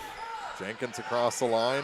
And the ball is tied up down below us as Talbert's come out pretty aggressive. Let's see, on the alternating arrow, looks like Elsberry will get it because Clopton got the opening tip. And Gladney set to trigger the inbound play in between the scorer's table and the Clopton bench. She has it again over to the far side for Kelsey Plasterer. Kelsey trying to find somewhere to go with it, and the ball bumped away from her by Madeline Bruni. Well, Elsberry's dribbling a lot, and those quick hands by the Hawks are causing issues right now.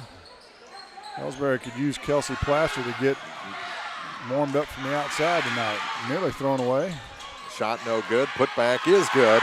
And Elsberry strikes first in this championship game. That was Mackenzie Gladney on the putback.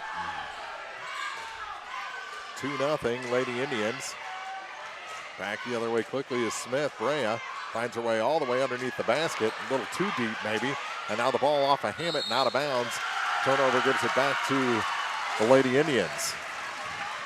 Got a good look again, just couldn't get it to go from point blank range. Maybe a little early game jitters for the Hawks. Across the line, Abby Jenkins hands it off. On the drive, now they kick it down low to the low blocks for Mackenzie Gladney, and she's got all 4 points. Good look that time by Plaster. Gladney finishes. Little three-quarter court pressure by Elsberry. And carrying the ball is Madeline Bruni. And another turnover. Third turnover of the game. And why is the Hawk naked? He doesn't have his jersey on over there. Nobody. Maybe he needs one of my jerseys. Yeah. Big enough. Ball knocked out of bounds by the Hawks. And they're going to tell the student section to back up. Stay off the floor, folks. Well, since the rehab on this floor, the black line isn't as thick as it used to be. And they were up on it. Yeah, they were. With it is Maya Plaster. Little floater of a pass. Turnaround shot good and a foul. Peyton Robinson on a nice finish on that inlet pass. And she's fouled and will get a free throw. 6-0. Minute 55 gone. Foul on Shanna Yates, her first. And the shot is good. It's a 7-0 run to start the game. I thought Clopton came out with a little more energy, but they weren't able to finish, and now Elsberry has been able to take a run. Maybe a little too hyped. Maybe they can take a breath here on this possession and settle down a little bit. 2-3 zone or 1-2-2 zone, I should say. Hammett, long two shot is well off the mark. Ball goes to the floor. It's tied up, and this time the arrow favors Clopton. I'm going to tell you right now, they are both getting after it. Yes, they are. Yates to inbound. Underneath the basket, gets it inside. Shot. Bruni, kind of a wild one. Didn't get enough hook on that hook shot, and the rebound is picked up by Peyton Robinson. She was trapped momentarily and got a pass out. Now a big collision near center court. That'll be a foul on Brea Smith. She got the worst end of that. Seen a lot of hard contact. That's what I say. They're getting at it like two rams going after it. Remember the old National Geographic shows when you were a kid? They were reruns when I was a kid. Fair point. I saw them live. This one shot from the far side, rims out for Elsberry. Put back, who else? Peyton Robinson. She already has 5 points, and it's a 9-0 run to start the game. Clopton takes a timeout with 5:18 to go in the opening quarter. Elsberry leads this championship game on Eagle 102. Game of the Week coverage brought to you by Brown's Processing and Smokehouse Meats, Ann Lane Boutique, and Northeast Missouri Title Company. Is it time to renew, redo, or rebuild? I'm Christine Rutherford, and we have loans designed specifically for repairs and renovations, along with home equity lines of credit. People's Bank and Trust, member FDIC, equal housing lender, MLO number 421603, NMLS number 407724. Area High School Sports on Eagle 102 is brought to you by Pike County Memorial Hospital and Cellular and Satellite Center. After the timeout, Yates with the ball. Gets it near side for Bruni. Bruni lob pass to Smith, and her pass is taken away by 3 Elsberry Lady Indians. 4th turnover of the game. You don't try and pass through 3 players. And now a foul whistled against the Hawks. Robinson on the dribble, guarded by Talbert, but they're going to call the foul. They're going to call it on Talbert. That's a little bit of a mismatch. Robinson's a little quicker than Talbert is. And get it in far side. Kelsey Plaster, a little inlet pass is tipped away, and then off of another set of Elsberry hands, Mackenzie Gladney's back to the Hawks. Might throw out that Peyton Robinson signed to play softball this week at ECC, East Central. Congratulations. Kick it far side. Now trapped. Pass goes back, and Yates picks it up. And we've got an injury. It looks like it's Brea Smith, and turned her ankle, I think. And that is not good news for the Hawks. She is in some pain, I believe. She was well on her way to an all-tournament team position, and she is not happy right now. She's got a big brace on it, so it must have been tweaked earlier in the week or in practice or something. And she's got one of those. She's got the kind of brace that Zach was talking about. Got the Velcro on. Velcro, yeah. At my age, Velcro's getting too advanced. I just got the pull-on I've sneakers. got a pair of shoes that are Velcro. I got to admit, they're kind of nice. Yeah, the ones without any sort of lace. That's really nice. Pass goes to the low post. Now they'll kick it back. Hawks try and force another one to Yates at the free throw line. It's taken away by Elsberry. Skylar Parker's come in. She played well the other night. Bounce pass across the lane. Shot off the glass is good. That's and an 11-0 run. Yeah, and Elsberry, once they break that pressure, they've shot layups 3 times at the other end. Here's Hammond on a layup, and she can't finish, but what do we have away from the ball? I don't know. It's going to be Robinson on a push.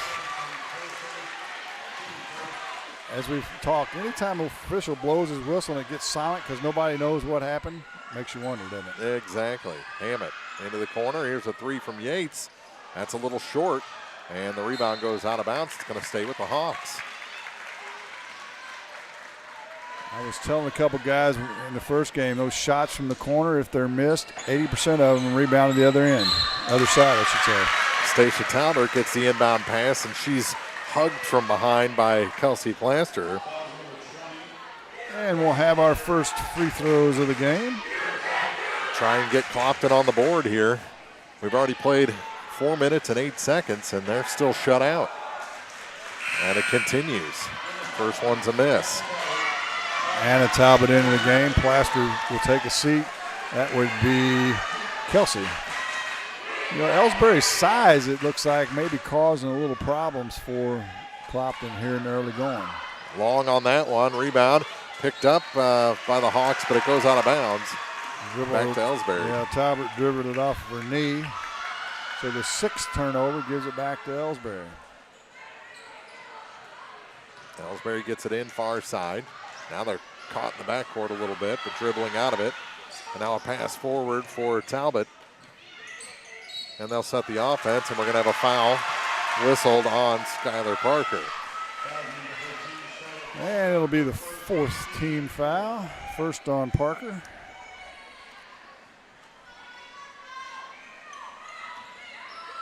Didn't see they're working with Smith behind the bench. Down below us. Retaping her maybe. Ball taken away and taken back by Elsberry. Ball stripped from Robinson, and she's tied up. Alternating arrow favors the Indians. Have you ever seen so many jump balls in 3 games of basketball in one night? Man, oh man, there's been a ton of them. I bet we're well over 40. Oh, easily. You might have had 40 in the first game. Right. Elsberry has it. They work the perimeter. Robinson, good ball fake. Now steps inside 3. Had the 3 power, though, and it's tied up again. A little strong there. Another jump ball. One of these games, I'm going to keep track of that. I need an extra sheet. Into the game, Ella Barber for Elsberry, and Peyton Robinson takes a seat. 11-0, Elsberry on top. Clopton brings it up the floor with 3:15 to play in the opening quarter. Parker over to Hammett, and she gets it back. Up top now for Bruni. Bruni to Talbert. Back to Bruni. Skip pass to Hammett. They'll throw it back. Parker, a high arcing 3 was long. And the rebound picked up by Jenkins for the Indians. Jenkins didn't play very much the other night against Silex. In fact, I'm not sure she played at all. She's adds some solidity. Yeah. And now a travel whistled against Jasmine Hammett. She took a step to get a little more oomph on that pass. Yeah, I'll finish my thought.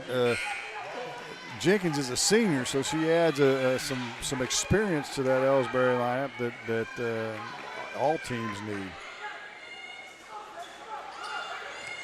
Elsberry takes it into the backcourt. Now crosses the line again. As Plaster, Maya's on her dribble and throws it out of bounds. Well, Maya's a freshman, and she had 3 people trying to guard her, so if you just do a little simple math, that means 2 people were open. Both teams have put on a triple team at one point or another in this ball game. 2.5 to play. Clopton still looking for their first point. Parker's pass was rejected back to her. Bruni back to Skyler, now to Hammett on the far side, to Bruni again. To the near corner. Talbert on the baseline, cut off. And now the pass tipped and taken by Maya Plaster. Rolling into the backcourt and picked up by Parker. Skyler dribbling back up the floor for Clopton, tries to force a pass to Bruni, and it's taken away by Peyton Robinson. Woo! Minute 57 to go in the first quarter. And Clopton has not scored yet. Maya Plaster on the dribble. Short pass for Peyton Robinson. Robinson to the free throw line. Now gives it to Mackenzie Gladney. Gladney. Return pass. Shot off the glass. No good, but a foul is going to send Anna Talbot to the line. Nice backdoor cut that time by Talbot. And she'll get 2 free throws. Elsberry in a 1-2-2, or if they're sinking that front man back like a 3-2 and spreading those wings out, it's really jamming up the passing lanes for Clopton. First shot misses everything. Minute 39 to play in the half. Katie Talbot into the game for the first time for Elsberry. Maya Plaster will take a seat. Much better on the second one, as it goes in for a 12-point lead. A 12-0 run for Elsberry to start this game. Yeah, can you believe it? A lot of things I haven't believed tonight. Hammett off the glass, and Clopton's on the board. Finally breaks the ice with 1:25 to play in the first. The Hawks get their first points. Robinson loses it out of bounds. They say it was knocked away from her. So Elsberry will keep right at center court. And Brea Smith coming back in. Got a little hitch in that giddy up, but they got her retaped and got that brace back on. We'll see how she manages that. With it is Robinson crossing the line to the near side now for Katie Talbot.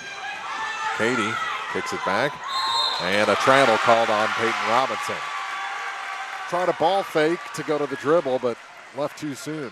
Turnover number 5, 7 for Clopton. So we were hoping the turnovers would be down, not so much. Long pass into the front court from Talbert to Smith on the far side. Brea kicks it back to Bruni.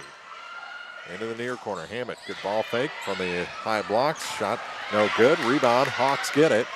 Stripped away from Brea and out of bounds. Or we're going to call a foul. We're going to call a foul against Elsberry.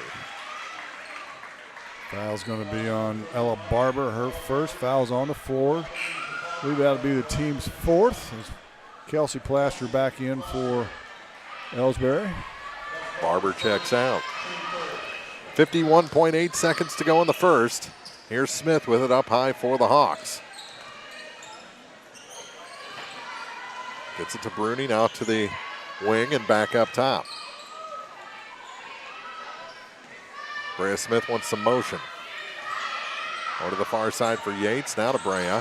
She's going to go baseline, cut off from that. Pass rejected, and it's out of bounds. Oh, my Lord. Back to Elsberry. Brea grabbed it and dribbled it, and it was going to go out of bounds off of Elsberry. Maya Plaster back in as Anna Talbot will go to the bench for Elsberry. 29.8. And we've got that official. He's worried about the fans. Now he's worried about the bench. They get it in. Worried about the 10 Kelsey players Plaster. on the floor, right? Yeah. Long pass across to Robinson. She goes baseline, hits the side of the backboard. Yates picks it up ahead to Bruni. She's going one-on-one and loses the handle. It's going to stay with Clopton with 15.6 seconds to go. Yeah, Plaster got her hand on it. Good hustle play by Kelsey to stop that layup. They get it in. The ball fake there from Bruni to Hammett, back to Bruni, down to 10 seconds to go. Hawks could use his basket here in this final 10 seconds. Here's Brea Smith. Smith, too hard. Bruni fouled. And she'll be shooting some free throws with no time on the clock. Maya Plaster is going to get the personal. That is the truth. And so they maybe aren't going to field goal, but maybe they'll get 2 free throws out of Maddie Bruni.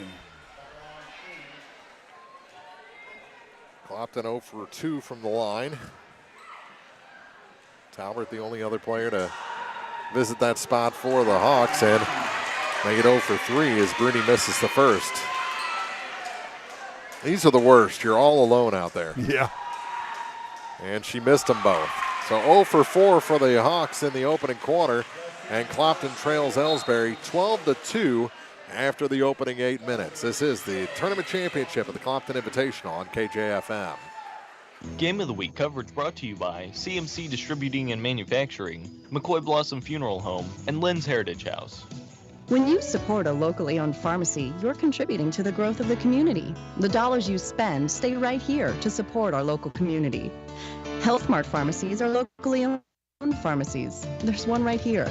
Health Mart pharmacists have a personal commitment to their communities because, just like you, they support their community.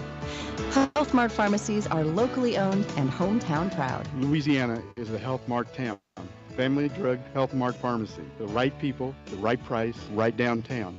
Health Mart, caring for you and about you. Hey, this is Ryan with Mid-America Auto and Towing in Bowling Green, and we've got the lot looking good and ready to go. We've got something for everybody's budget. We have a constant rotation of new inventory, including cars, trucks, and SUVs. So if you're out and you're looking for a new car, come by and see me. The Mid-America Auto and Towing, just off Highway 54 in Bowling Green, is a one-stop shop. Like us on Facebook or check out our website, midamericaautoandtowing.com.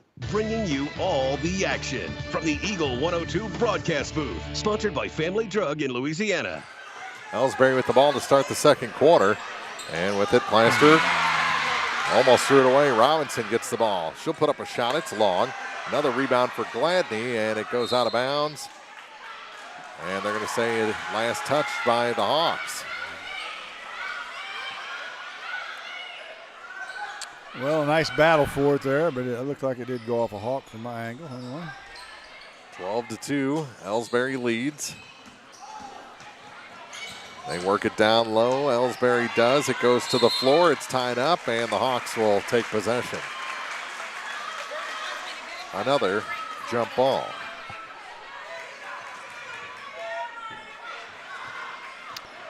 one of many. Yeah. Bruni up the floor with it to Smith. Brea over to the far side for Shawnee Yates, and she hits from deep. Woo. That's a deep three. That one from about 22. Her first points of the night, and it's 12-5.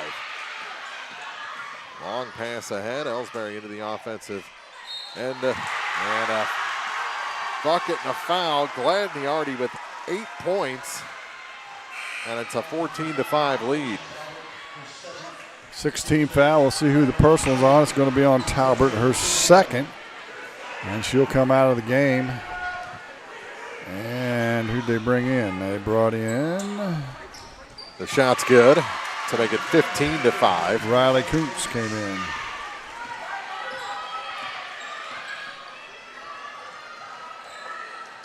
And here's Smith for the Hawks. Gives it to Yates over to the far side. Now into the corner for Hammett. Tried to feed one to Brea Smith. Was knocked away from her out of bounds. She'll stay with the Hawks. Trailing by 10. Elsberry out to a 12-0 start in this game. Hawks trying to fight back. Bruni to Yates. Back to Bruni. Back to Yates again, and a foul going to be called on Maya Plaster. Be her second. And we haven't got that flow yet. No. With the number 11 fouls and 12 turnovers, that makes it a challenge to get a flow. Elsberry's just fine with no flow. Here's a shot from inside the three-point line, no good. Rebound comes out, grabbed by the Hawks. And another foul going to be whistled. Well, we were hoping for not many touch fouls. Yeah, not so much. Kenzie Gladney picks up that one, her first 16 foul. So everyone will shoot free throws from here on out. Long pass down low, and a nice finish that time on the turnaround by Riley Coombs. Her first 2 points tonight. Now steal. To the bucket. Smith too high off the glass. And back the other way come the Indians. Triple team. They work through that. All the way down, cross the key and score it. Mackenzie Gladney with another 2. She's camped out on the left side of the bucket there, and that's her 4th from right there. Yeah, she's loving that spot. Working in, Brea Smith. Smith stripped of the ball and throws it right into the hands of Kelsey Plaster. Look out behind you, Kelsey. And what is she? My goodness. They're going to get her on the push-off? So, no, they just called her out of bounds. After all the touch fouls, Hammett gave her a body check and knocked her out of bounds, and they just called her out of bounds. It's amazing. 5:45 to play here in the first half. Clopton with the ball. Working into the high blocks, and a foul going to be whistled before Brea Smith can turn and shoot. That's going to be on Kelsey Plaster. Will be her second as well. And she'll leave for Katie Talbot. Yeah, I think that's all Clopton can really do right now is get them into foul trouble. Right. And now that everyone's shooting free throws, they can catch up some maybe with no time running off the clock if they can make some of these, but no such luck so far. Yeah, they are scoreless from the free throw line. 0 for 5.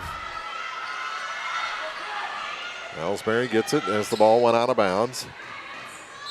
And now out of bounds again, and Elsberry will inbound on the far sideline. Concept of passing through a press has gone completely out the window. Couple of crossovers, gets Anna Talbot over the line and all the way down low where she loses the ball, and here comes Clopton. And again, the pass tipped. Clopton able to recover this time. Out high with it is Yates over to the far side. Bruni going to try the long three. That one's good. Madeline Bruni with the tray. Her first points of the night. Now it's stolen away by the Hawks. Smith had to adjust, goes to the hoop, lays it in this time. All of a sudden, it's a 5-point game. And a timeout. Yeah. with 4:54 to play in the first half. 17-12, Elsberry leads in the Clopton Tournament Championship on Eagle 102. Game of the Week coverage brought to you by Craig's Truck and Tractor, Craig Bowen CPA, PJ Salon, and the Ivins Insurance Agency. I'm Tylee Mills, the CEO of Pike County Memorial Hospital. You've heard it from your friends, family, and even neighbors. They choose Pike County Memorial Hospital. Quality care from quality people. Pike County Memorial Hospital. Follow area high school sports on KJFM Radio, brought to you by Young Enterprises, Family Drug, and Brown Smokehouse Meats.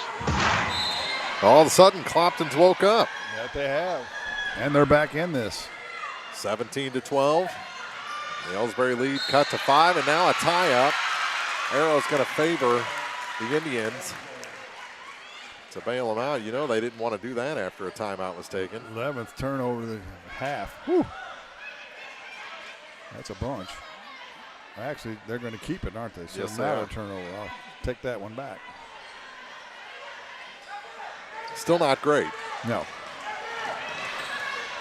In the backcourt with it. Dribbling across the line is Mackenzie Gladney. Gladney stops at the free throw line extended. Double dribbled. That was deflected. But she throws it away nonetheless. Yeah. Well, here's the thing about putting players on the bench with 2 fouls. You've got Talbert on the bench, and you've got both Plashers for Elsberry. I heard this conversation in a college game the other night. If you're saving them for the second half and you're giving up a big lead or behind, what's the point? Exactly. Yates misses on another deep three, and that's knocked out of bounds by Hammett. Yeah, that three was another step deeper than the first one that she made. And it was still long. Too much muscle on it. Using that pitching arm. Bounce pass for Elsberry into the corner. And Smith going to pick up a personal. Got a little too aggressive there. Her second. And we'll walk to the other end with everyone shooting free throws. 17-12. Elsberry leads now. 4:18 to go in the second quarter. Gladney to the line. She's been there once. She leads Elsberry in scoring. She's got 11 already. Wow. That's more than Elsberry's allowed in a couple of games. Yeah, that's true. First shot earns the second. Yeah, now she's matched what Clopton has with her 12th. Back to a 6-point lead. Second shot is good as well. Make it 19-12. Here come the Hawks with Yates. Back to Bruni. For Yates again into the corner. Tried to feed one inside. It's taken away. Not what Clopton wanted. They didn't need a turnover in that situation. No. Here comes the Indians again. Jenkins all the way out. Hands it off for Plaster. Maya sends it down low. And it's thrown away. Threw it back all the way to the scorer's table. Robinson too tall on the outlet. She should have just put it up. She was right underneath the basket. Odds are she'd have got fouled. Just pretty good tonight, yeah. Hammett gets it to Brea Smith. Smith, a little contact as she went up for the shot. It's ends up in the hands of Hammett and the foul whistled. See who they call that foul on. And call it on Maya Plaster, her third. Yeah, now she should come out. She will, yeah. Also into the ball game, Anna Talbot. Kelsey Shigola, if I'm pronouncing that right. To the line is Hammett. She'll get a 1-on-1. And she misses the front half. Clopton is just struggling mightily from the line tonight. Still empty. And travel called on Peyton Robinson. She stutter step coming across the line. That she did. Right out there in front of God and everybody. You do that, you just kind of want to crawl in between one of those cracks. All knocked out of bounds. Going to stay with the Hawks. A lot of deflections in this game by both teams, which makes for mucking up the game. Clopton 0 for 6 from the free throw line. That shot a little long for Hammett. And the rebound pulled off by Kelsey Chigola.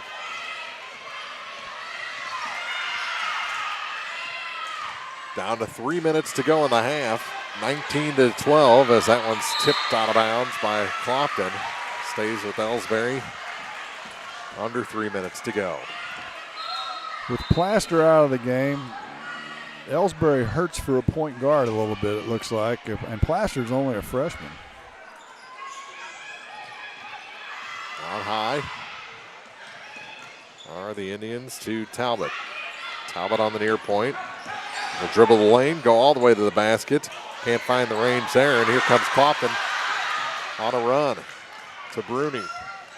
Bruni has it stripped away, taken by Elsberry. Great defense coming back, and here comes Robinson with it. Bounce pass, and there's a travel. Turnover number 14. Whew. That's a pace for 30. Yeah. 2.5 to play in the second quarter. Mark Cronick, Jim Ross in the Clopton Tournament Championship. Ladies Championship tonight, men's championships tomorrow as the ball knocked out of bounds after a Clopton miss, and it's going to be Elsberry ball. And back in the ball game comes Stacia Talbert. With her 2 fouls, she's set for 6-7 minutes of this game. Back in will come Katie Talbot for Jenkins for Elsberry. Robinson works against Yates, works past Yates into the offensive half of the floor, and now the pass over the head of Talbot out of bounds.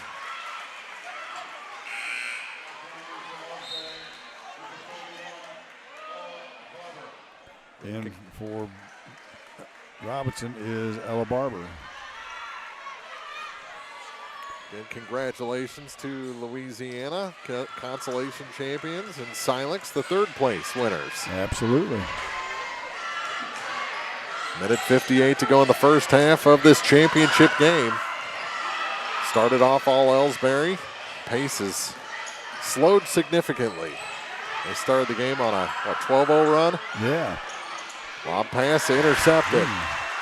Chigola, and she traveled. Holy mackerel.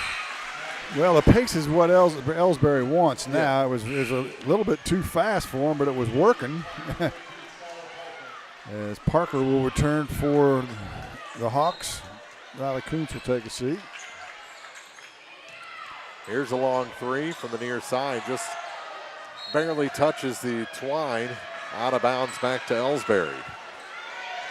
Not the shot they wanted. Both coaches, high school stars and college athletes in their own right. They're working hard. Yes, they are. Gola gets a long inbound pass. Hits the bottom of the backboard. Elsberry comes out the far side with it. Here's Robinson. Little scooper off the glass is no good. Yates is fouled. No, they're going to say tie up. Back to Clopton. Another jump ball.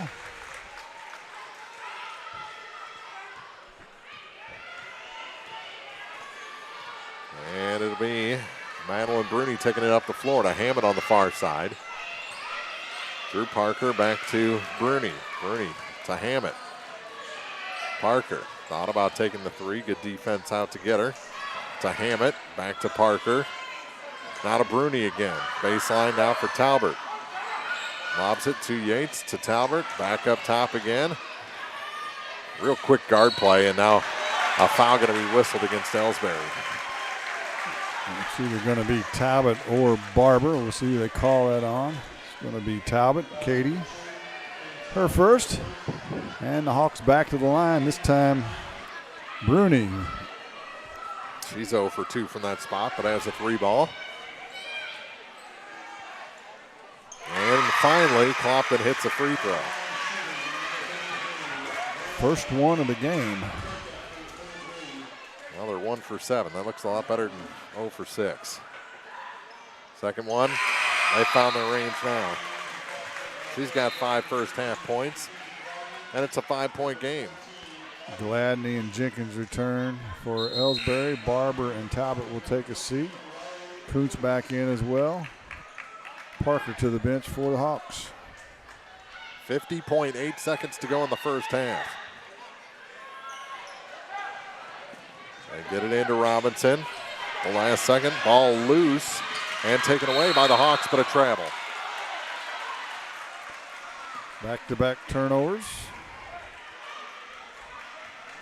We're getting close to having more turnovers in this game by both teams than they have points. Yep. That could be a record in and of itself in a championship game. Right.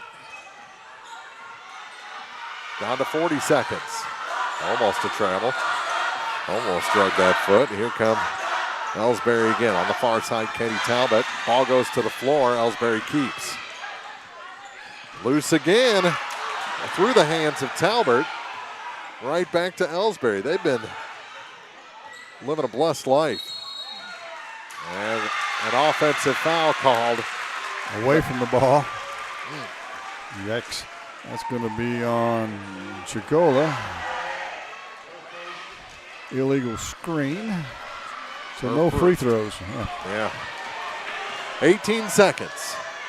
See if the Hawks can cut this down to a 2 or 3 point game before the end of the half. Now 8 on the clock. Near side. They're going to run out of time, aren't they? They get the shot off. Hammett, no good. No putback as it's fought for.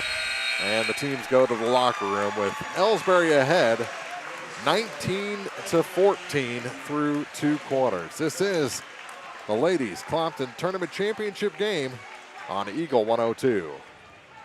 The Eagle 102 halftime report is coming up. Brought to you by Cellular and Satellite Center in Bowling Green.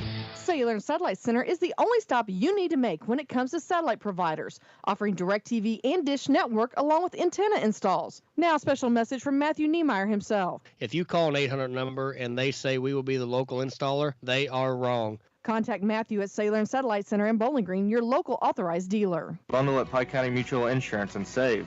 Pike County Mutual offers home auto discounts simply by placing your auto insurance through one of several auto companies that Pike County Farmers Mutual represent, and your home with Pike County Mutual. Ask about the great rates on your personal vehicle, farm trucks, big or small, or even your motorcycle and side-by-sides. Come home, insure with Pike County Mutual Insurance on the square in Bowling Green.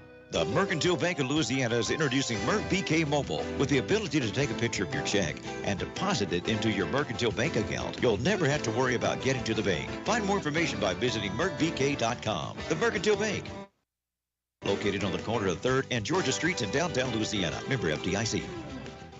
Hear all the action from the Eagle 102 broadcast booth, sponsored by Family Drug in Louisiana. It's now time for the Eagle 102 halftime report on KJFM, sponsored by Cellular and Satellite Center in Bowling Green. 19-14, our halftime score. Elsberry leading Clopton in the ladies' championship of this Clopton Invitational Tournament. Mark Ronick, Jim Ross back inside the Dale Miller Gymnasium, and the silver lining is each game tonight, the second half has been a lot better than the first half. And I'm expecting that here, too. We can only hope. We can only hope. If history tells us anything, the second half will be better. Yeah, we were talking about a little bit off the air for a championship game. It's competitive. I mean, it's really competitive. But just the level of play is not there right now. And, hopefully both these coaches can go in and settle their troops down a little bit before this second half, and we can have some up and down and some flow into this basketball game and really see what these two teams have to offer. And this, on the ladies' side of this tournament, it is a very young tournament. All 4 teams, all 8 teams rather, are really young. They are. The most experienced is probably this Elsberry team, and they enjoy being in a slow-paced, turnover-laden game. Right, yeah, and we've got better things to come in the next couple of years for sure, and we're seeing the remnants of the growing pains right now by each of these teams. And, we talked a little bit about in the pregame, young players, when you get to the varsity level, things just speed up a lot. I mean, I know you've heard me tell the story. When I was a freshman, our coach put me in against Bowling Green, and I swear I had 17 turnovers, and Melvin McPike took all of them. And he just left me in there. He said, "You're going to learn." I'm like, "Oh, well, thanks." And that's what's happening with these young players now. The game's just a little bit faster than they're used to seeing, and eventually their skills and their mind will catch up with the speed, and they'll be fine. But I'm sure that's what both coaches are saying right now. Just take a breath. When you catch the ball, don't freak out. Square up, see what you've got, and then do something, and rather than catching it and just winging it somewhere. We've seen that a bunch, as the turnovers will tell you when we get to that part of the halftime show. So if they can settle them down, you'll be right. We'll get a much better second half. If they don't, it's going to be more of the same. Now, that being said, Elsberry pretty dominant down low when they pack in on defense. Clopton doesn't have an answer for their size. No, and if Elsberry is able to pack it in and force Clopton to hit threes, Clopton's got to have it from Shanna Yates and from Madeline Bruni from outside. I mean, they're their two main three-point shooters, and they both hit one so far tonight, but that's one of many. And I'm guessing that's what Elsberry's going to try to do. Unless they get behind, I can't see them even considering playing man against this quicker Clopton unit. That all being said, it's a 5-point game. It is. After a 12-0 start for Elsberry, you're thinking, uh-oh. But the Hawks have battled back, and it's still a ball game, no doubt about it. 19-14 our score through two quarters. We'll have first half scoring numbers for you after this on Eagle 102. Game of the Week coverage brought to you by Hayden's Motorsports Center, Royal Banks, and County Market in Vandalia. One multi-sports complex in Bowling Green is your year-round indoor facility to get your softball and baseball work in. Call Courtney at 573-324-2193 or Matthew at 573-324-8282 to schedule an appointment and to inquire about memberships. One multi-sports complex just off VFW Road in Bowling Green. Ingram Plumbing has always been known for its outstanding plumbing service, but did you know that Ingram's is also the largest retail plumbing supply store in the area? We carry Delta faucets, a complete line of Whirlpool tubs and showers, jacuzzi pumps, and many other specialty items. Stop by Ingram Plumbing today, Highway 61, Bowling Green. Farmers, the crew at Mike's Tire and Service Center is here to serve you. They know the hours you put in, which makes it difficult to get that equipment in for service. Therefore, they offer on-the-farm tire repair. Hi folks, my name is Cody Kirkendall, Mike's Tire and Service Center, located on Business Highway 61 in Bowling Green.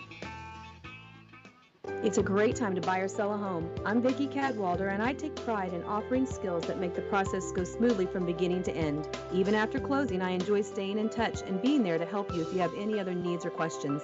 Call me and we'll create a personalized plan just for you. Vicki Cadwalder Real Estate, loving our small town life. High school sports on your area sports leader, Eagle 102, is brought to you by Bowling Green Tractor, Vicki Cadwalder Real Estate, and Ingram Plumbing. 19-14, Elsberry leads Clopton after two, and let's take a look at our first half scoring. Elsberry led by Mackenzie Gladney, only player in double figures. She's got 13, 5 for Peyton Robinson, 1 for Anna Talbert.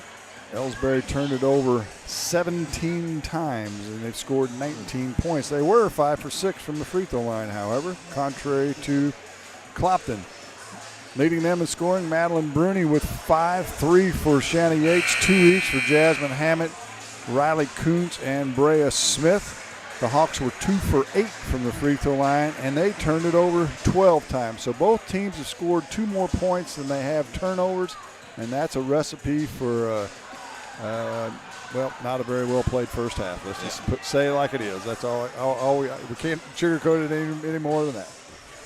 19-14, our score after 2 quarters. A very low-scoring championship game so far, but we feel it. The second half is going to be better as these two teams are going to get after it. Oh, don't go away. It's competitive, and you can guarantee it's going to stay that way. It's going to come down to the wire for sure. 19-14, Elsberry leading Clopton.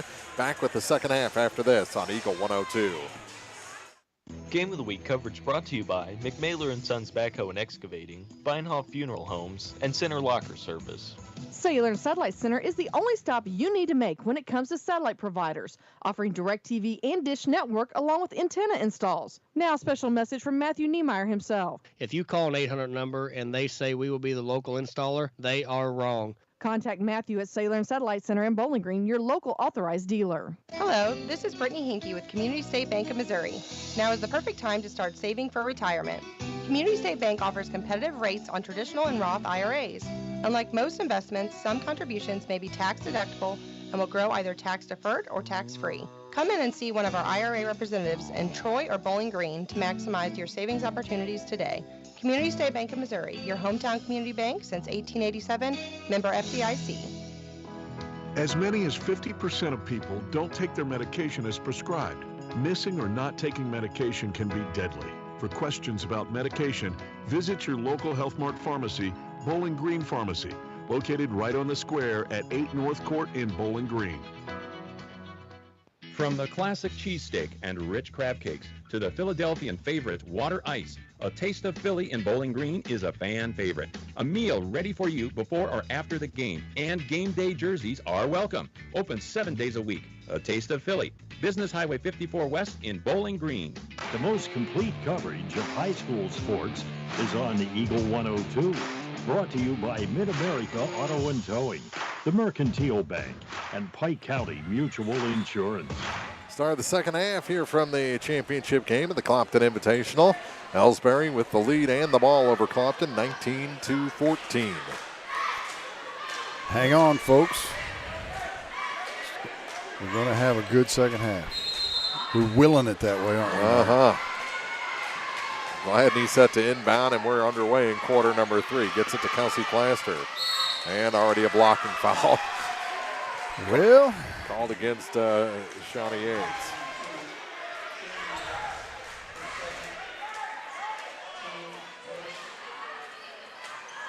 So, our first foul of the second half. Gladney inbounds, long inbound pass to the far side.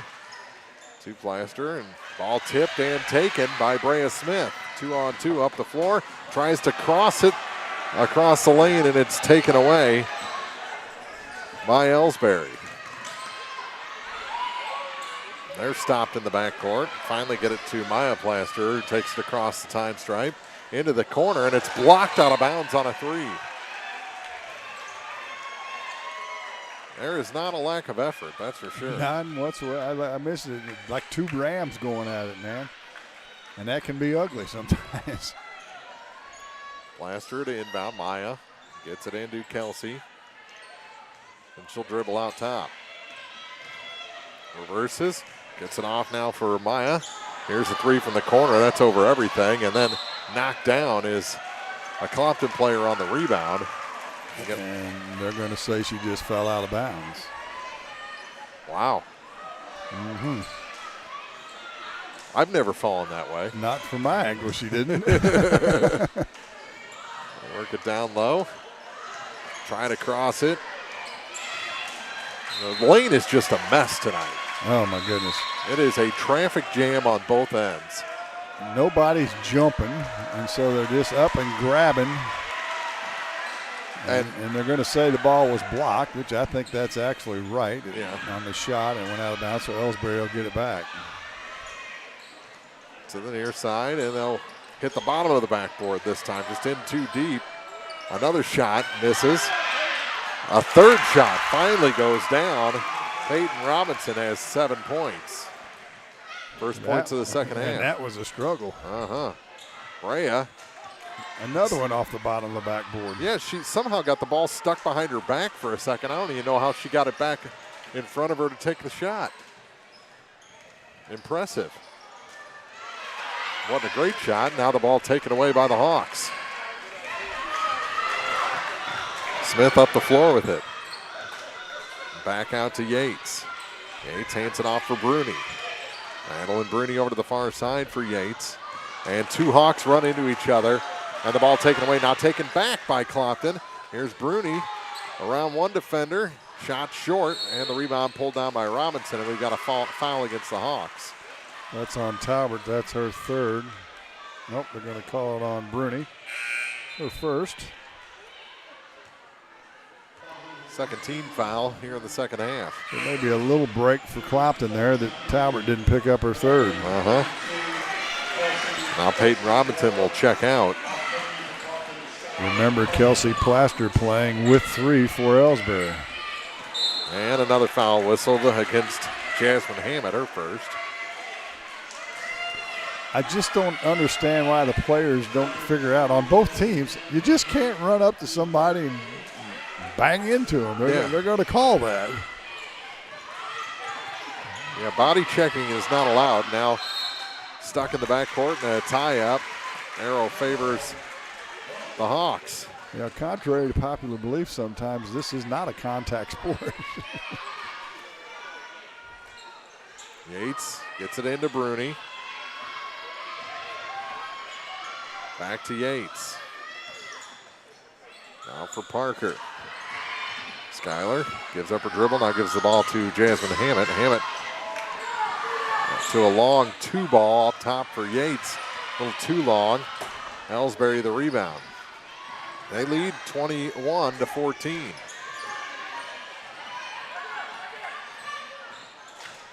Out high with it, dribble, and losing it out of bounds off her own leg is Mackenzie Gladney. Back to the Hawks. Yeah, it looked like that ball might have got kicked on the way through, but no call. Nonetheless, the 5th turnover on Elsberry as Yates will take a seat. Kuntz back in for her, or check as Parker came back in for her. And Parker with the ball across the line with a little bit of speed. Now the ball rejected. Parker picks it back up. And again, someone in the passing lane for Elsberry, and they grab the steal. Good team defense for these Lady Indians. It's just frustrating. Spacing is terrible. Here's a 3-ball. That's off the mark. And the rebound grabbed by Stacia Talbert. She hands it to Bruni. Bruni got a little hip bump there from Mackenzie Gladney. Her second. 4:59 to go in the third. And Jasmine Hammett set to inbound.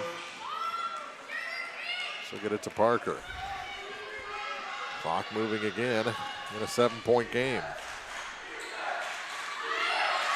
Trying to find somewhere, and again it's taken away by Elsberry.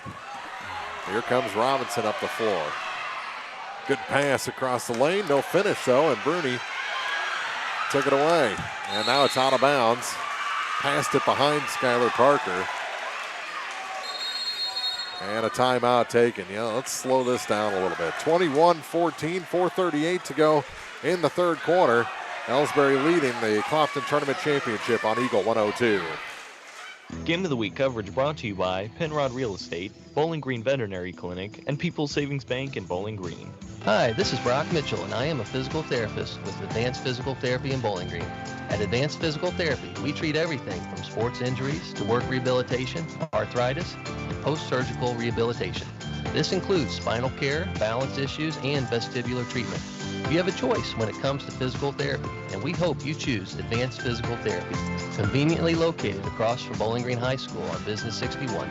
Call us today to schedule your next physical therapy appointment at 573-324-6079. The best coverage of high school sports is on KJFM. Brought to you by Community State Bank of Missouri, County Market in Louisiana, and Bowling Green Pharmacy. Well, that's about as fiery as you will ever see Coach Devin Street. That's the Dean messed up voice is what that is. And her players just got that during that timeout. The ball tipped and taken away by Clopton. And a foul as Bruni got the steal. Elsberry forced to foul. Kelsey Plaster, her third. And she's going to come out, I believe. She will. Shigola will return. Hawks with the ball underneath the basket, trailing by 7 with 4:31 to play in here in the third. Parker, good crossover, finds some room, little floater. No, but a foul's going to send her to the line. That was on continuation. That was after she put that up.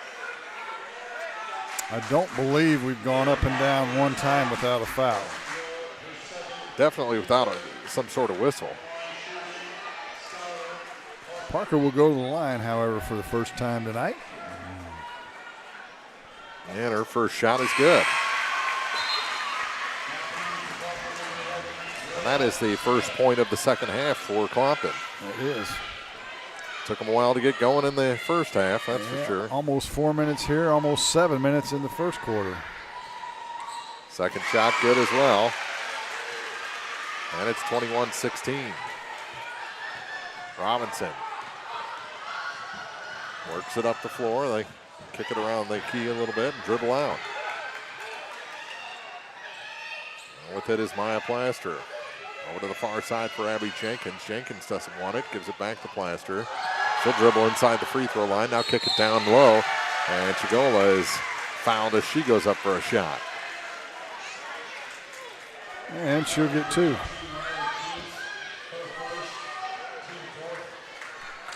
Foul on Coots, her first. Kelsey heads to the line. And her first free throw is long. So the score remains Elsberry 21, Clopton 16. Another freshman. Second shot no good, and she went over the line. So Clopton will take it out of bounds. Trailing by 5. Parker over to the far side with it and gets it back. Tries to shoot a pass to the free throw line. It's taken away by Elsberry. A lot of contact going on there. No whistles this time, and Abby Jenkins hands it off for Maya Plaster. She'll dribble through the center of the lane and score. Her first bucket of the night. Yep. Back the other way come the Hawks, trailing by 7.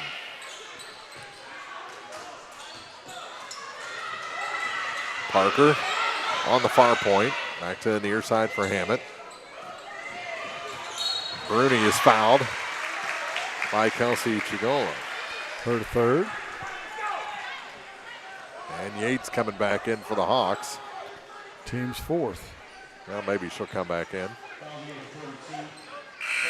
Now she does. Also, Ella Barber back in for Elsberry. Hammett and Chigola come out. In case you can't tell, this game has rendered me almost speechless. Yates to inbound over to the far side for Smith. Back to Yates, and she's fouled. At this pace, Elsberry may go deep in their bench. Yeah. That's 1, 2, 3, 4 players with 3 fouls. And we've only played 5 minutes, not even 5 minutes in the second half. And an offensive foul away from the ball, going to be called on Yates. Her third. That it is.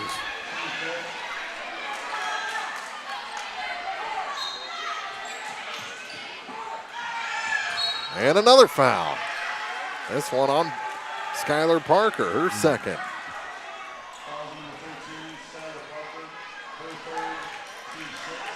(23-16) our score. Elsberry leads here in the second half. Third quarter. 3:08 remains.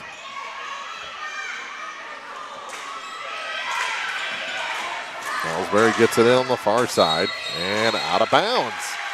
Still out of bounds was Maya Plaster when she got the return pass. That's 7 turnovers for both teams in this quarter. Wow.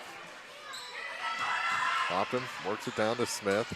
Kicks it back out to Yates. Yates free throw line. Give it to Parker. Now to Smith again. Brea finds a little room. Can't finish.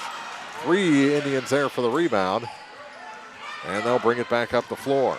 Maya Plaster hands it off for Peyton Robinson. Long pass into the offensive end. And with it is Jenkins, and it's knocked away from her out of bounds.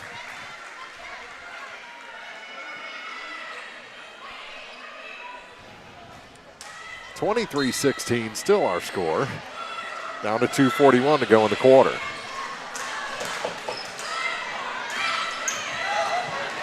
Elsberry has the pass intercepted.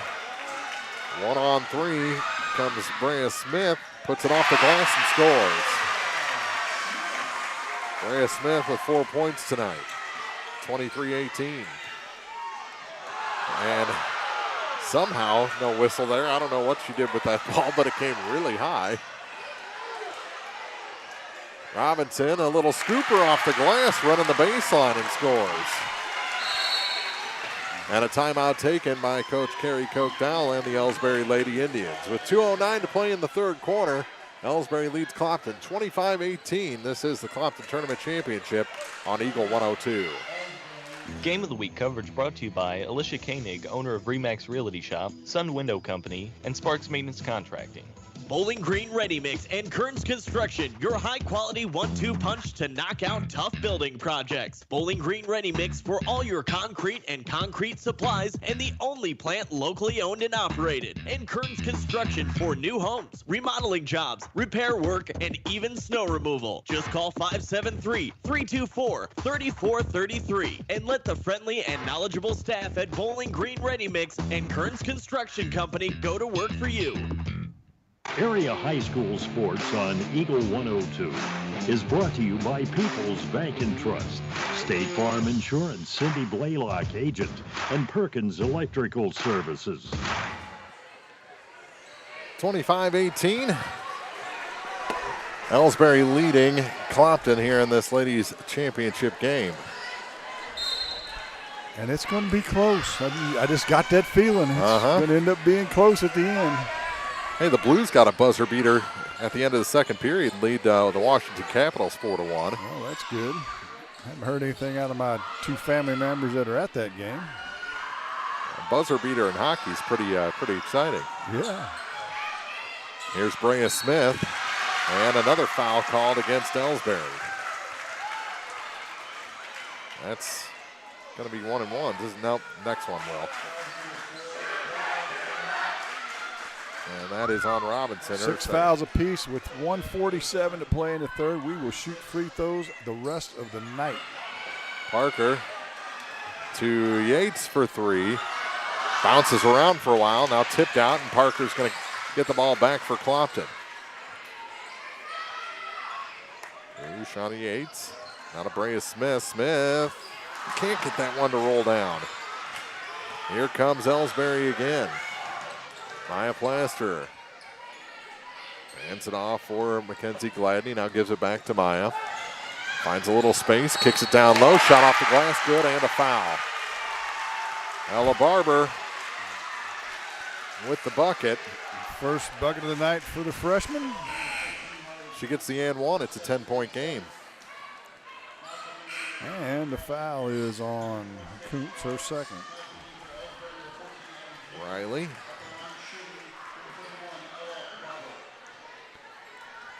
We haven't seen that full line change like Elsberry did the other night. No. And she does hit the and one. It's 28-18.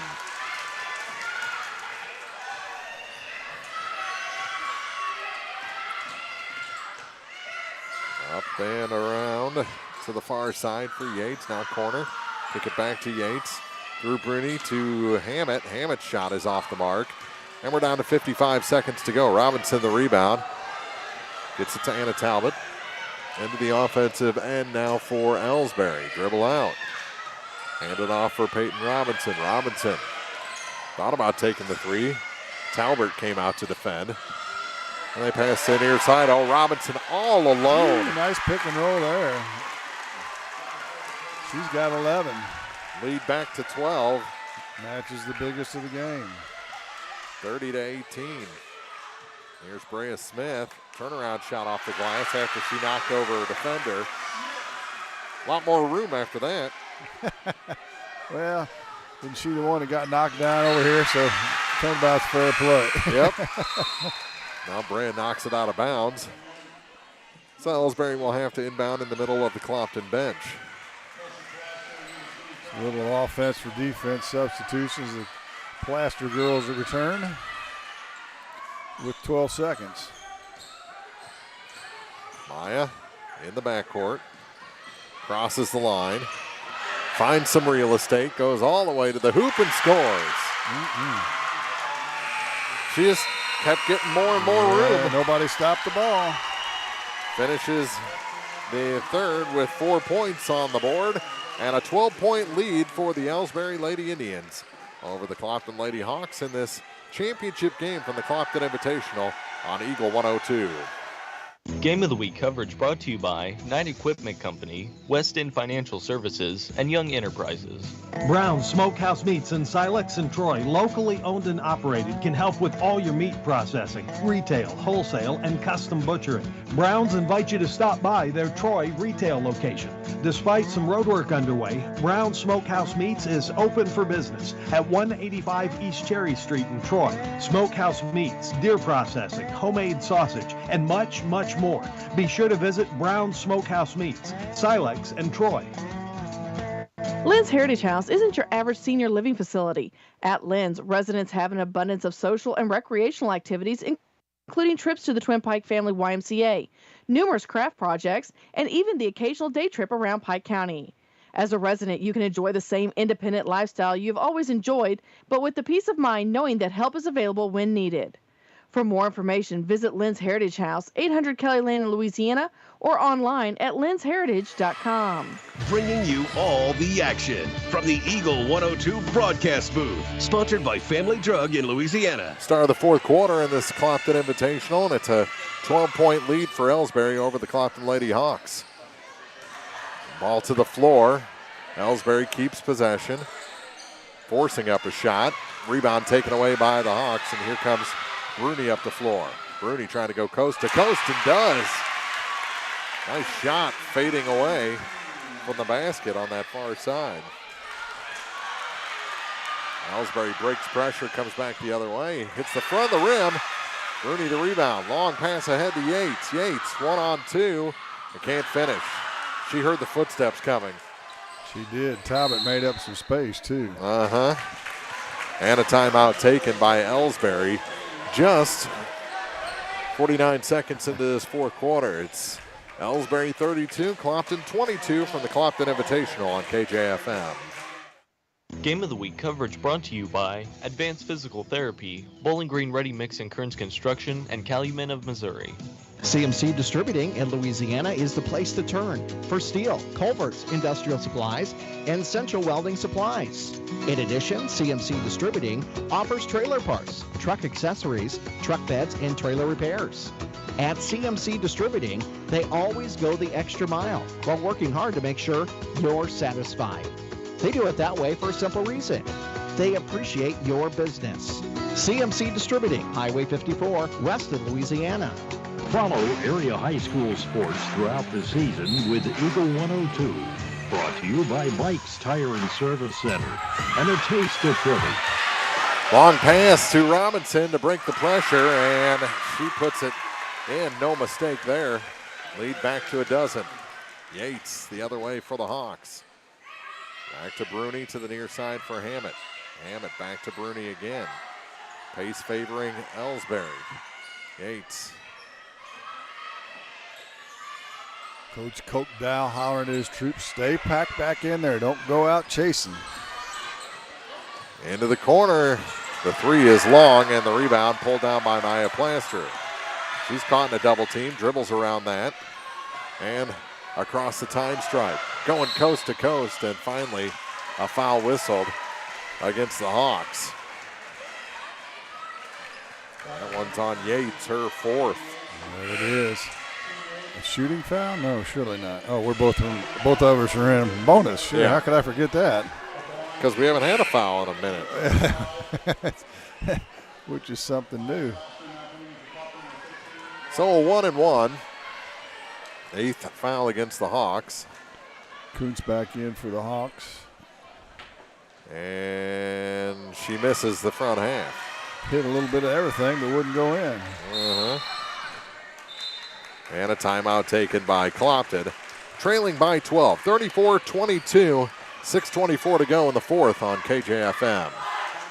Game of the Week coverage brought to you by Brown's Processing and Smokehouse Meats and Lane Boutique and Northeast Missouri Title Company.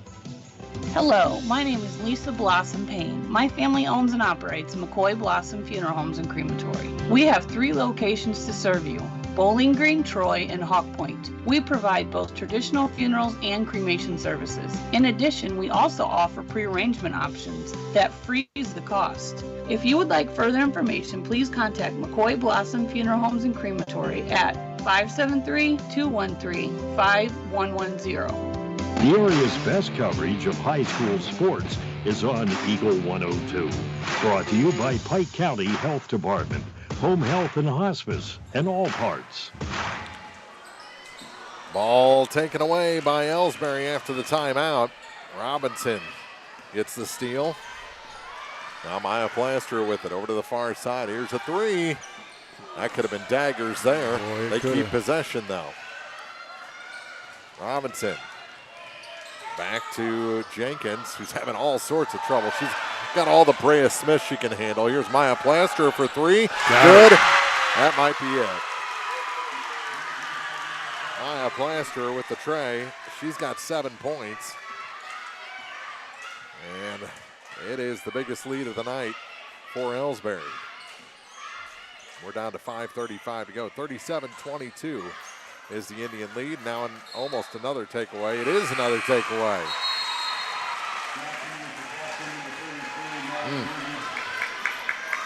Bruni replaces Hammett with 5.5 to go. Blaster to the near side for Peyton Robinson. Robinson gives it back to Maya. Makes herself a little room over to the far side. Almost stolen away. Good spin move by Maya to get it back. Oh, yeah, that's a walk. But they don't call it, and Kelsey Plaster gets the hoop. 39-22. And a wild shot. Maya with the rebound goes to the floor. And Elsberry keeps the ball. Here's Peyton Robinson. Maybe well advised to kill some clock here. Ball taken away. And a foul called after the steal against Elsberry. We're going to be shooting 1-and-1s on the other side. Yes, we will. Foul is on Peyton Robinson, her 3rd. They have done what they needed to do. They haven't committed a lot of fouls. They've kept their players available. Yeah, Coke Dow's done a good job running them in and out, keep them in the game. High arcing free throw, and that one goes down to make it 39-23. Riley Kuntz picks up her 3rd point. And the second one is no good. High for the rebound is Katie Talbot. Talbot caught in the backcourt, and we're going to have a foul on Skylar Parker, her 3rd. And some more free throws. Last 1-and-1 for Elsberry. It'll all be 2-shot fouls after this.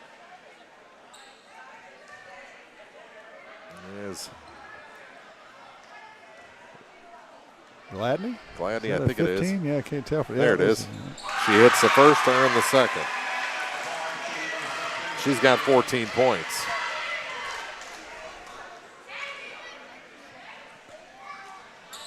Can't hit the second one. Talbert the rebound for Clopton. Over to the far side, now back to Talbot. Excuse me. To the baseline now, and a blocking foul whistled against Ella Barber.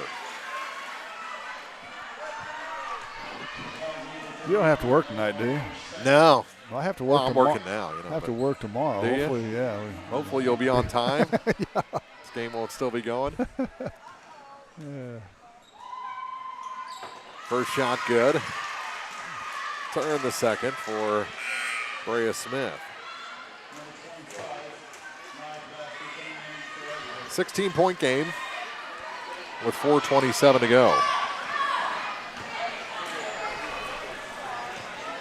Tried to get Kelsey Plaster back in, but couldn't get the move made in time. Now they will get her in.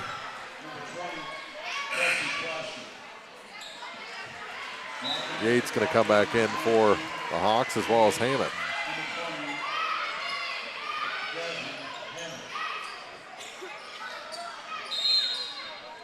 Elsberry ball after the 2 made free throws.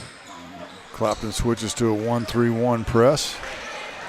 They break that rather easily into the corner. Maya Plaster with it to Katie Talbot out high. Talbot on the wing of the Hawk, the top wing, and a travel. Tripped over the wing. You ready for this? The 28th turnover of the game. Wow. And they're up by 15. Uh-huh. With it is Parker to the near side. Here's Hammett. Misses by about 2 foot. And on the rebound, a foul whistled against Yates, I believe, and that'll be her 5th. That is. So Yates fouls out with 3 points with 3:58 to go.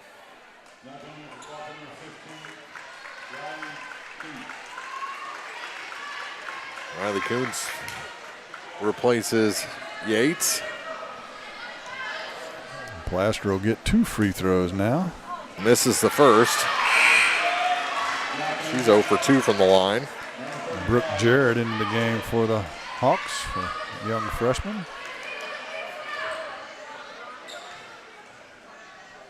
And the second shot is no good, and she gets her own rebound. Was the only Elsberry player on that end of the floor and beat 5 Hawks to the ball. That is almost unbelievable.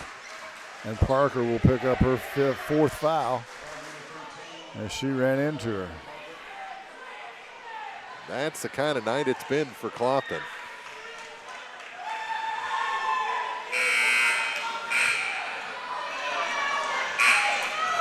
That is the 5th on Parker. We must have missed one. I did.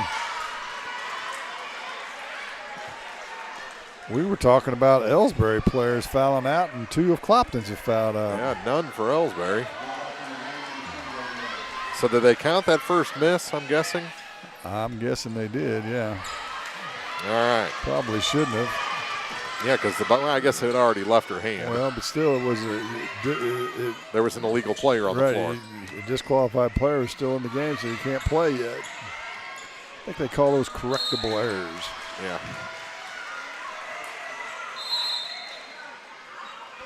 And a timeout taken by Clopton. Down 15, 40-25. Elsberry leads, 3:42 to go in the 4th.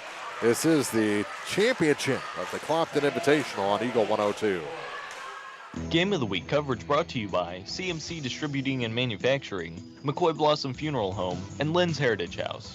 At Craig's Truck and Tractor Repair in Vandalia, they say it's better to prevent a breakdown than having to pay for one. Preventative maintenance is key, but if your machinery should break down, Craig's Truck and Tractor Repair is there to serve you in the shop, on the farm, or roadside. See Craig's for semi-truck and trailer repair, oil changes, overhauls, and much more.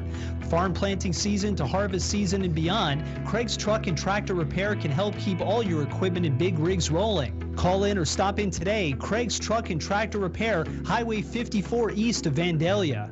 Area high school sports on Eagle 102 is brought to you by Pike County Memorial Hospital and Cellular and Satellite Center. 4th quarter, 3:42 to go. Clopton will have the ball on the far side in front of their student section, trailing by 15. Well, the mountain's high, but I don't know that you can close the book on this really yet. Oh, no. Turnaround 3. That one's off the mark by Brooke Jarrett. And Elsberry gets it back, and a tie-up whistled. Another turnover. Clopton will keep possession. 4:33 to play. Knocked out of bounds by Maya Plaster. So Clopton will have to inbound now at the corner of the court. Get it into Jarrett. To Brea Smith. Smith to the near side for Hammett. Jasmine's shot is good. She's got 4 points. She scored Clopton's first 2 points, and this is the first time she's scored since then. Here's Robinson with it. A little trouble with traffic, but Elsberry still has the ball. Now going to the floor for it. And a tie-up. No, a travel called against Clopton after they got that ball. That death roll. Did it again. Yeah. It's been that kind of night. Bodies everywhere.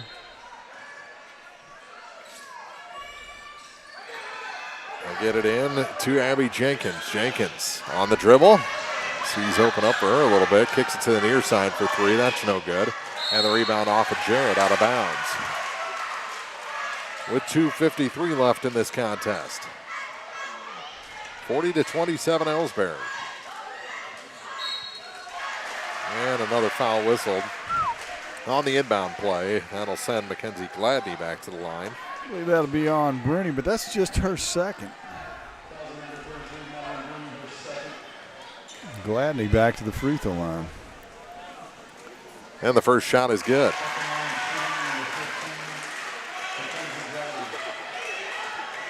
So she's got 15 points. Only 2 of them, though, in the second half. Free throws. Missed the second one. Here comes Clopton. Hammett to the near side for Jarrett. Back to Hammett. Now for Bruni. Picks it near side. Here's a 3. That one's a little bit off the mark, and the rebound is tied up. And the arrow favors Elsberry. Down to 2:36 left in this contest, and into the ball game will come Danica Graham. She replaces Jasmine Hammett. Her first minutes of the night.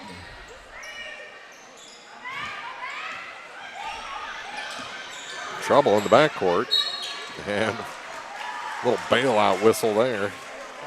Graham going to pick up a quick personal. And we'll walk to the other end.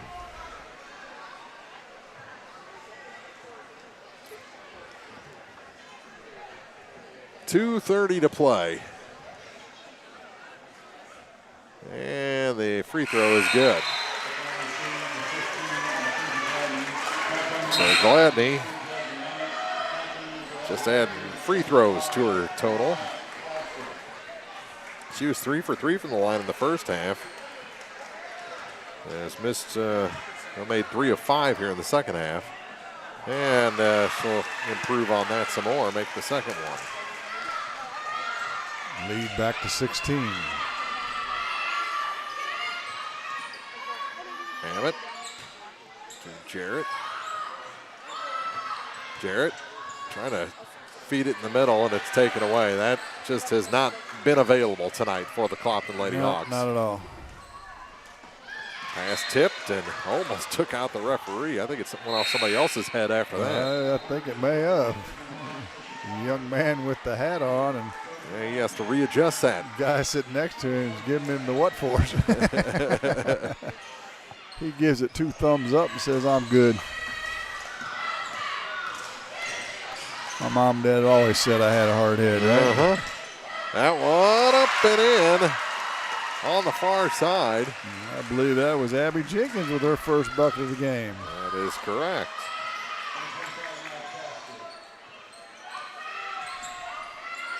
He said Plaster, but no, that was Jenkins.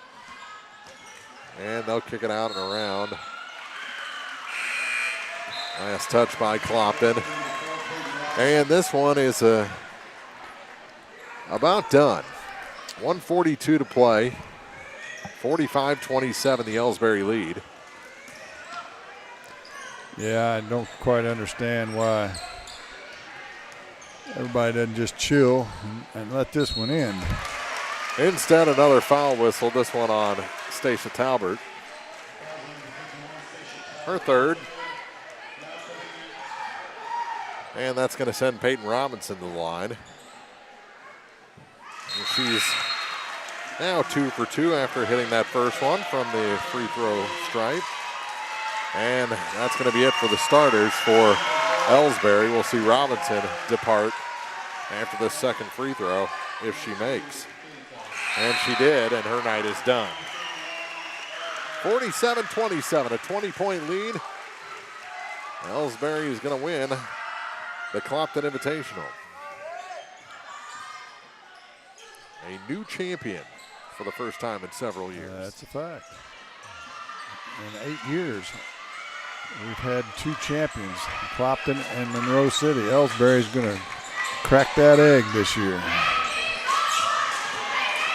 Stepping inside 3 is Bruni. She misses, and here comes Elsberry again. Throwing on the brakes is Katie Talbot. And we're down to 58 seconds to go.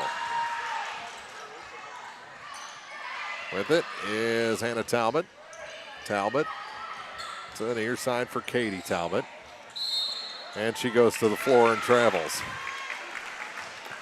They wouldn't let us leave without at least one more turnover, would they? I'm out of space in my turnover line for both teams. It's a pretty good size space. With it on the far side is Brea Smith, up and around to Madeline Bruni. Just sit back in the zone. Don't come out of the lane. And we're going to have another foul. Oh, sure we are. Katie Talbot picks up her second. And the I Believe chant starts from the Elsberry student section, with their team up by 20 with 28 seconds to go. Didn't really see this coming. A 20-point lead? No. First shot is good. Cuts that deficit under 20 points.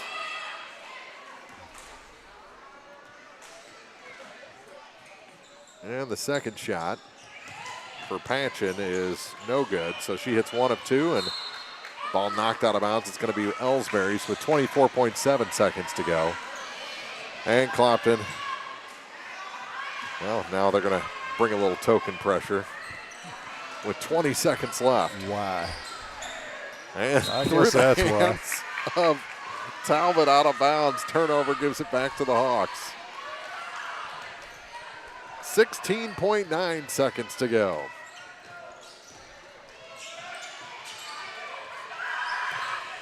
Down to 9. Patchen back up top. Oh my. This from downtown. That was a half-court shot. No good, and the ball game is over.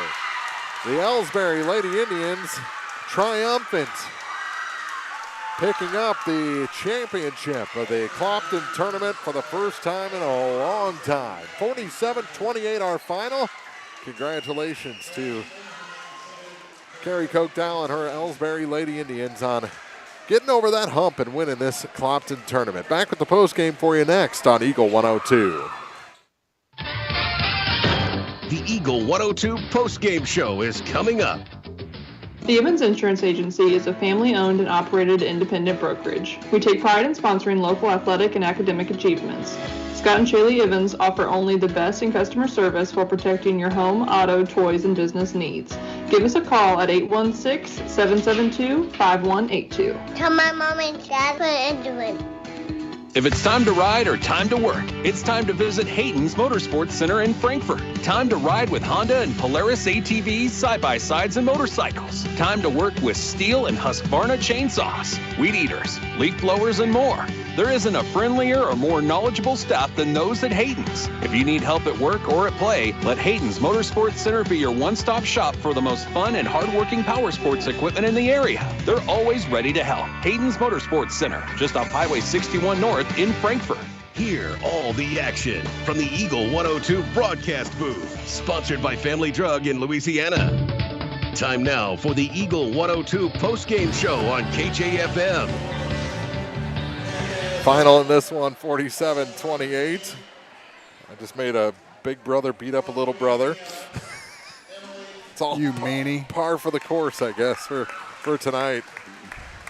Congratulations to the Elsberry Lady Indians defeating the Clopton Lady Hawks tonight by 19 and winning the tournament championship. And they're naming the all-tournament team right now. Sarah Gradicke, from Silex. Mackenzie Gladney from Elsberry. Brea Smith. And Peyton Robinson is the MVP. Also on the team,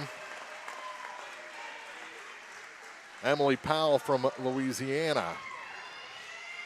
So Emily Powell, Mackenzie Gladney, Sarah Gradicke, Brea Smith, and your MVP is Peyton Robinson. Pretty good team. Oh, yeah, I'd take them. And they get their photo together. And a good height mix, too. That's a solid 5 there. Elsberry last won this tournament in 2002. Were you born yet? Not only was I born, I probably broadcast that game. I wonder if that's when Carrie Koch was in school. Is that her senior year? Was that the year after? I don't know. It's close. Right in that it's very same close. neighborhood for sure. I know I saw Carrie for at least one season. This was a doozy here tonight.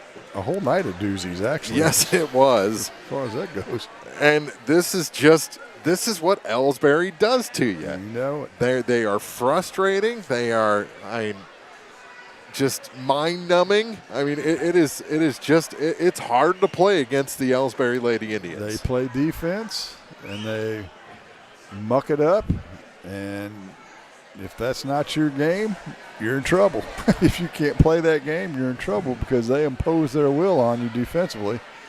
And if you can't shoot from the outside, now if you can find a team that can make some shots from 3, that'll give Elsberry some problems because they won't be able to pack back in that zone. But, and as we talked in the pregame, a lot of the schools this year are having trouble, especially on the girls' side, shooting from the outside. Well, so you pack it up inside and let them either live or die by that long shot. And in Elsberry's particular case, it's been die most of the time. They raised their record to 9-4. The Hawks dropped to 7-6 for the season. So both Elsberry boys and girls teams with nice winning records here as we get into the second half of the season. And it's such good coaching by Carrie Koch-Dow and by Brittany as well, because this isn't the style that Carrie would have liked to play. No. So to know her personnel and know that she can get the most out of her team with this type of game plan, that's good coaching. And she did a really good job tonight keeping her players in the game. 1, 2, 3, 4, 5 players with 3 fouls, and they had those 3 fouls a while ago. Yeah. And she was rotating freshmen in and giving them a break. And, of course, the players obviously have to use their heads a little more too, and they did a good job with that and kept them in the game. And that's the difference of the game. Those, you have to pull those players out or they start fouling out. Now you're in trouble. But they were able to stay in the game, and they get what turns out to be an easy victory and made liars out of both of us because we thought it'd end up being close. 47-28 our final. We'll take a break, come back with final scoring, and set up tomorrow night's schedule for the men's championship night after this on the Eagle 102 postgame show. Game of the Week coverage brought to you by Craig's Truck and Tractor, Craig Bowen CPA, PJ Salon, and the Evans Insurance Agency. From our roots in St. Louis, Royal Banks of Missouri is branching out to continue serving you with our locations in St. Charles, Jerseyville, Granite City, and now in Hannibal, Center, and New London. Royal Banks of Missouri, the community bank in your community. Buying a home can be scary, but not with RE/MAX Realty. Whether you're looking to sell or to buy a home, commercial property, investment property, or land in Pike County and the surrounding area, the RE/MAX Realty Shop is here to help. When you or someone you know wants a passionate advocate to share the home buying experience with, call me. We will both be glad you did. I'm Elisha Koenig, RE/MAX agent. You simply can't buy a better replacement window than one from Sun Window Company. Energy-efficient windows and doors with a lifetime warranty on both the window and installation. Sun Window Company, family-owned and operated since 1989, offers low factory direct prices on high-quality vinyl windows, custom designed to fit perfectly and built to last. See how much you can save Call Sun Windows 573-549-2080 for details and a free estimate. Sun Window Company, Highway 161 in Middletown. Follow area high school sports on KJFM Radio, brought to you by Young Enterprises, Family Drug, and Brown Smokehouse Meats. 47-28, Elsberry over Clopton for the Clopton Tournament Championship on the ladies' side of the bracket. And we were told, yes, that was the last one was Carrie's senior year. Right, 2002. So she has to be a part of the team for them to win this thing. Absolutely. And that bittersweet for you, or sweet for you, not bittersweet, really sweet for you that last time the school won it was when you played, and now you're the coach. That's some pretty I cool. bet she wishes it would have been a few years ago. Oh, I'm guessing she's been coaching the team for a while now. But I'm guessing that's true. But, pretty cool stuff there. Yeah. Let's look at the scoring for the Lady Hawks. No one in double figures, if you can believe that. Brea Smith led them with 8-7 for Madeline Bruni, 4 for Jasmine Hammett, 3 each for Riley Kuntz and Shanna Yates, 2 for Skylar Parker, and 1 for Abigail Patchen. They were 7 for 16 from the free throw line, and they turned it over 25 times. For Elsberry, they're led by Mackenzie Gladney with 17, Peyton Robinson with 15, 7 for Maya Plaster, 3 for Ella Barber, 2 each for Kelsey Plaster and Abby Jenkins, and 1 for Anna Talbot. They were 12 for 22 from the free throw line, and they won the game by 19, and they turned it over 31 times.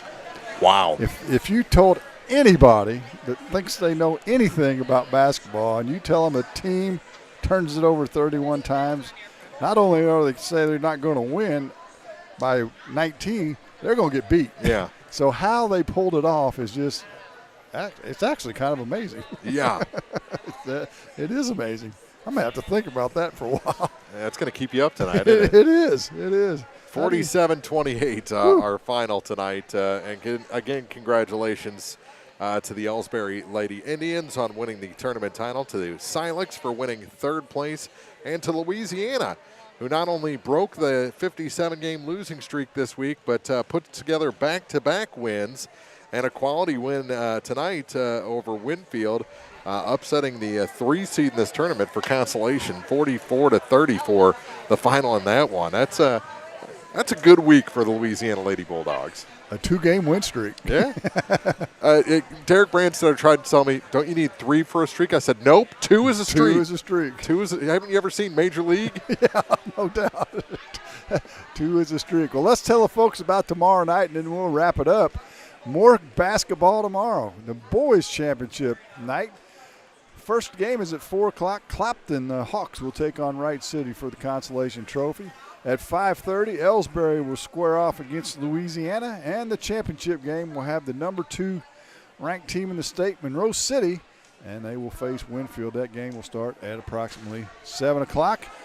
Come on out and see some good high school basketball. If you can't make it, we'll be on the air at about 3:45 on 102.1, on KJFMradio.com, on Alexa, on your app.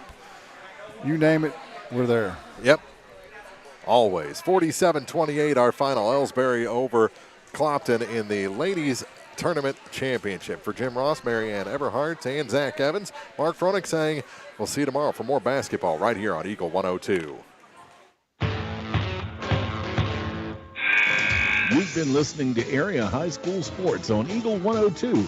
Join us each week as we bring you the best of area high school sports on air at 102.1, online at KJFMradio.com, and on the KJFM radio app. You can find a full recap of scores online and daily during Eagle 102 Sports, all from your area sports leader, KJ.